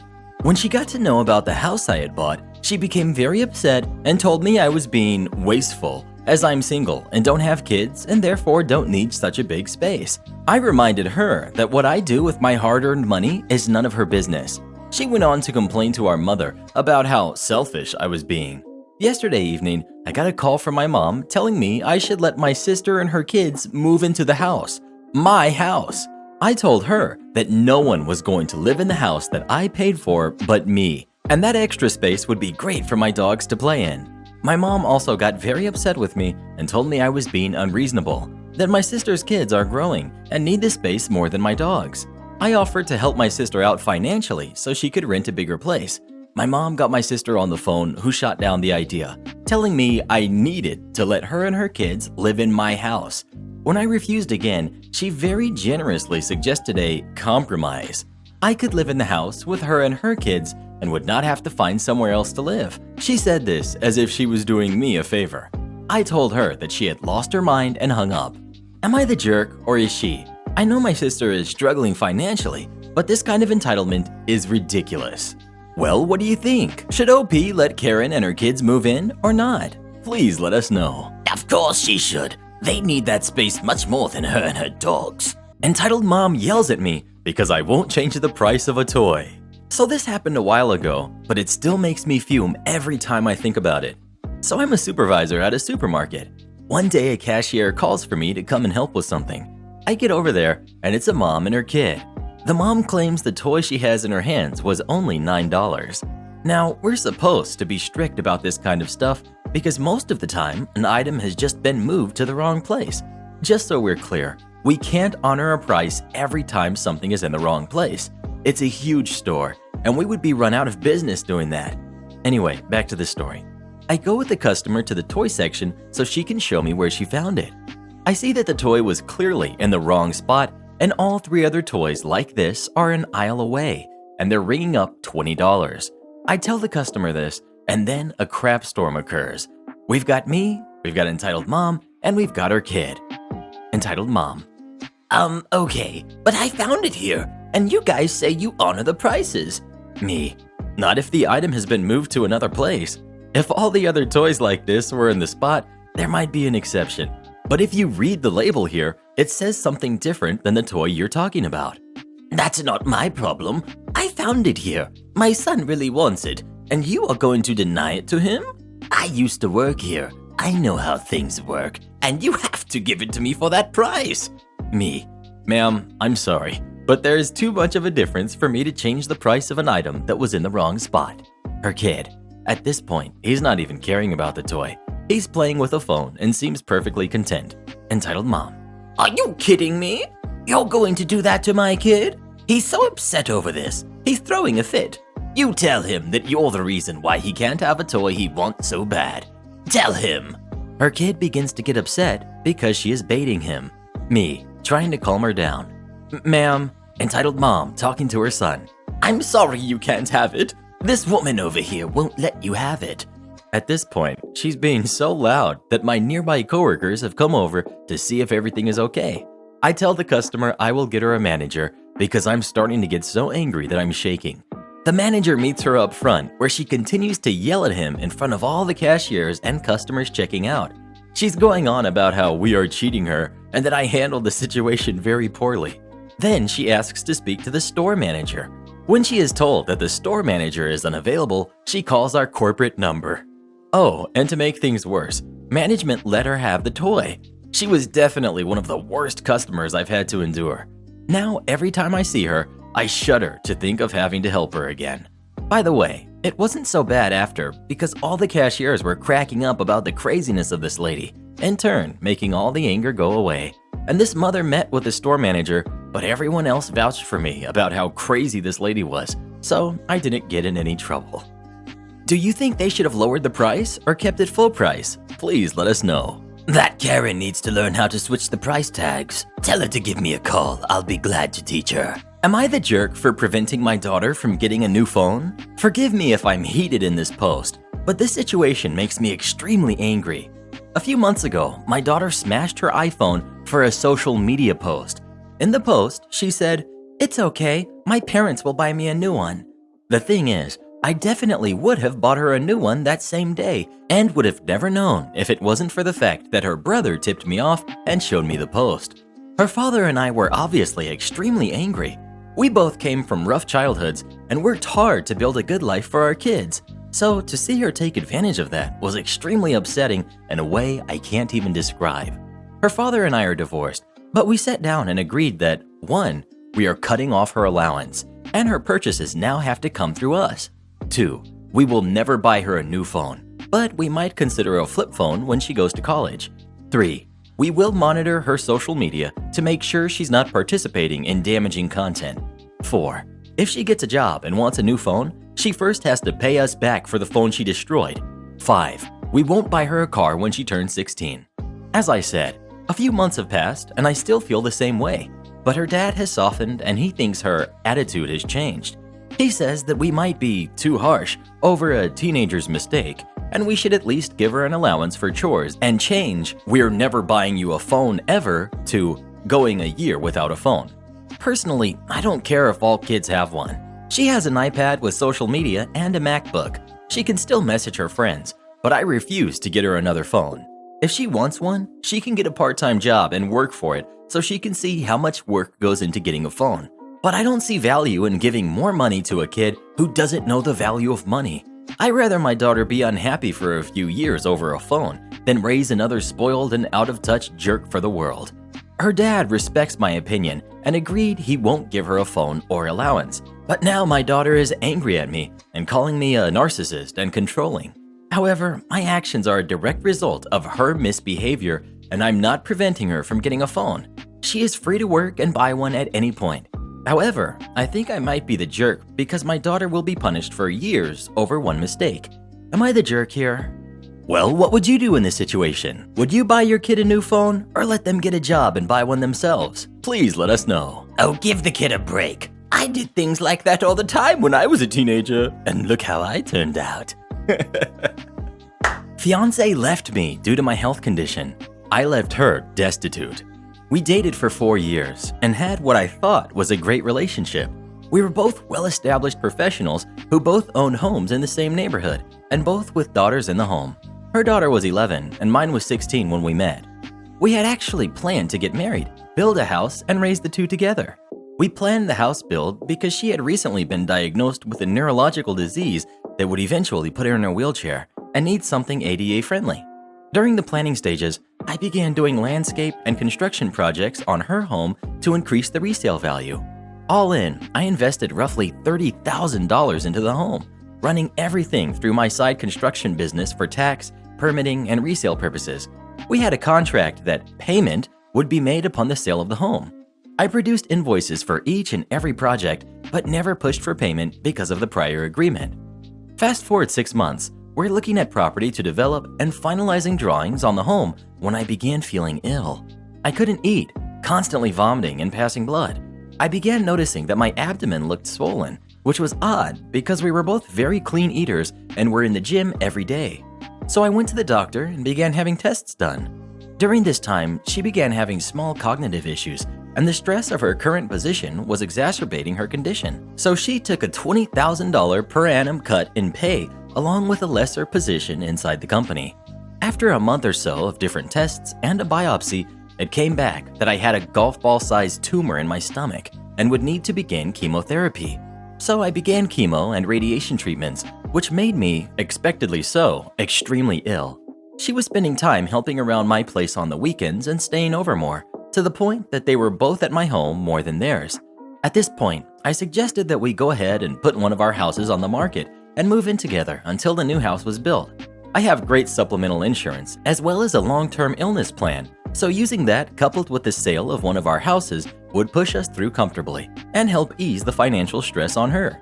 Shortly after this discussion, she became extremely distant. Her daughter wasn't coming down and hanging out with mine anymore.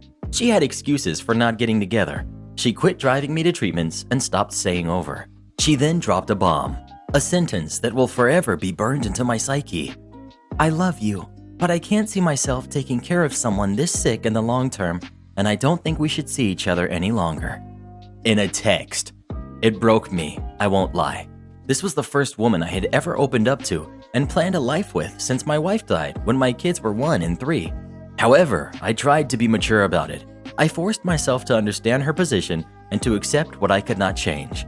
I calmly, the next day, gathered all of her things, packed them neatly, loaded them into my truck, and took them to her house to leave on the back porch while she was at work, in order to avoid any awkward exchanges. Walking around the back and under the porch cover, I sat down in a box and saw her in the back living room, on the couch, hooking up with a guy that she had introduced me to as a lifelong friend. I had dinner and drinks with this man and his girlfriend. We had gone on vacation with them as well. I never spoke on the incident with her and simply sent her a text later explaining that I would leave her things on my side porch to pick up at her convenience. I discovered 8 or 9 months later from his now ex-girlfriend that they had broken up due to him confessing that he had been hooking up with my significant other dating back to about the time we were finishing drawings on the new home. Now I'm mad. Revenge time. At this point, I had finished chemo and radiation for the time being and was feeling healthier. I was going through some much neglected paperwork when I ran across the file that contained $32,000 in unpaid, long overdue invoices, which were promptly sent to my attorney to begin lien proceedings on the home. It turns out that I couldn't have done this a moment too soon because she was set to put her house on the market. Coupled with interest over the course of what was then 19 months overdue, the invoices were hefty. That, along with the agreement of settling them when the house was sold and attorney fees, left her with roughly $10,000 after the sale of the home and selling her current mortgage. She promptly had to back out of the purchase of another home and moved in with her oldest daughter, sister-in-law, and 2 grandkids. She also had to leave her home and begin receiving disability. I ran into her a little over a year ago, and she looked as if she had aged 20 years and was in the wheelchair we had talked about. We chatted cordially, but briefly, and I excused myself and went on with my day. A few days later, her younger daughter called me and spoke of my running into her mom and could we hang out sometime. I gave her a vague answer, thanked her for calling, and again went on with my day. The ex then called me a week or so later and began apologizing for leaving me as she did. Again, cordial but short. I thanked her for calling and hung up. She began texting, and this went on for several weeks until she asked if I could ever see us rekindling what we had, to which I replied, "I can't see myself taking care of someone so sick in the long term. Remember the box on your back porch? Did you think that lifelong friend brought that over to you from my house? Good luck to you. Goodbye." I sometimes feel guilt over this, but not much and not often. Am I the jerk for telling my boyfriend to get a job or get out? I, 27, have been with my boyfriend, who's also 27, for 8 years, and we've been living together for 6. For college graduation, my dad gifted me a house, paid off as he is very well off. Since graduation, I've started my career and have become very successful and enjoy my work. My boyfriend has not. He did not complete college and has jumped between low-paying jobs for the last 6 to 7 years. This never bothered me. I make enough money to support us both. I pay our utilities and other fees with some help from him. Late last year, my boyfriend lost his job and was still looking for a new one when the lockdown hit. He now claims it is nearly impossible to get a job, which I understand, but have also had other friends in the same town manage to get jobs since the lockdown. All of this would be okay, except my dad lives in a city nearby and will often stop by, with warning. When he does, I do not mind him eating anything he wants out of the refrigerator or using my appliances. I figured he gave me a place to live payment-free, so it's only fair. I also do not care if my boyfriend eats whatever he wants either. Last week, my dad ate food that my boyfriend had purchased.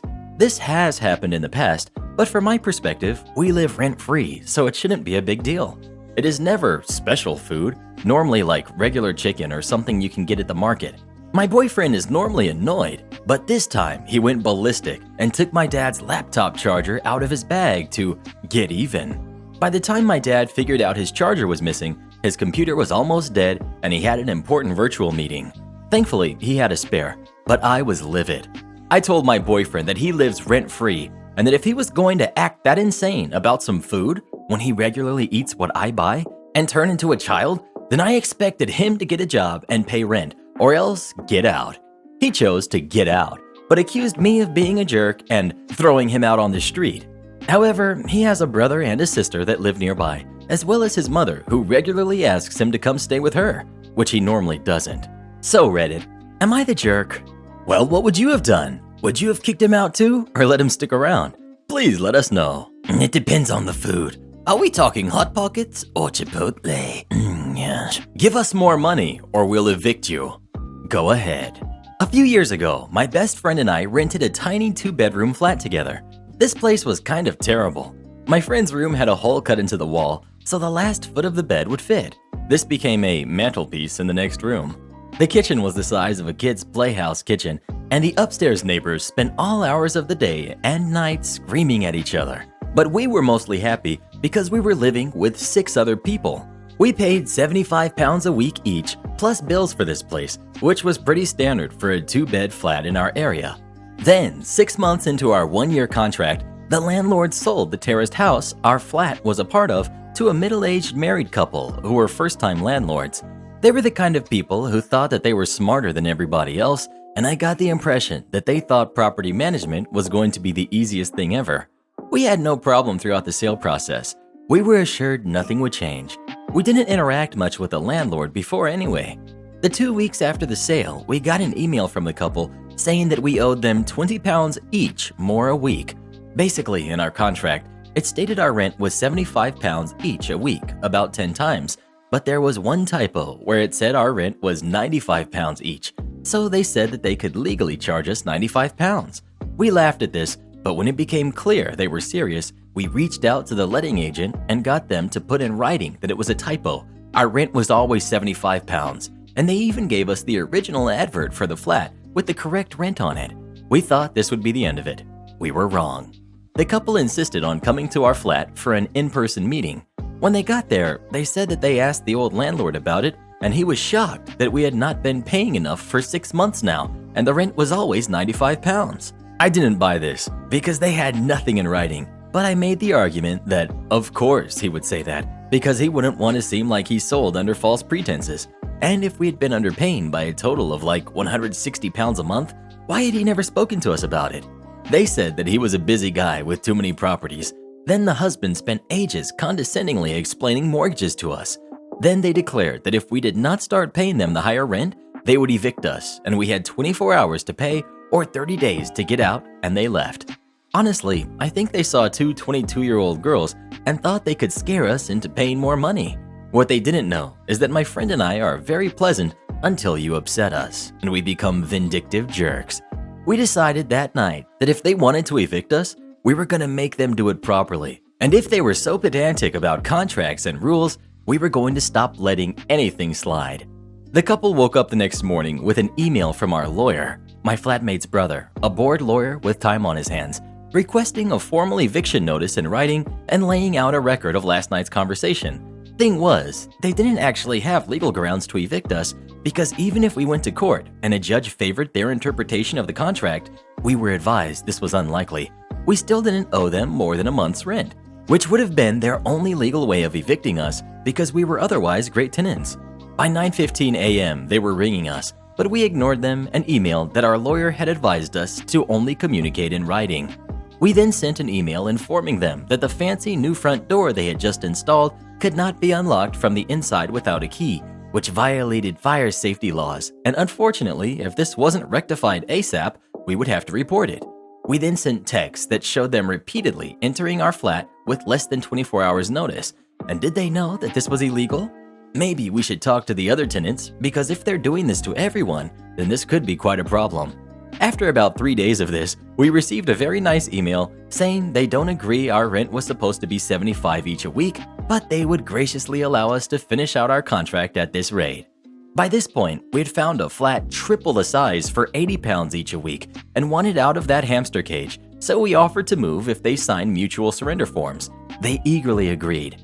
The best part was that they stubbornly tried to rent that flat out at a higher rate, despite us telling them it was a terrible idea, and the flat was empty for over a year. And because they had agreed to end our contract early, they got stuck paying the council tax. Not me. A thank you to the man who defended me at Walmart. I'll start out by explaining briefly that we've just moved to the area we're living in. I'm extremely new to the area, and it makes me a little more nervous than normal. I am legally deaf. That doesn't mean I can't hear anything at all, but you definitely gotta speak slowly and very loud, especially with what's going on in these masks. I can lip read really well, But with the masks, I'm at a loss, unfortunately. I was wondering the local Walmart. I'm dressed in a bright yellow shirt and a pair of yoga pants, and I'm wearing my DOT-approved motorcycle helmet with the visor down instead of a mask. Masks are mandatory, but they never seem to mind letting me in as long as I keep my visor down while I shop. That makes me even more deaf than usual. My helmet is bright white, not hard to tell I don't work there. There is no mistaking that I don't work at Walmart. I have my hearing aids in, but they tend to have a wide V effect with 3 separate mics, and I don't hear people behind me very well, if at all. It just mutes background noise, so I can focus on what's in front of me. Even with the hearing aids, I have serious difficulty hearing people with my helmet on. I clearly have a few items in my hands, sandwich meats and bread. I'm following the arrows they put down, and I'm squatting down, looking for a can of Campbell's mushroom soup. Suddenly, there's a very aggressive, repeated smack against my shoulder. I actually screamed because I hadn't seen her come up behind me and was not expecting anyone right now to be close enough to actually touch me. She scared the absolute heck out of me. I twisted and landed hard, squishing my bread. I can suddenly see this woman, and she's wearing her mask, gesturing wildly. I can hear the murmur of her voice, but with the visor down and my helmet on, I can't understand her properly. My hearing aids are pressed against the sides of the padding of my helmet and are moderately useless with the visor down. She doesn't react that I've fallen, just gestures wildly, and her voice is rising. I finally make out what I think is, "Here is the Mac fuel." It's weird the way your brain fills in blanks when you can't hear someone or read their lips. I just shake my head and say, "I don't know." I know my response is muffled by my helmet because she keeps at it. While on the ground, I sign wildly, "I don't know, I don't know," all the while shrugging my shoulders and shaking my head hard. Unfortunately to her, maybe it looks like I'm saluting her, still on the ground. She says in an extremely loud voice, "If I can hear you and I'm wearing my helmet with the visor down, you're speaking extremely loudly." Where is the cat food? There is a man behind her wearing a mask who was distancing until she raised her voice. I see him approach quickly. He doesn't work there either, and I can hear him literally yell at her. Again, if I can hear you, you are loud. "Hey lady, don't touch her. What's wrong with you?" This attracts the attention of nearby people, and thankfully 2 people who actually work there. I see the blue shirts coming, and I just skirt back from the lady as she turns away from me and starts bickering with the man. I can't hear most of it, but I can definitely see it escalating. I stand up, step back further, and brush myself off. I pick up my sandwich meats, and the bread is a lost cause. One employee clearly tries to de-escalate the situation, and she is just shrill and gesturing madly. I can no longer hear the man. He's not raising his voice anymore. One of the staff, standing beside me now. I turn my face to her, and I think she's asking me if I'm okay. I shrug and throw off a few signs. "I'm deaf, sorry, don't know her." And I point aggressively at the lady who scared me. The man is explaining everything that happened to the other staff member. The second employee seems to understand that I'm deaf and just nods. She motions for me to step back further from the argument, and I do, and she puts herself between myself and the small knot of people. There's a brief heated discussion, the employee shaking his head, some of which I can hear, and some of which I can't, as the man speaks to the other staff. I can hear her briefly again, something about, "Ever again." The lady is then actually escorted from the store, her cart left behind by one staff member. I was super surprised by that. When all is said and done, it seems he saw the whole thing. Things quiet down quickly. The customer who intervened points at me and flashes the "okay" symbol most people know. Pointer finger to thumb, 3 fingers out. I smiled and nodded. I signed and loudly said, "Thank you," before the Walmart employee led me back to the area to get new bread. I gave the man the peace sign before I left and signed "thank you" again before being led away. Imagine your mother-in-law uses AI to clone your voice and start a YouTube channel. Then the students you teach show it to you. That's exactly what happens in our next story. It just popped up on your screen. Give it a tap, come have a listen. You won't believe what happens next.